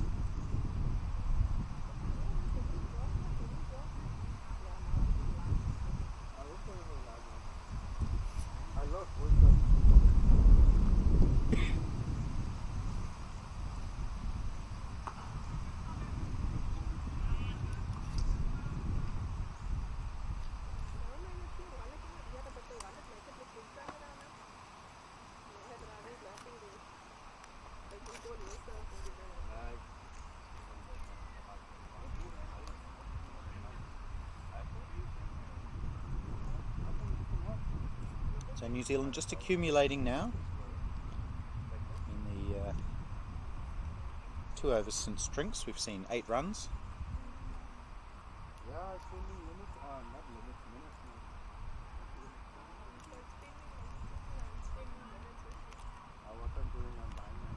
New Zealand found it difficult to take wickets when they bowled. The Americans managed to get through to the second drinks break with only losing 1 wicket. New Zealand have made it through 17 overs, just losing 1 wicket as well. The advantage they have is that their run rate's a little bit higher than the American one was. So from here on, New Zealand need to score at 4.5 and over, 127 off 168.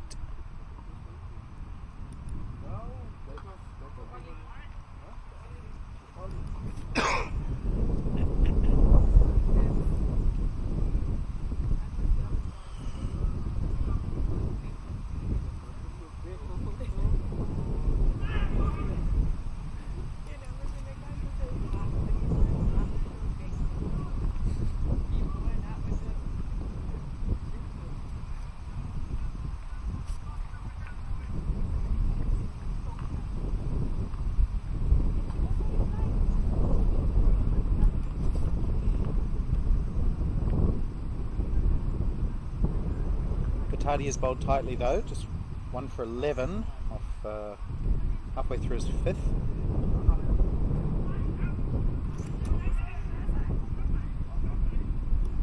Yeah, they'll come back for 2, that's good running. Robbie Frew pretty fit, light on his feet.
just joining us, perhaps you've woken up somewhere in the United States and you want to see how your over 50s side are doing. Maybe you're coming back from a late night in New Zealand on a Sunday. Then the story is that New Zealand need 210 runs to beat the USA and finish third in this final round match of the Over 50s World Cup.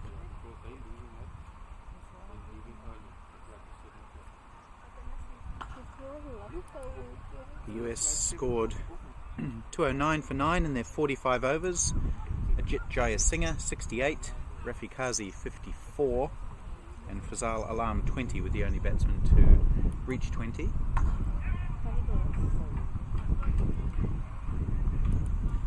Best bowlers for New Zealand: Andrew Nuttall 3 for 22 from 9, and Dave Goldingham 3 for 34 from 9. Richard Petrie 2 for 31. And then New Zealand's response: all three batters who have batted so far have reached 20. Andrew Hoare was caught. Sanjay Pandya bowled Himanshu Bhattadia for 24. Richard Petrie 33 not out. Robbie Frew 22 not out.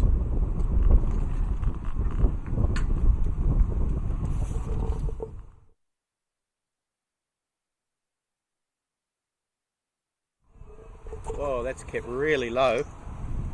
Robbie Frew going for the pull ended up missing it by miles as it kept very low outside the off stump.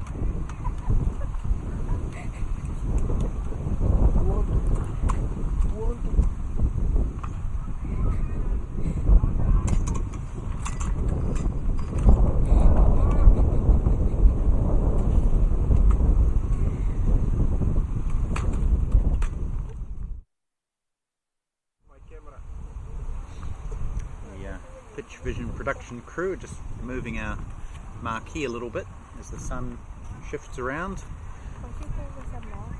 Marquee, yeah. Marquee.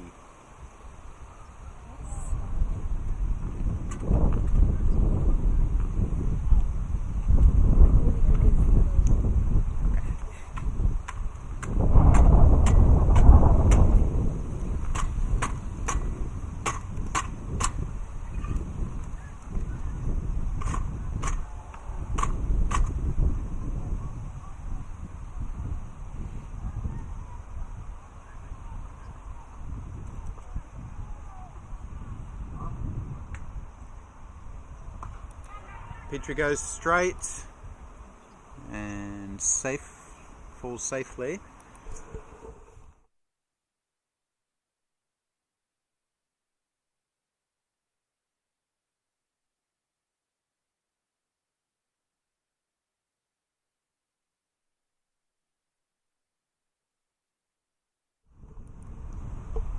Oh, here's a chance. This should be taken. Robbie Frew has holed out to point. A very uncharacteristic shot from Robbie Frew. He'd been conservative and in control of his innings up until that point, and then just looking for a really big, expansive square drive. It's gone straight up in the air, and the man at point has taken a very simple catch. So just as New Zealand were getting themselves into a position of safety, they've lost that second wicket.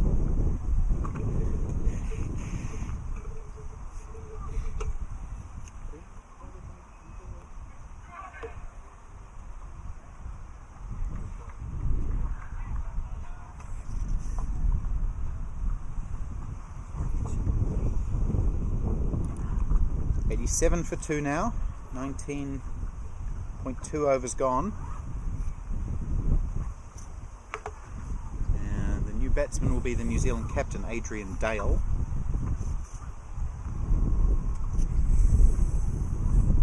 The wind is getting up here at Green Point Cricket Club as well. It's considerably colder than it was maybe an hour or two ago.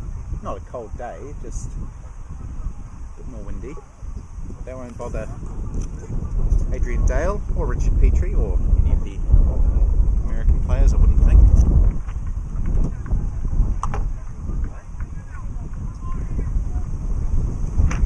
But that wicket has given some encouragement to the American side, who feel that they're back in this game now, having snaffled a second wicket.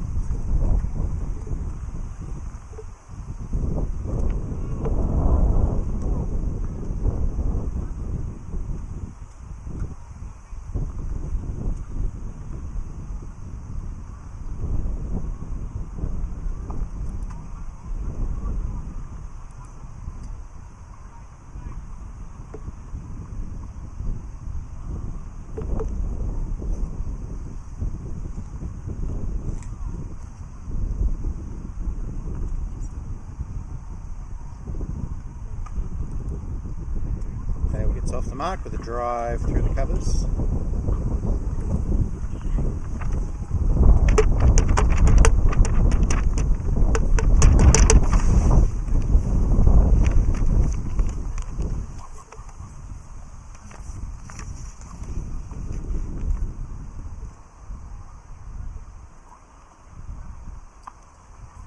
Two experienced members of the New Zealand team, probably the most experienced members of the batting lineup at least. Both men played in that first series way back in 2018 that I was referring to earlier against Australia.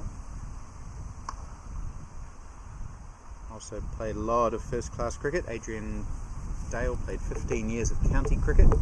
So all of the top four for New Zealand experienced first class cricketers, and they'll need it. The Americans fighting their way back into this game. 88 for 2 now. We were having a little discussion, me and Labiba, the pitch vision scorer, about the difference between a marquee and a gazebo. I've looked it up. A gazebo is smaller than a marquee, so I think this is probably a gazebo. So I'm going to default to you on this one, Labiba. We'll call it a gazebo. What is?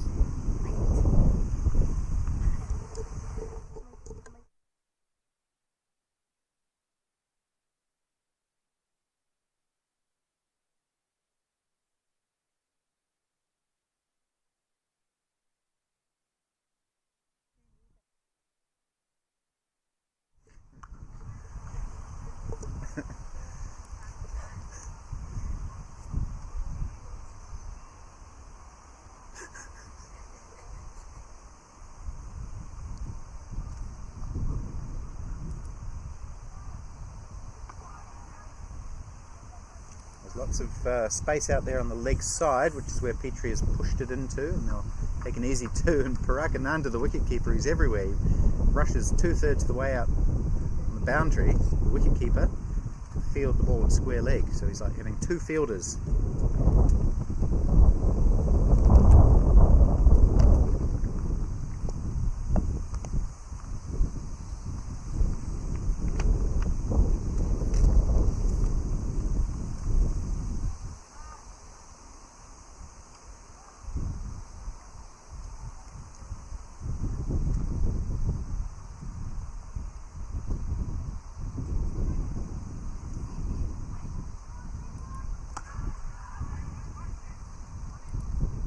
Another good shot from Richard Petrie. He's looked determined today.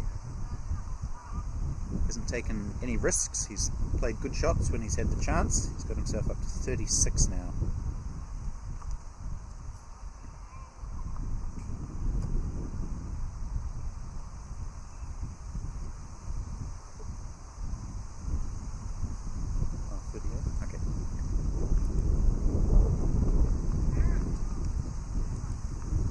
Adrian Dale, he'll be determined as well to get a good score. He started off well, scored 68 against Zimbabwe and 46 against Sri Lanka.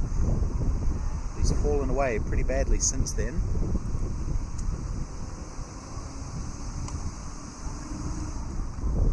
Those two innings accounting for about 110 of his 159 runs. So the other three innings that he's played have have only brought him about 40 runs. And he's so far averaging 31.8.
Himanshu Patadia has bowled a really good spell, 2 for 16 from 6.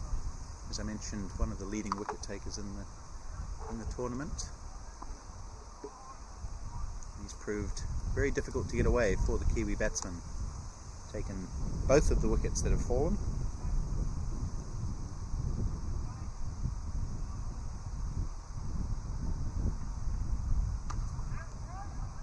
Slammed away by Petrie, but this outfield remains slow. The grass is a little bit longer than some of the other grounds we've seen. That contributes as well, and you really have to hit it quite hard to get it away for 4, so 2 more on this occasion for Richard Petrie.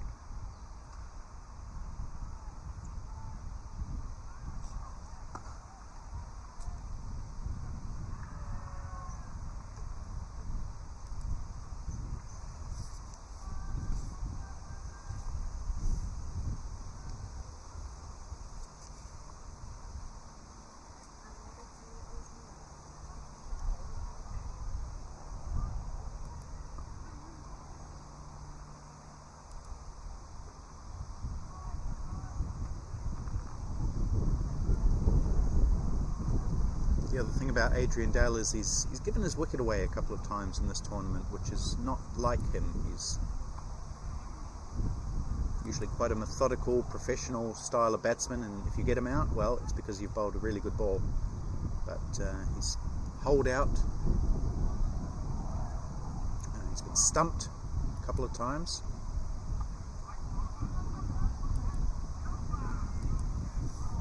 Another tied over from Patadia, 3 runs off it.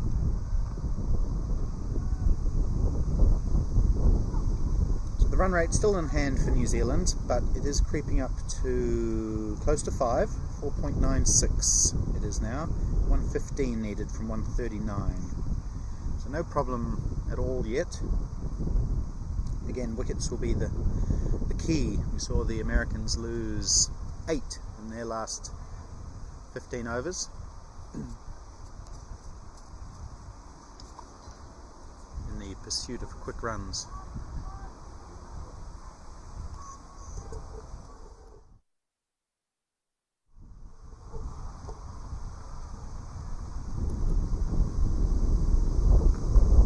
Oh, Petrie has a big swing at that one. Gets a thick inside edge.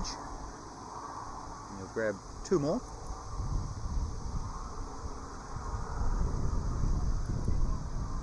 So Patel has been economical as well. Chintan Patel, none for 18 off 5.1. The 2 left-arm spinners doing a good job for the USA.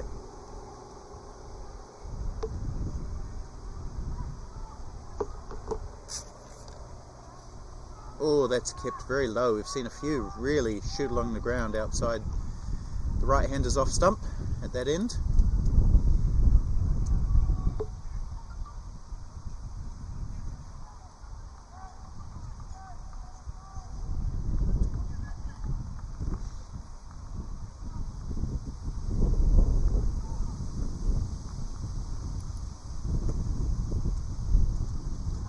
Adrian Dale uses his feet, shuffles down the wicket, hit on the pad, but the fact that he had come out of his crease may have helped him. Maybe it was sliding down a little bit.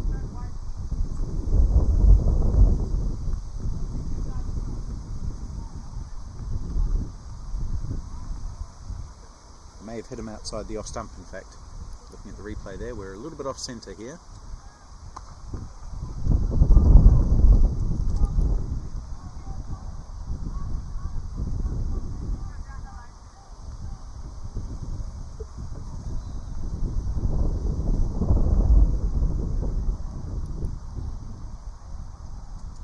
Dale on the sweep, that's good because there's nobody out there, just a matter of how well he's timed it, and enough to reach the boundary. Teased the fielder out there, thought he had a chance but he couldn't quite haul it in, and Adrian Dale scores a boundary which brings up the New Zealand 100. So 102 for 2 now, New Zealand, almost halfway towards their target. And we have reached exactly the halfway point, or slightly more.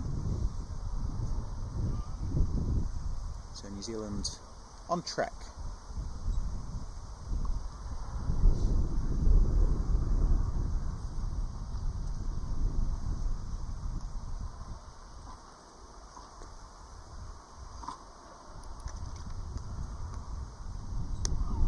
Again, the ball keeping really low outside that off stump. I hope the batsmen have discussed that from a New Zealand perspective. So Adrian Dale hitting almost over the top of that ball.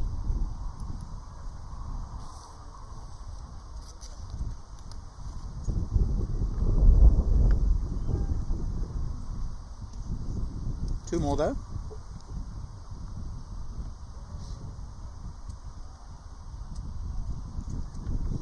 And that's a pretty good over.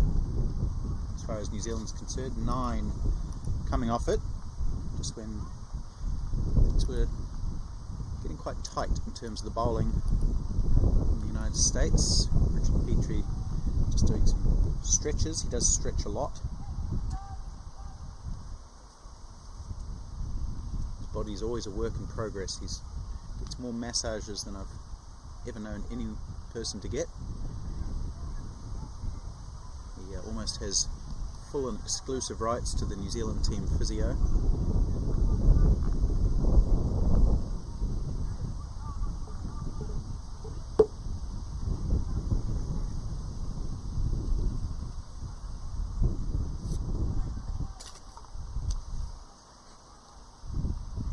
Here's Patadia. He's got 2 overs left. He'll bowl one of them now.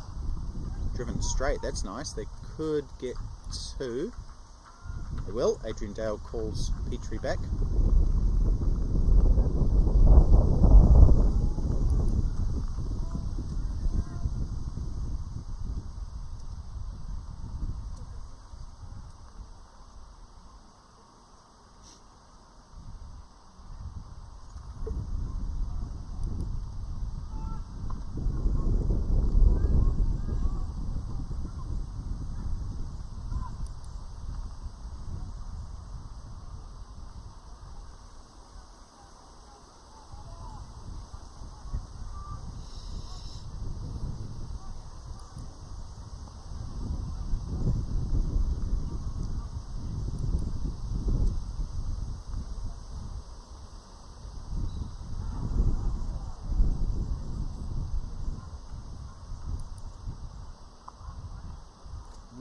Petrie overbalances, but he's hit that out of the middle of the bat, and the sweep shot just gets him 1. They were considering 2 quite seriously, but ended up settling for 1.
24 overs bowled now by the US, including 8 to Himanshu Patadia. He's taken 2 for 22. Not dissimilar to Andrew Nuttall's figures for New Zealand. He took 3 for 22 from 9. So he's got 1 left. Chintan Patel, he's bowled 6 for 23. He's got 3 left. You get the feeling that these are the 2 key bowlers for the United States. They do still have plenty of other options. Oh, that's coming beautifully to Richard Petrie. He's got to be careful outside the off stump there. It's keeping low. And that looked like an arm ball from here, which just kept coming in. But Richard Petrie kept the ball out, to his credit.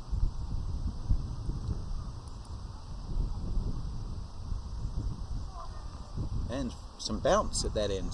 So we've been saying how it's been keeping low. Well, that one actually bounced up.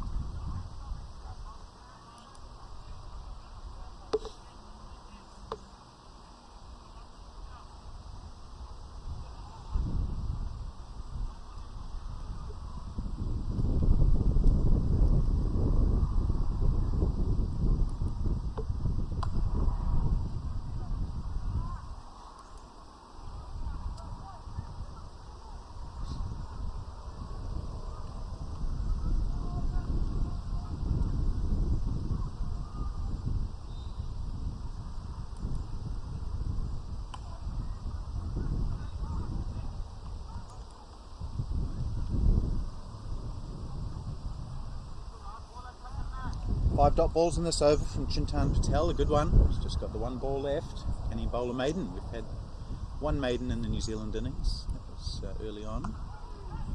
No, it won't be. They'll pick up a run. It was a good delivery. Again, tucking up Richard Petrie, but he manages to get some bat on it onto the leg side. And it takes him up to 48. So he's approaching his second 50 of the tournament. He did get one against West Indies, turned it into 70 in that easy chase that New Zealand had against the Windies.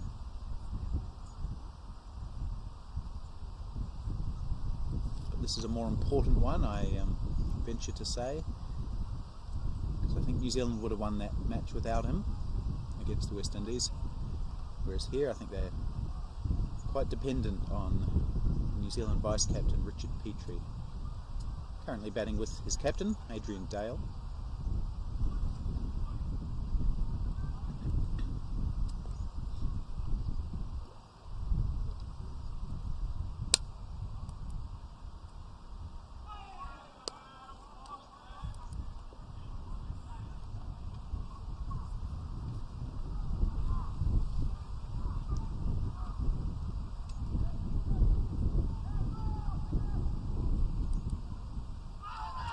Shout for LBW. It looked like it was maybe going down leg side a little bit from this angle. It's not a great angle we're at.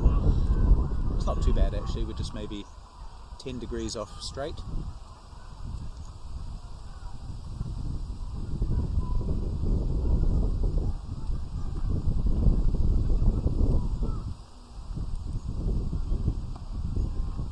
So New Zealand might be just looking to keep out Patadia first, and then maybe Patel as well.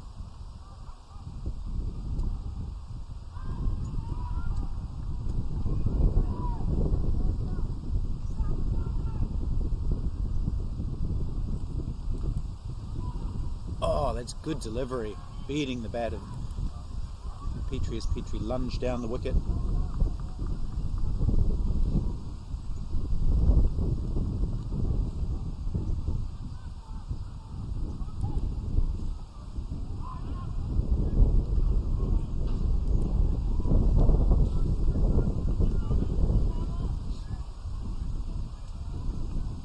One delivery left in Himanshu Patadia's spell.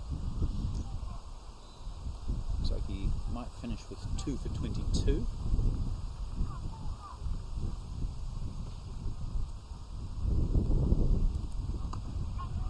No, for the second consecutive over, a maiden opportunity is spoiled by a single off the last ball. Still an excellent spell from Patadia. 2 for 23 from 9 overs. New Zealand 109 for 2 after 26.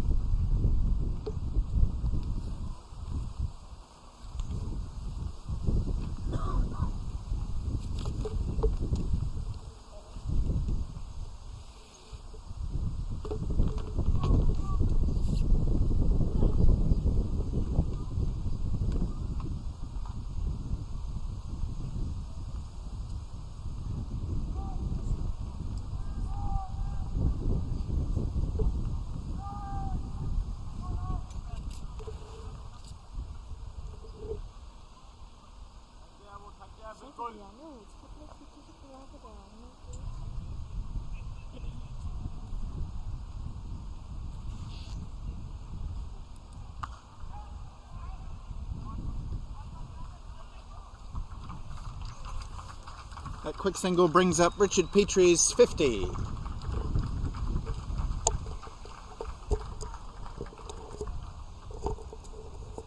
Second half century of the tournament for the New Zealand vice captain.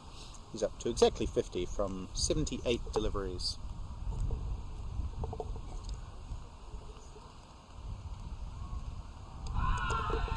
Now there's a big appeal. Given not out, the Americans can't believe it. And now there's a chance of a run out. Dale comes steaming back for 2. To see what happened there. On the sweep, Dale.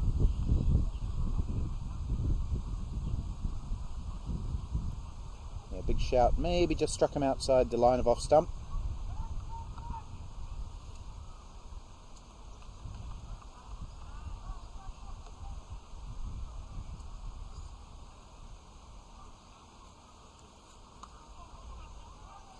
Oh, he wants a quick single this time, Dale, but Petrie not interested.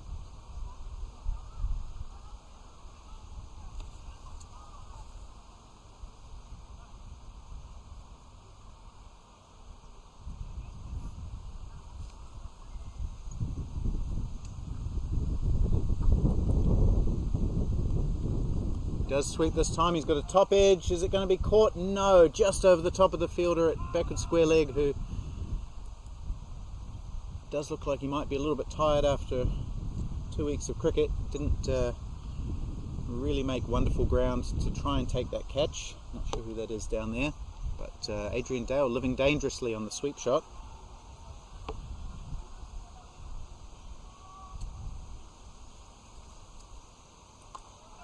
Richard Petrie goes in the air this time, and his shot falls safe as well. He'll take 2, so it's all happening in this over. 50s, appeals, chances.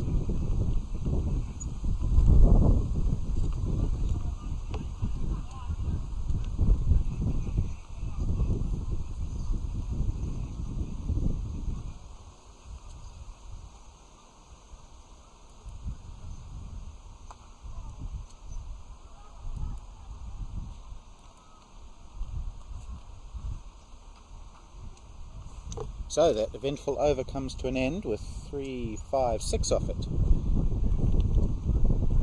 New Zealand are up to 115. Run rate required is up to 5.3 now. 97 from 18 overs. Actually, it's a little bit more than that, 5.3 something. But the good news for New Zealand is that Patadia's 9 overs have been used up. So they will have to bring on a new bowler. Just remains to be seen whether that bowler can bowl as economically as Patadia did.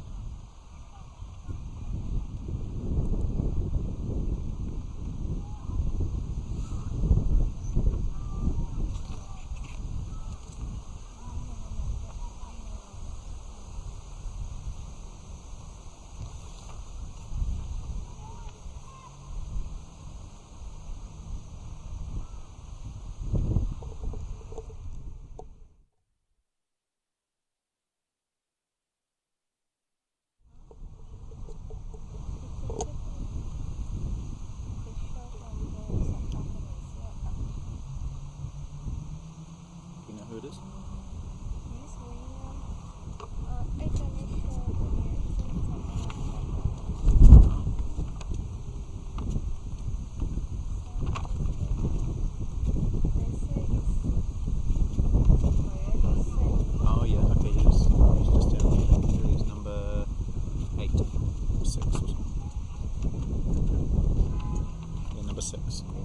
Yeah, so the new bowler is Zubair Hussain, bowling some off spin.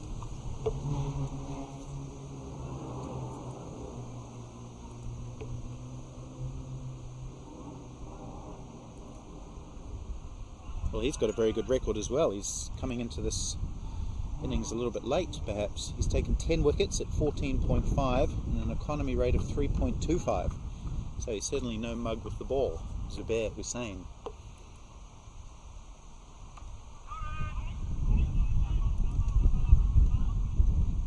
So these last 18 overs for New Zealand aren't going to be easy.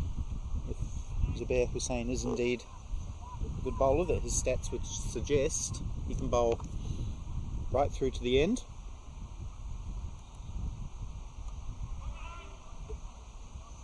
And he started pretty well, just bowling outside off stump.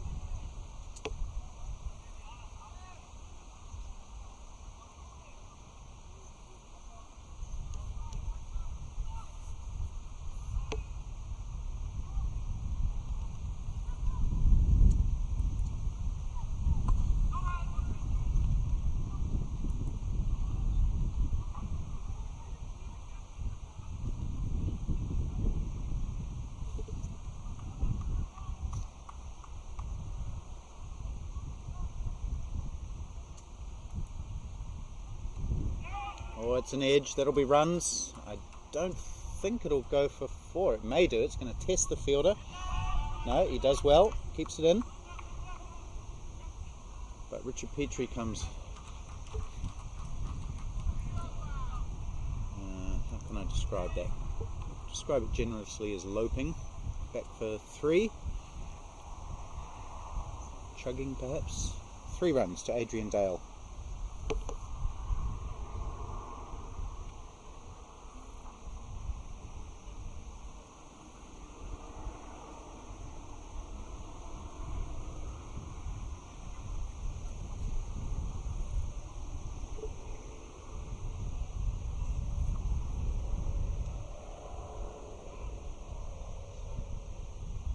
So I mentioned earlier that there were some real similarities between this match and the round robin match played between these two teams earlier in the tournament. Just having a look at that match, USA scored 222 compared to 209 that they've scored today.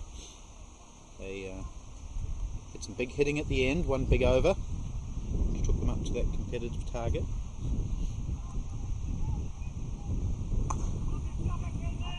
Oh, it's a nice shot from Dale, but really good fielding by the man at mid-on.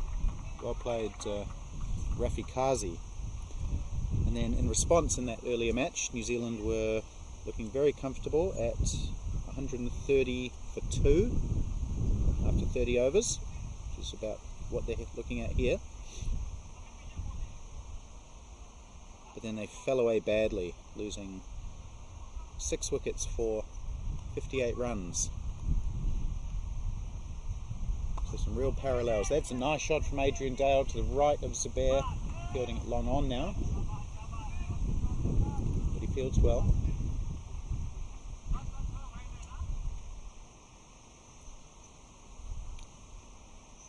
And this match following a very similar pattern. The key will be whether the two set batsmen can keep going a little bit longer this time. In that first match it was Andrew Hoare who scored 60 from 83 and Adrian Dale was 25 before he got out, and that started the rot. Richard Petrie's on 52 doing the Andrew Hoare role. That one's through the covers from Petrie. He's hit it into a nice big gap which will allow them to come back for 2 and think about the third but not take it.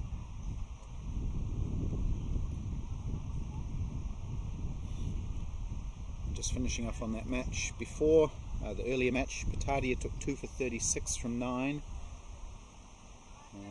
Zubair Hussain didn't play. Patel took 1 for 22 from 7.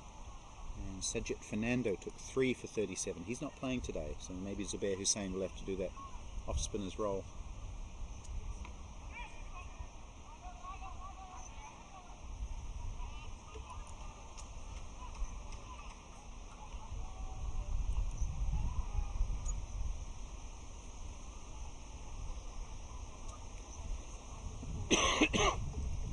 all 4 New Zealand batsmen reaching double figures. I'll be pleased with that aspect of things. But 2 of them falling in the 20s. Robbie Frew has been out in the early 20s about 3 or 4 times in this tournament. Sweep from Adrian Dale. That's a beautiful shot. A little bit aerial, but deliberately so. And then it's pitches and rolls into the boundary for 4. So a great shot from the New Zealand skipper, Dale.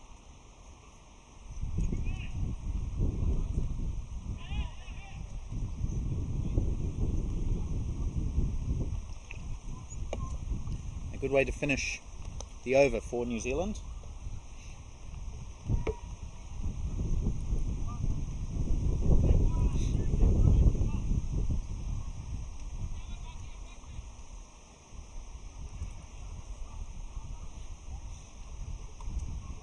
Yeah, they don't want that run rate required to get too high in New Zealand.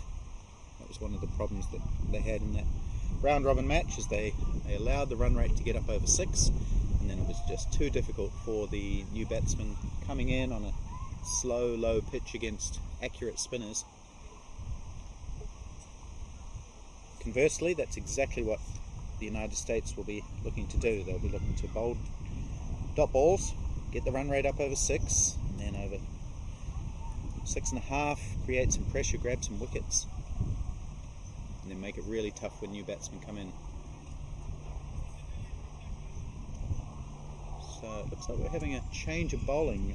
Zubair Hussain only bowled the 1 good over for 3 runs. Now it looks like it might be number 80 or 67, that's Ayaz Sheikh.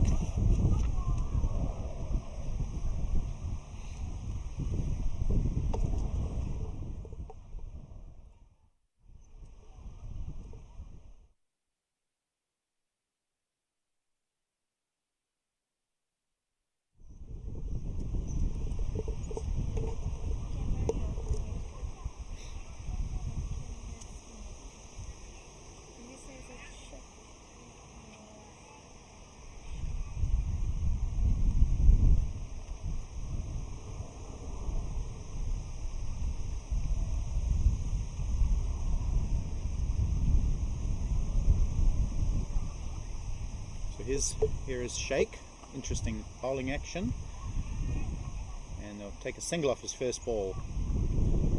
That cut shot to Richard Petrie.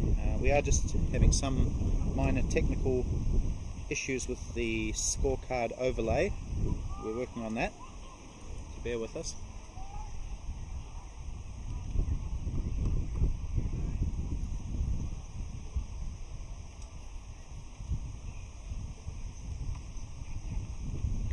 Almost finds the gap, does Dale, but a good bit of fielding at the point.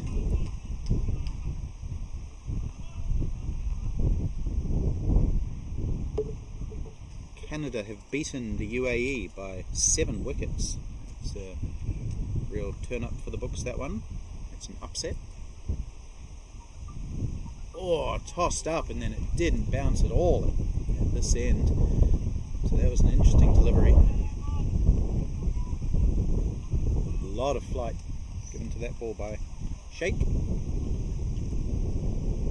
he does again.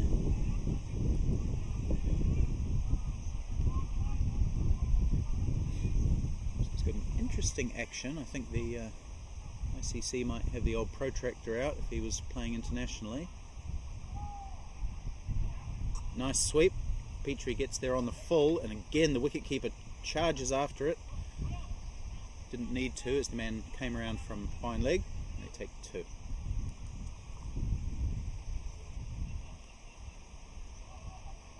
Just quickly going back to Canada, good end to the tournament for them. They beat Namibia yesterday, and now they've beaten the UAE. So after going winless in the round robin stage, they've finished the tournament with 2 victories, and they'll be delighted by that. India looks like they're going to lose to Sri Lanka by about 50 runs. Pakistan have beaten Zimbabwe.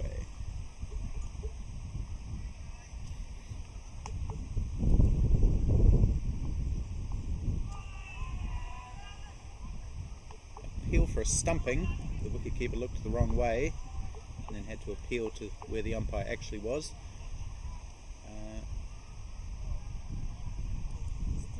Richard Petrie is walking off, but not because he's out, but because it's drinks. So we'll all have a drink and come back in just a few moments for the last stanza of this match.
Okay, so the umpire signals for the third power play about to start. That represents the final stages of this enthralling match for third and fourth between New Zealand and the USA. New Zealand need 80 runs in 15 overs. It's 5.33 and over. They have 8 wickets in hand. Richard Petrie is on 58 not out. Adrian Dale is on 15. And bowler is number 6 is Zubair, who bowled 1 over from the other end. For 3, his first ball is a full toss. Hit down to long off, past a few different fielders. For 1.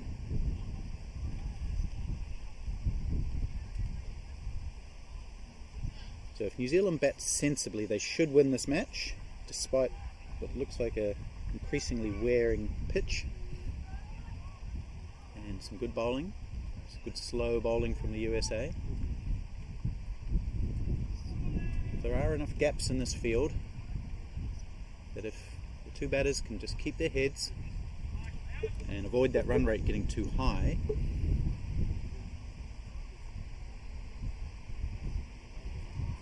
should be New Zealand's for the taking. But it's not going to be easy. On the other hand, if the Americans can snaffle a couple of wickets here, that'll really give them the advantage, because it won't be easy for new batsmen coming in on this wicket with variable bounce.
Three runs off the first over after drinks. So 77 runs now needed off 84.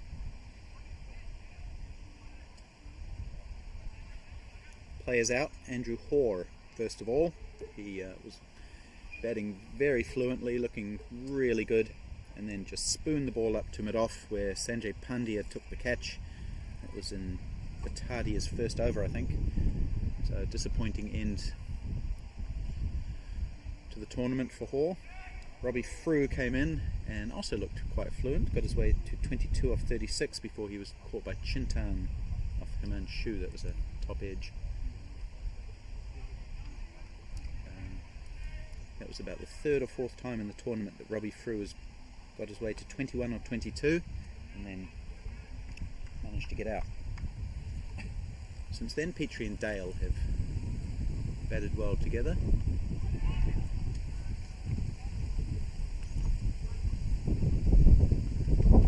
.46 they put on, so nearly a 50 partnership. Ayaz Sheikh bowling very slowly. It looks like he might be bowling leggies. Yeah, I think he is. And Dale deciding he's better off getting to the pitch, so he takes a couple of little shimmies down and gets there on the full, pushing it down to long off.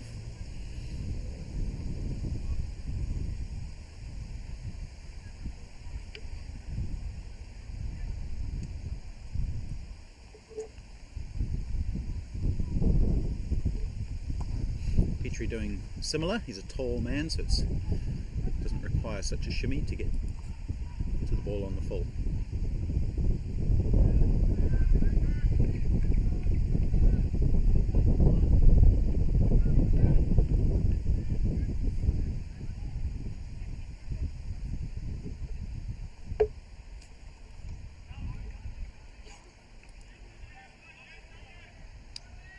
It looks like this is actually Ayaz Sheikh's first bowl of the entire tournament. If it is in fact Sheikh, which I believe it is, he hasn't bowled yet in this tournament until today.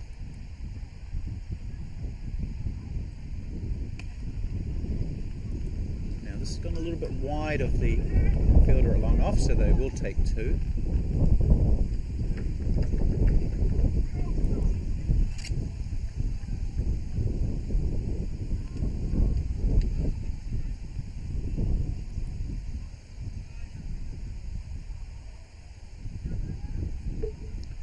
Another good over for the US though, 4 runs off it. So that run rate required for New Zealand is just creeping up every time they get a 3 or 4 run over. It's now up to, I'll let you know in a moment, 5.62.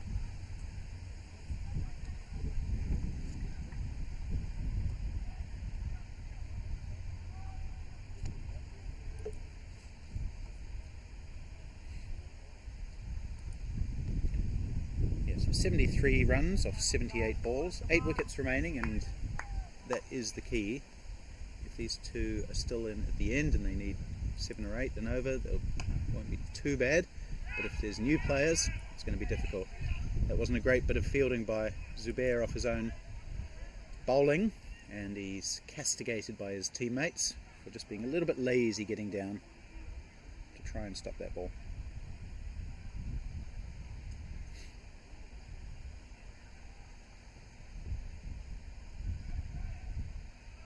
Yeah, it's a bit of a half-hearted, one-handed effort. Again, tiredness may be coming into play. It's nicely whipped away by Adrian Dale to straight mid-wicket for 1.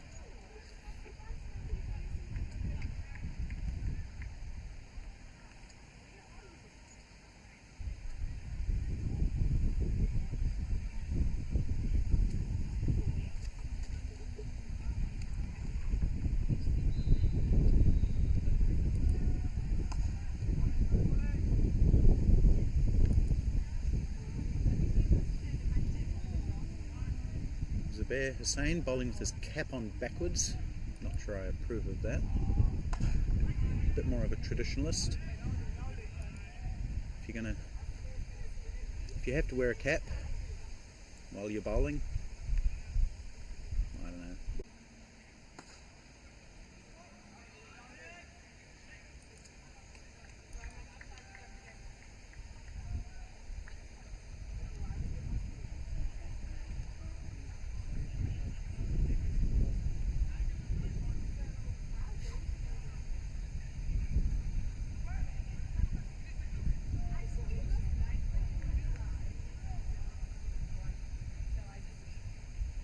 Another good over from Zubair, just 3 runs off it. Run rate required up to 5.83 now.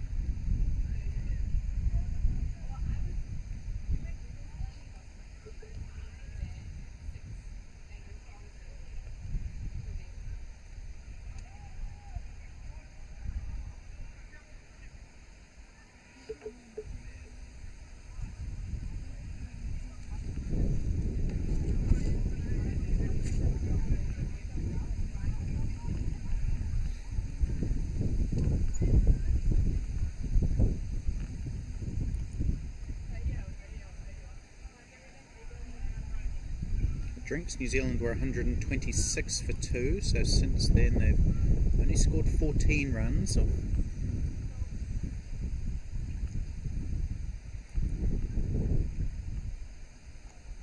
Oh, goes for the sweep, Petrie misses. Things just looking a little bit more difficult for New Zealand now.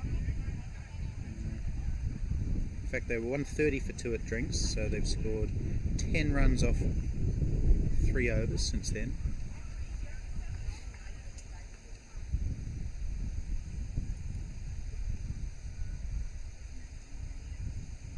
This is a cut again. So Ayaz Sheikh doing a great job, considering it's his first spell of the tournament.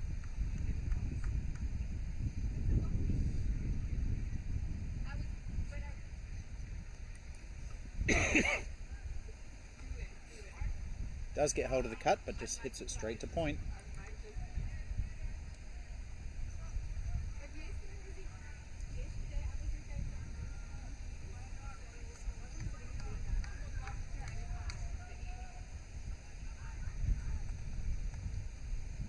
Run rate required over 6 now.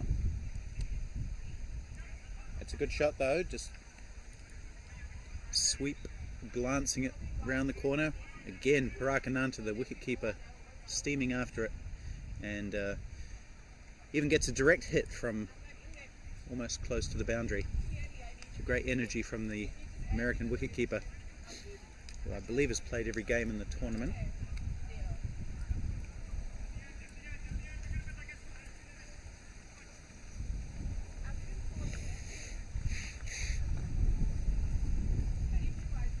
Those 2 runs are the only 2 runs off the over so far, and there's just 1 ball to go.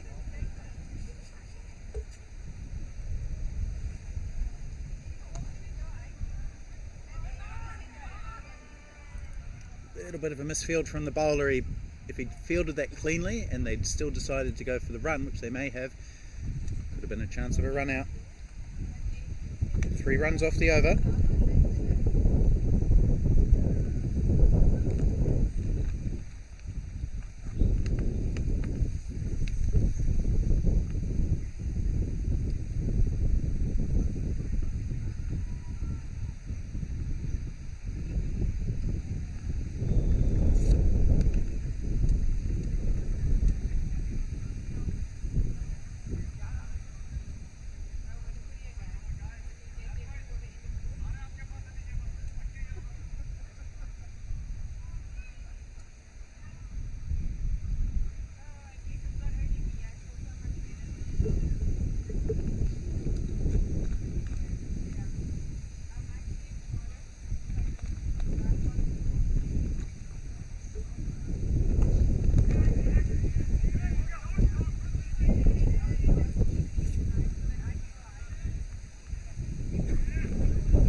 Just falls short of fielder at point.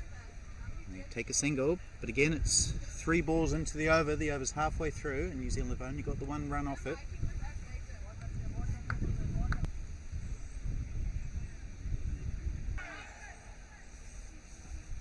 Adrian Dale may be getting a little bit frustrated with the lack of strike he's getting, and the fact that the run rate is increasing, playing a bit of a wild shot.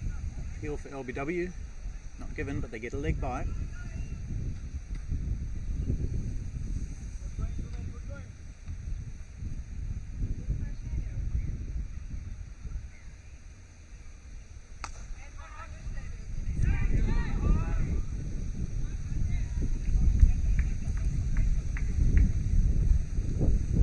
It's another 3 run over. There's been a lot of those recently. We have 1 ball left in this one.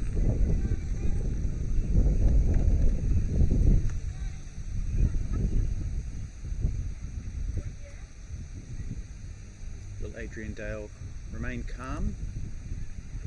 He does. He lets that one go wide.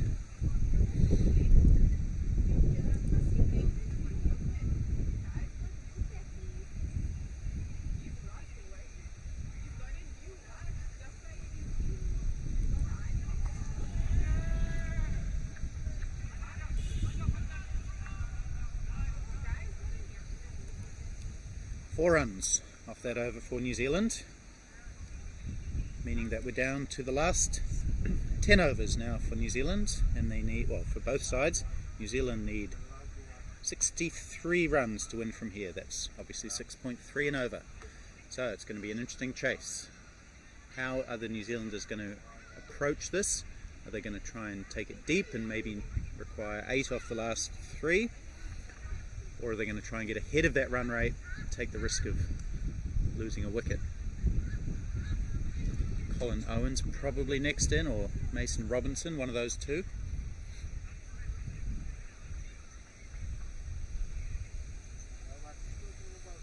There's also the option of sending in Jason Campbell to see if he can just try and whack a few.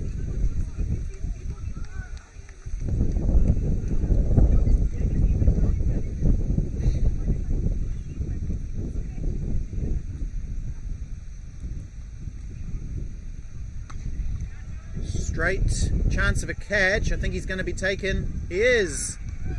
Adrian Dale did get frustrated by those 3 or 4 tight, low scoring overs, trying to hit it for 6 straight down the ground. Couldn't do so. He's holed out to long off. And the Americans right back in this now, taking their 3rd wicket, the important one of Adrian Dale.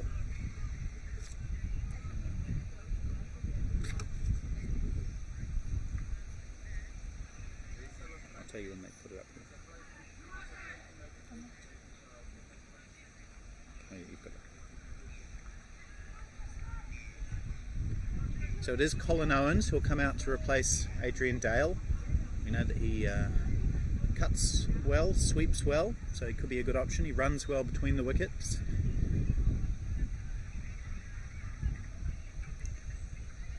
Dale just getting a bit frustrated, I think, with the slowness of the scoring in the last few overs.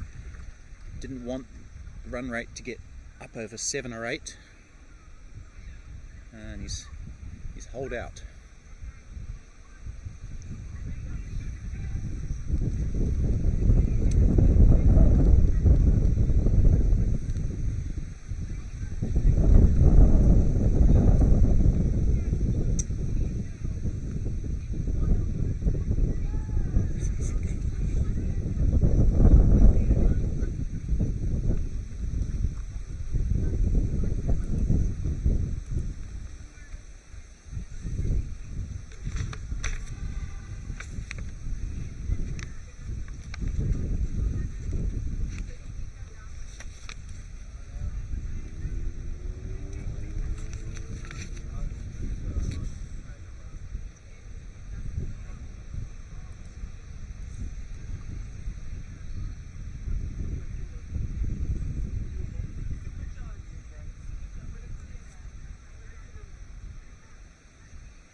He's been caught and bowled.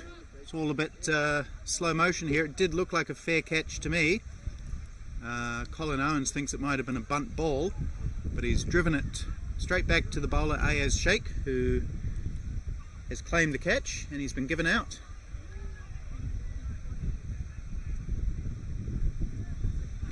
Not sure we can really tell from the replay. Colin Owens stood his ground. He looked a little bit bemused. There was no question about whether the ball carried back to the bowler. I think that was pretty straightforward. It was just whether it was a bunt ball or not. But it doesn't matter now. Colin Owens is on his way back to the pavilion for a duck, and the pendulum swinging firmly back towards the US with that 4th wicket. This is really following the pattern of the round robin match very closely. And now Mason Robinson, another member of the Wellington Tasman Firehawks, along with Richard Petrie and Colin Owens, coming out to the wicket. He's been in pretty good form. He's scored quickly in his last couple of matches, scored 78 against Canada, a quick 25 against South Africa, but this is a different scenario, different type of bowling. He's not quite as good against slow bowling as he is against the quicker stuff.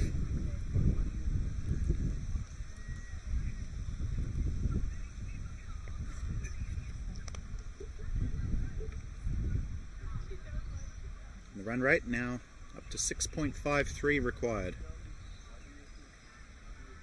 2 wickets in this over from Ayaz Sheikh, who hadn't even bowled in this tournament before today.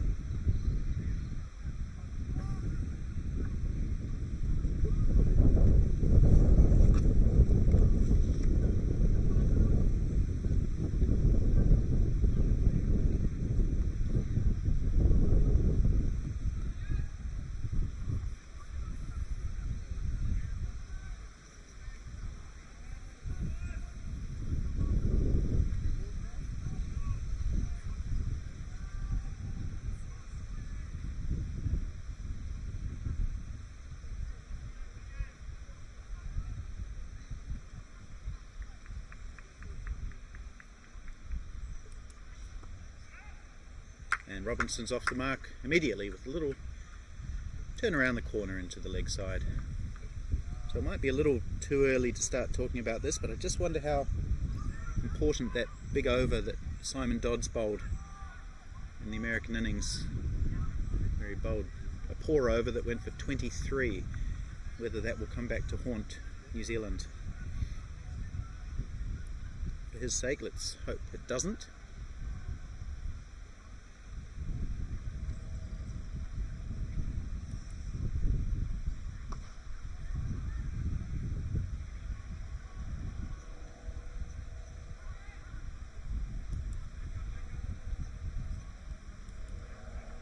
So what a great over for United States, that from Ayaz Sheikh.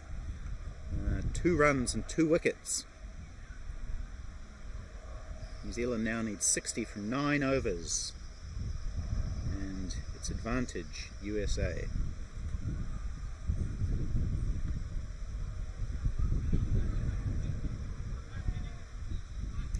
The New Zealand 150 has come up. It will be of minor importance in terms of a milestone for the New Zealand batsmen. They'll just be focused on that 210 to win. So it's an even 60 from 9 overs. That's 6.67 to the over. Richard Petrie, the set batsman, it's important he stays in, 68 from 108, approaching his highest score in over 50s internationals. Again, that'll be a... Oh, has he got him? He's congratulating his teammates. The Americans are gathering in the wicket, and Richard Petrie may be out. I didn't see the umpire put his finger up. Maybe it was a caught behind rather than a stumping. I was looking out towards the square leg umpire. Oh, he's been bowled, has he? What's happening? I'll have a look on the replay here, see what happened.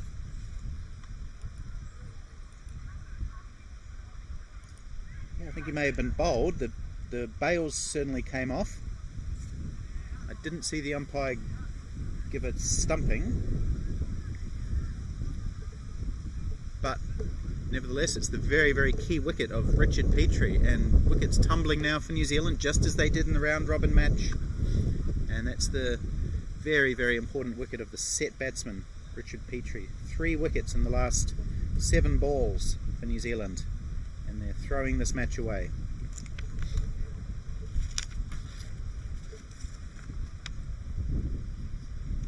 Simon Dodds is the new player. Just mentioned him a moment ago. His expensive over when New Zealand bowled. Richard Petrie gets a round of applause. He gets a lot of 60s and 70s for New Zealand. But the one time that he really needed to push on was today.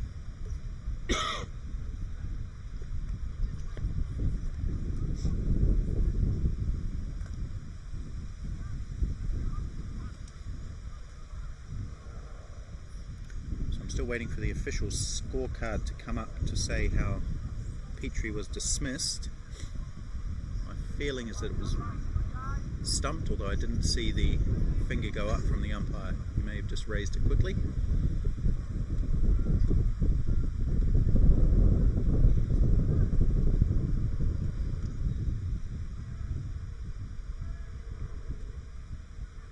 Anyway, Simon Dodds facing Zubair Hussain. He's off the mark straight away with a little dab. They're going to run hard and take 2.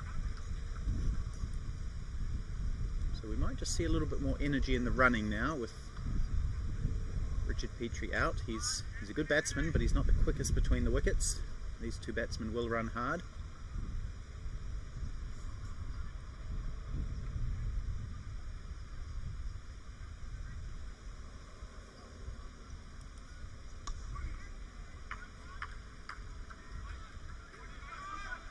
Just one this time.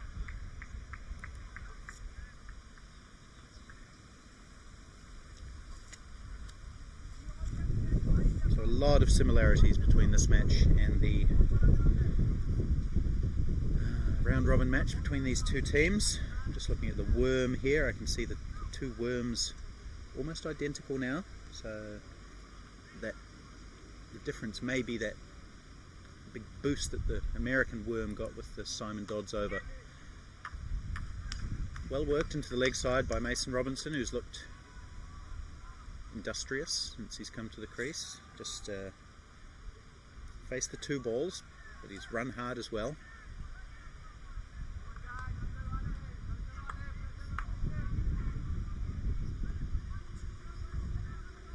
The tough thing for New Zealand is going to be getting boundaries. Ones should be easy enough, but they need more than that. They need definitely twos and the odd boundary as well, because there will be dot balls.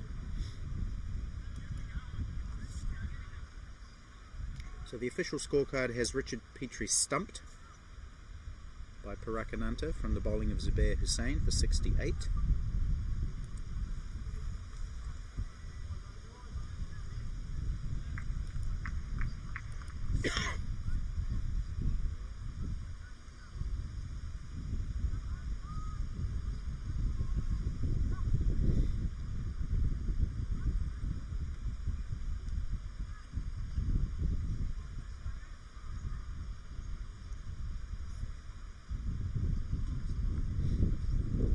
Tough for New Zealand. Whoever wins this match will finish third in the tournament, and obviously whoever finishes fourth, or who loses, will finish fourth. 55 from 48, the target now.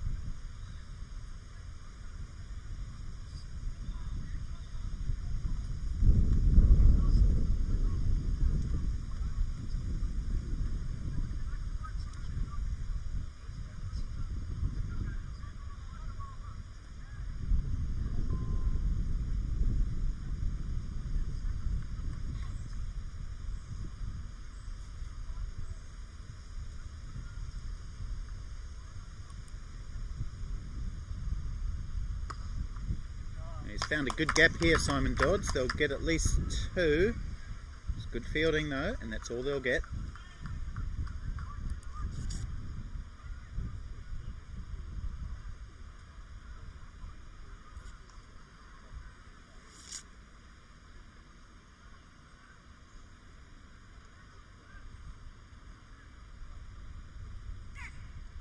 More runs, just one this time.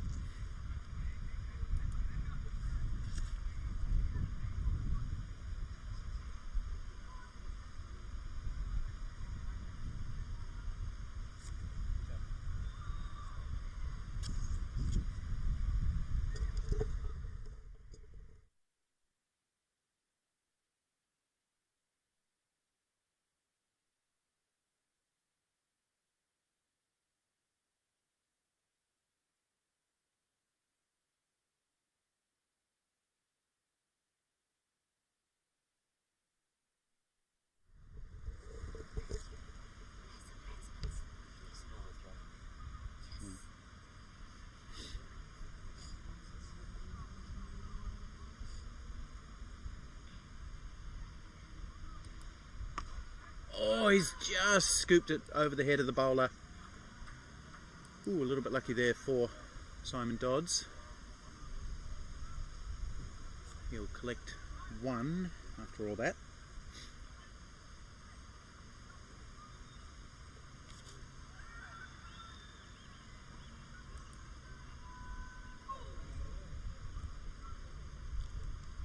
Mason Robinson not enjoying this really slow bowling from Ayaz Sheikh. He does like the ball coming on.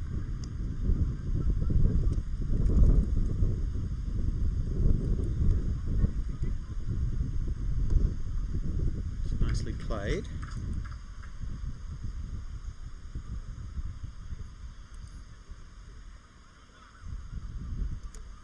Another good over from Ayaz Sheikh. He's bowled 5 overs now, 2 for 19. New Zealand needs 7 and over for the last 7. Can they do it? 5 wickets in hand. Mason Robinson 4 off 6. Simon Dodds 8 off 6.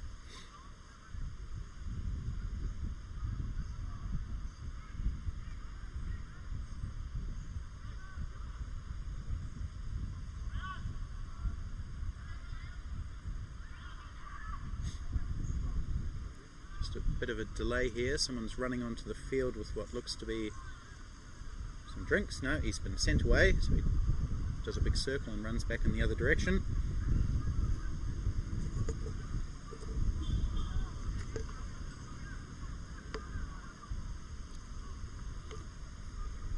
And Zubair Hussain, he's bowled 5 overs. He can bowl right through the innings, and I think Ayaz Sheikh can as well. So it'll be these 2 bowlers most likely that New Zealand will have to deal with for the remainder of the innings.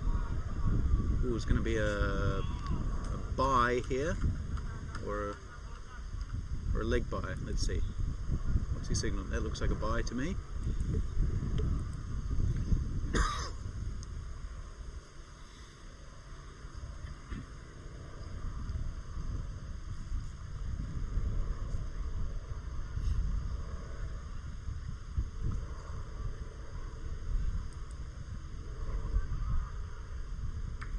Good batting from Simon Dodds. He's looked composed since he's come in. He's scored runs off just about every ball he's faced.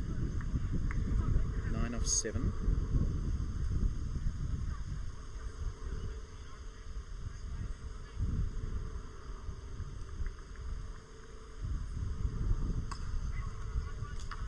Well, that's in the gap as well. He might have timed it well enough to get 2. No, they maybe could have thought about it.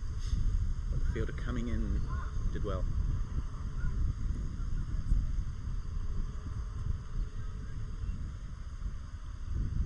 We haven't seen any aggressive shots from Mason Robinson yet. He does like to smash the ball straight. He's just happy to work it around for now. That's in the gap from Simon Dodds. It's going to be 2 runs. But again, the boundary's hard to come by.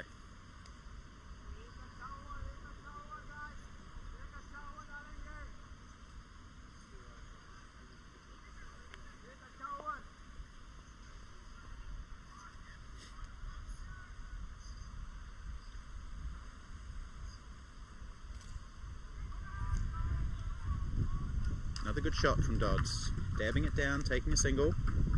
Runs off every ball this over. One of them at 2.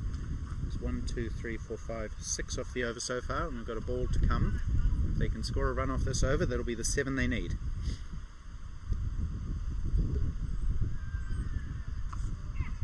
And they will get 1 to Mason Robinson, so 7 off that over.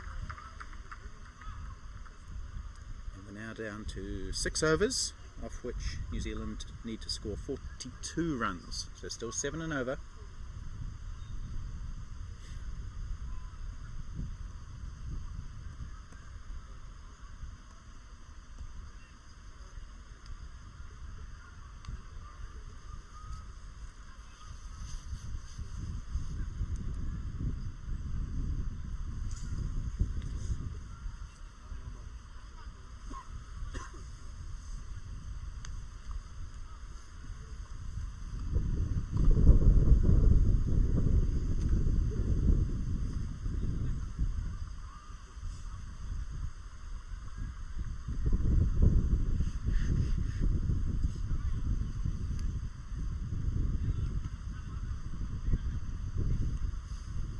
Ayaz Sheikh has been the real surprise package for the US, taking 2 for 19 with his slow leg spin.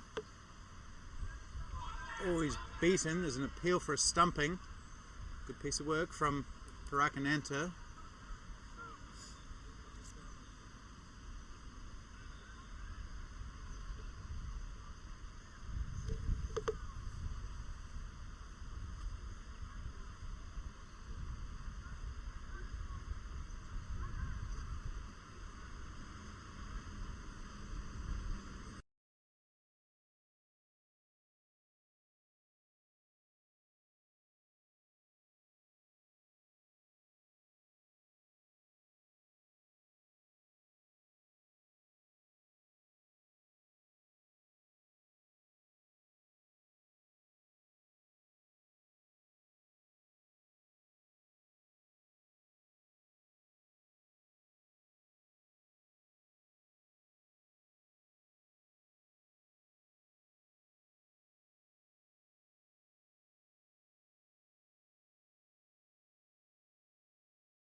Whacked away by Simon Dodds. Is going to be at least 2. It might go for 4. No, just hauled in by the fielder who made good distance to his left.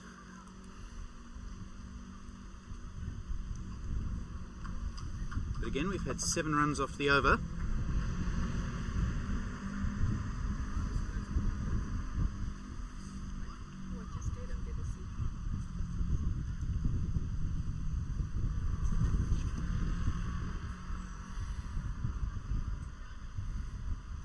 So New Zealand scoring 7 off each of the last 2 overs, meaning that they haven't allowed the run rate to get over 7. They need 35 from 30. 35 from the last 5 overs. Simon Dodds, 17 off 11. Mason Robinson, 8 off 13.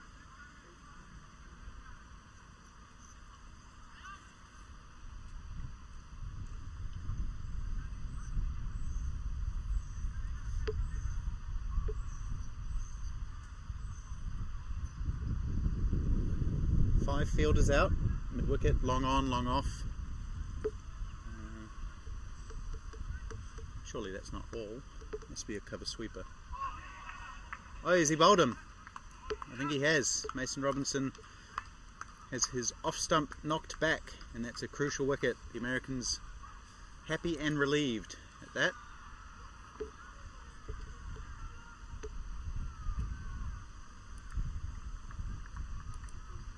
Robinson, well, he's well and truly beaten there. He wasn't even trying an aggressive shot. He was just trying to push the ball into the offside.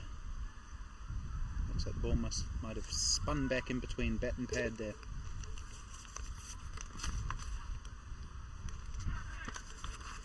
America back on top.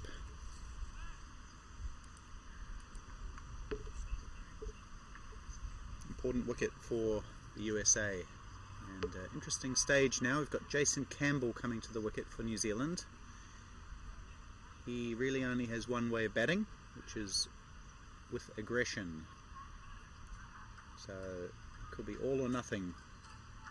He also prefers the quicker bowling.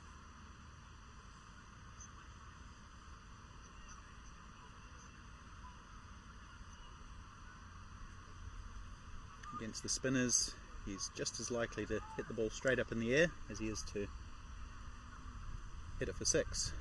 So how's he going to approach facing one of the best American bowlers that we've seen, Zubair Hussain.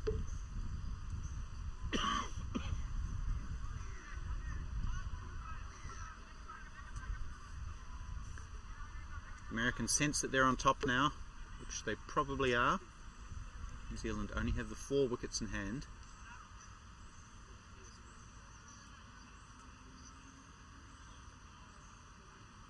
And again, their key batsmen haven't taken this deep enough.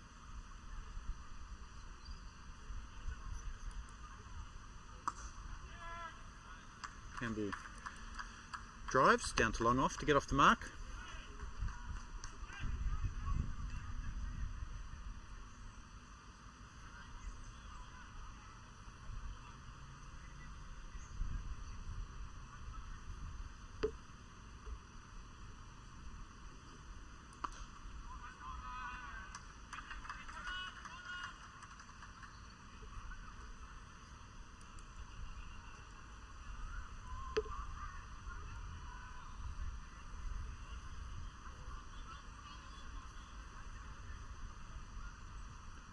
So they've put a square leg back, which is probably a good idea. That's where I think Jason Campbell might have been eyeing up.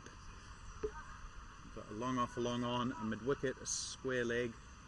Those latter 2 fielders just being moved around a little bit straighter.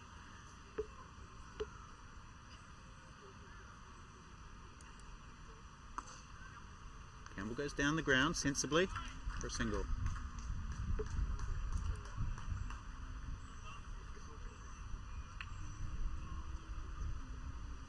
New Zealand just want to take this deep. If they can get it to the last over, needing 7 or 8, they'll probably fancy their chances.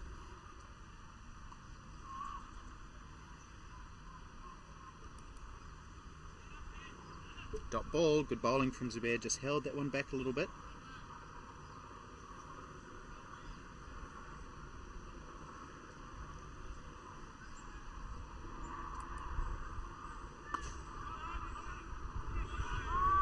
Misfield allows a single, so that's important for New Zealand.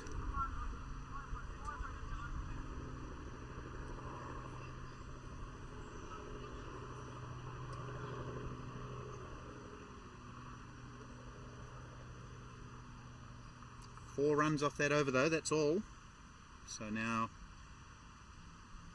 the run rate shoots up to 7 3/4, 31 needed from 24 balls. Where are New Zealand going to get those runs?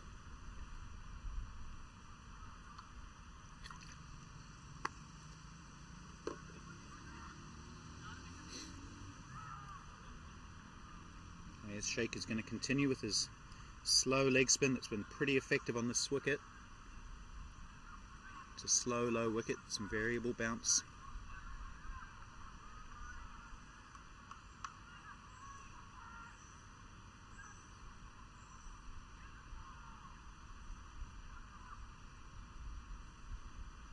Simon Dodds.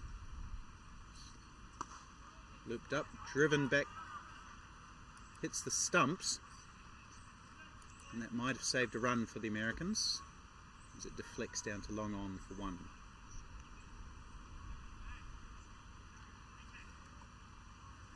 Now, knowing Jason Campbell as I do, I'm not sure he's going to let Ayaz Sheikh bowl those big floaty leg spinners.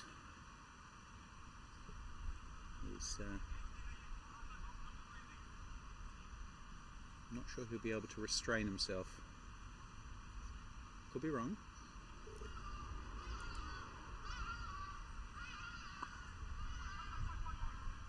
And he doesn't bowl one, he bowls it flatter, and Campbell just gently pulls it into the leg side. No run. I think we might see the slog sweep in a minute. There it is. Full toss, which is hit out to the boundary through the fielder's legs. No damage, or no major damage, but they've come storming back for three.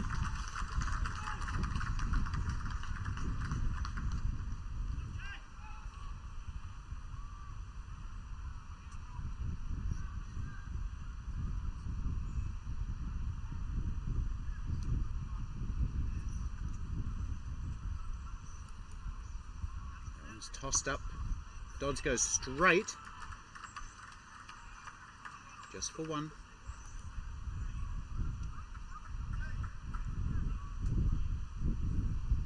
It's been a pretty good innings from Simon Dodds. He's got himself up to 21 now, 16.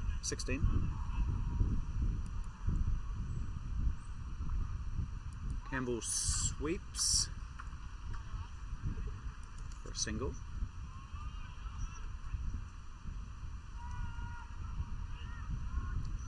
25 off 19 is the equation now for New Zealand.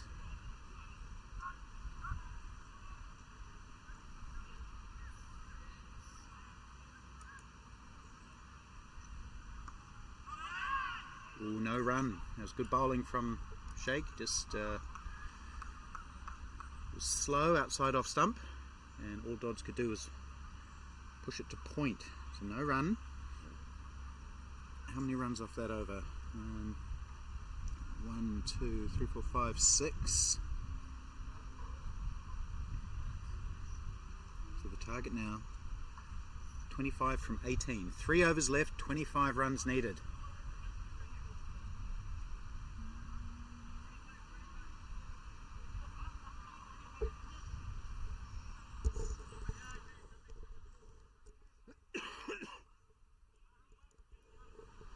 Pretty sure it'll be the same bowlers who will bowl the remaining overs. They've done really well, Zubair Hussain and Ayaz Sheikh.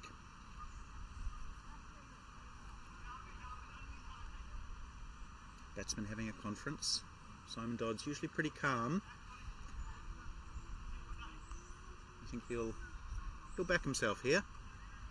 Jason Campbell, well, he's been quite restrained by his standards. Maybe he's under instructions. Maybe he just wants to take it to the last over and a half and then have a whack. Not too much batting to come for New Zealand. Shout for LBW, up goes the finger, given out. LBW, yeah, going for the sweep, and it did look pretty straight. So Campbell looking for that gap on the leg side, not finding it, and Zubair Hussain takes his third wicket. New Zealand 7 down now.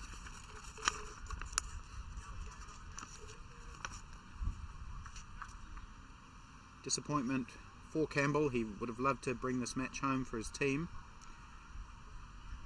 Not a lot of batting left for New Zealand. It's going to be Dean Askew. Now there's a man who can hit sixes. We saw him hit a 6 off the last ball of the New Zealand innings against South Africa. Again, he's another guy who likes the pace.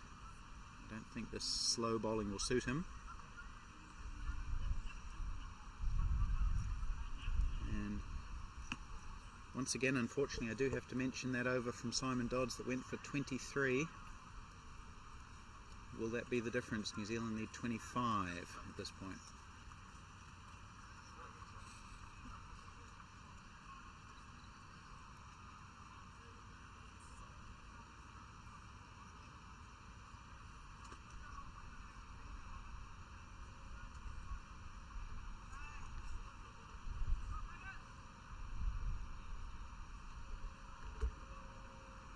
Okay, here's Hussain bowling to tall angular figure of Dean Askew, who gets off the mark straight away. He's going to get quite a few runs here. He might even, no, he won't get 4. Again, the wicketkeeper is torn after it, and they'll come jogging back for 3.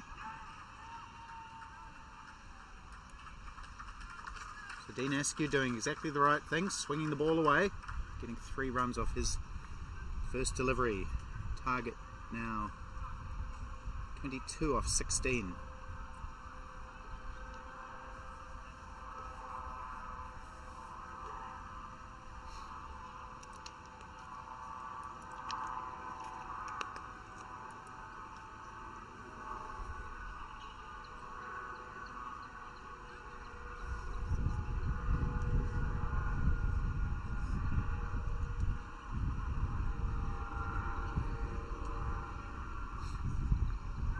Two off 16.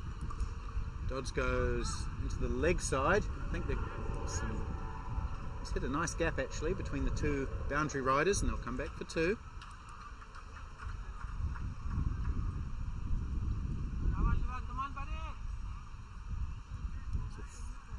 A wicket, a 3 and a 2 off the first 3 balls of this over. 20 off 15 now. There's a bit of a change in the field. One of those boundary riders is being brought inside the circle. Maybe he's not as mobile.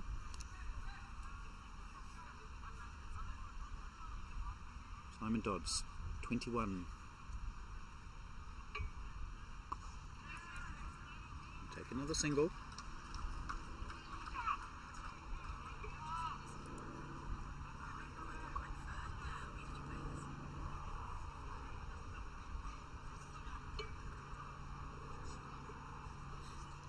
Dean Askew on strike.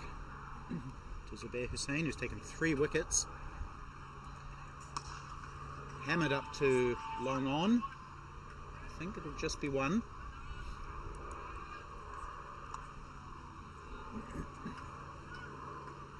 Really important partnership this for New Zealand. Dean Askew can score quickly. I'm not sure if Dave Goldingham and Mike Harrow can do the same.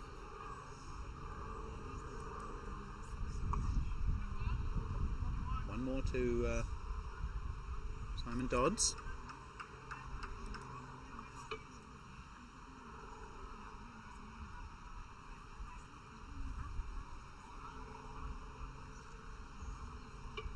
(17 off 12). 17 off 2 overs needed for New Zealand. 16 to tie.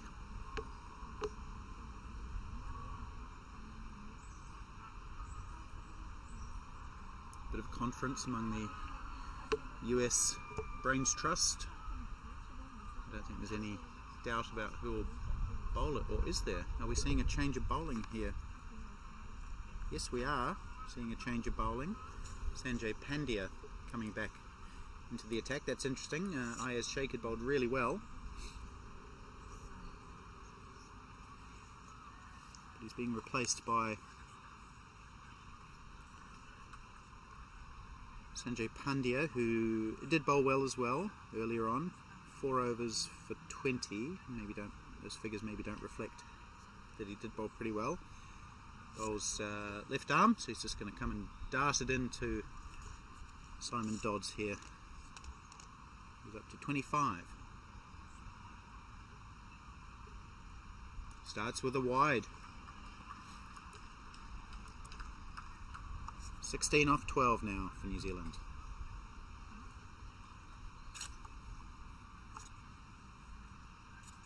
Real nail biter here. Greenpoint Cricket Club. Dodds hits hard down to long off. The field is very quick across the ground, and they just take one. Got the right man in that position, that's for sure.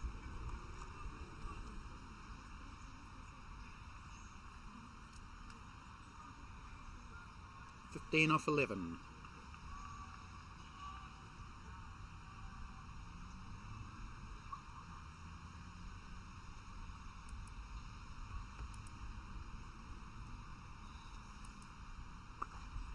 Big swing from Dean Askew. It's in the air, there's a chance of a catch. He's dropped it. Fielder was running hard to his left, sort of across the field. Couldn't get there. Well, he did get there, but he just couldn't grab onto it.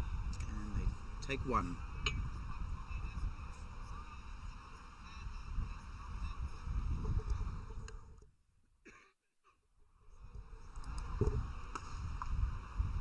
More good batting from Simon Dodds, just down to long off again.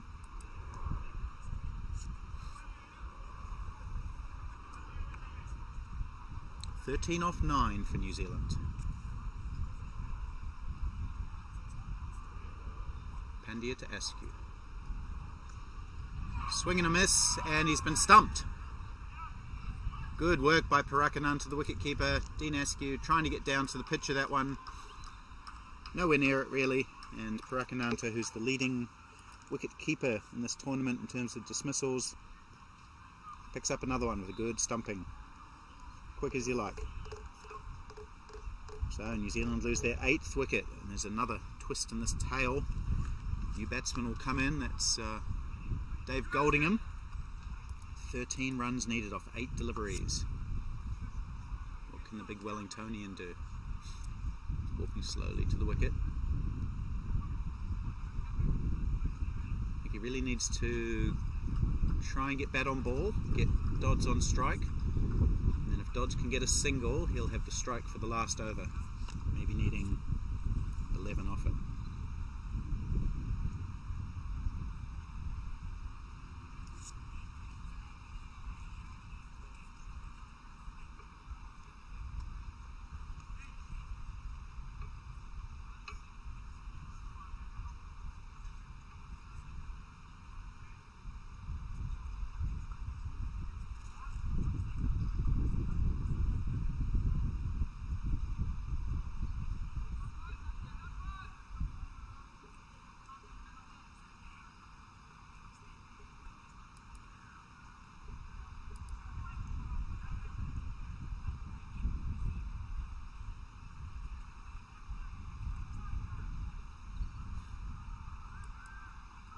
Swinging a big appeal, so he doesn't get off the mark straight away, doesn't get bat on ball. That was a pretty adventurous sweep shot off his first delivery. Appeal for LBW, not out. Simon Dodds has a word now. What do they do now?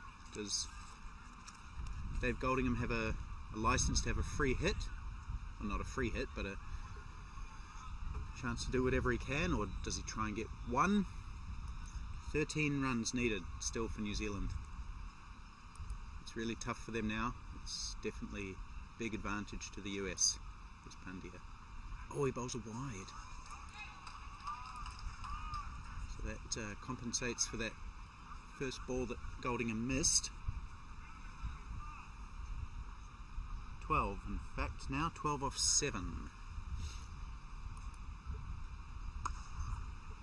Cut into the offside, and they take one. So Dave Goldingham will have the strike for the last over, with New Zealand needing 11 to win this match, 10 to tie.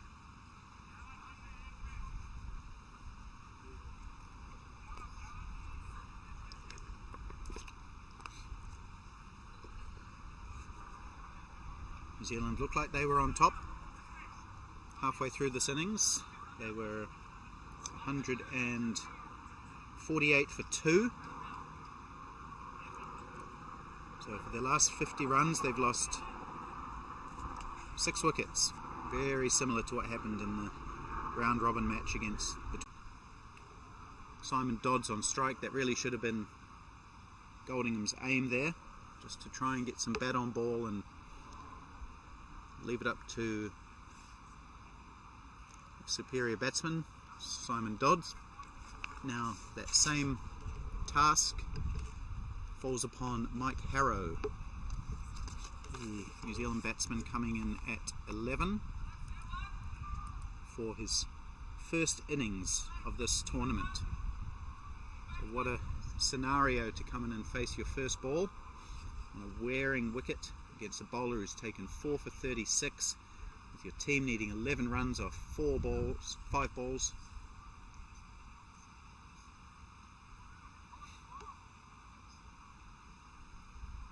He said to me at the lunch break that if he has to bat, New Zealand's in trouble.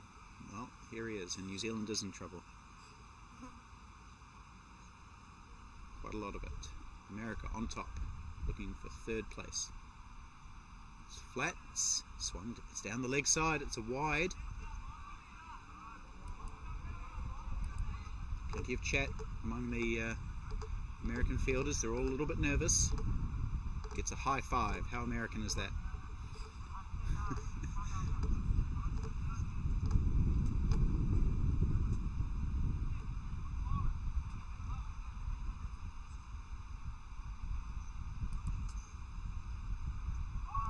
Oh, this one's gone down the leg side. It's going to go for buys. There's going to be 2 of them. He's dropped his bat. Just leave it, mate. Leave them bat. Gee whiz. He could have got a 3rd run if he hadn't spent about 10 seconds picking up his bat. Goodness me. 2 buys.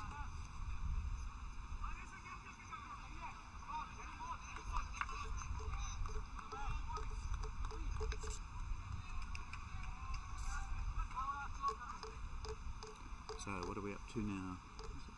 8 off 4. Big shot from Mike Harrow. Has that gone for 6? It has! Unbelievable! Mike Harrow, in his first bat of the tournament, has slogged an enormous 6 over long off. And how has that turned this game? Goodness me, out of absolute nowhere. New Zealand were out of this game. They needed 11 off 5 balls, the number 11 coming to the wicket. And what's he done? He's buffed a huge 6. Now, New Zealand need 2 off 3 balls, and this match has taken a 180-degree turn. This is exciting stuff now. New Zealand can't afford to lose a wicket because they don't have any more. But America, the USA, have to do some changes to their field. Surely they need to stop the single. 1 to tie. How does Mike Harrow approach this? He had no option but to go for that shot before. Here's Zubair to Harrow. Goes over mid-wicket, to mid-wicket. They'll just take 1. The scores are tied. There are 2 balls remaining. New Zealand have clawed their way back into this game from the absolute brink. That's 6 to Mike Harrow. Unbelievable. Now, Simon Dodds, the man who's the well-established batsman, is on 27 from 22. Just need one run somehow off the last 2 balls. There's 2 balls, right? 2 balls to go. 1 run to win. The scores are tied. Neither side, New Zealand can't, well, neither side can lose this game. It's just a question of who wins it. Well, that doesn't make sense, does it? No, there's no super overs. If this match is a tie, it will be a tie. Zubair to Simon Dodds. 2 balls to go. Oh, he pulls out of his run-up. You wouldn't want to win this match on a man-cat, I wouldn't think. Here we go. Zubair to Dodds. Cuts it through. Misfielder point. New Zealand win by 1 wicket. What an absolute thriller. Simon Dodds take a bow, but Mike Harrow, you can take an even bigger one, mate. Hitting that huge 6, 3 balls away from the End of the match with New Zealand virtually dead and buried, hit the cleanest shot of the match. Might have even been the first 6 of the match for the man who hadn't batted all tournament. What a story. What a match we've seen here at Green Point. New Zealand emerging victorious, winning by 1 wicket with 1 ball to spare. How exciting. And so New Zealand finish 3rd, the USA finish 4th, and that's an absolute stunner of a match. You can get all the details on the Cricket Club's scorecard if you're interested in the score. I'm going to go shake some hands. My name's Jim Morrison saying good evening from Green Point.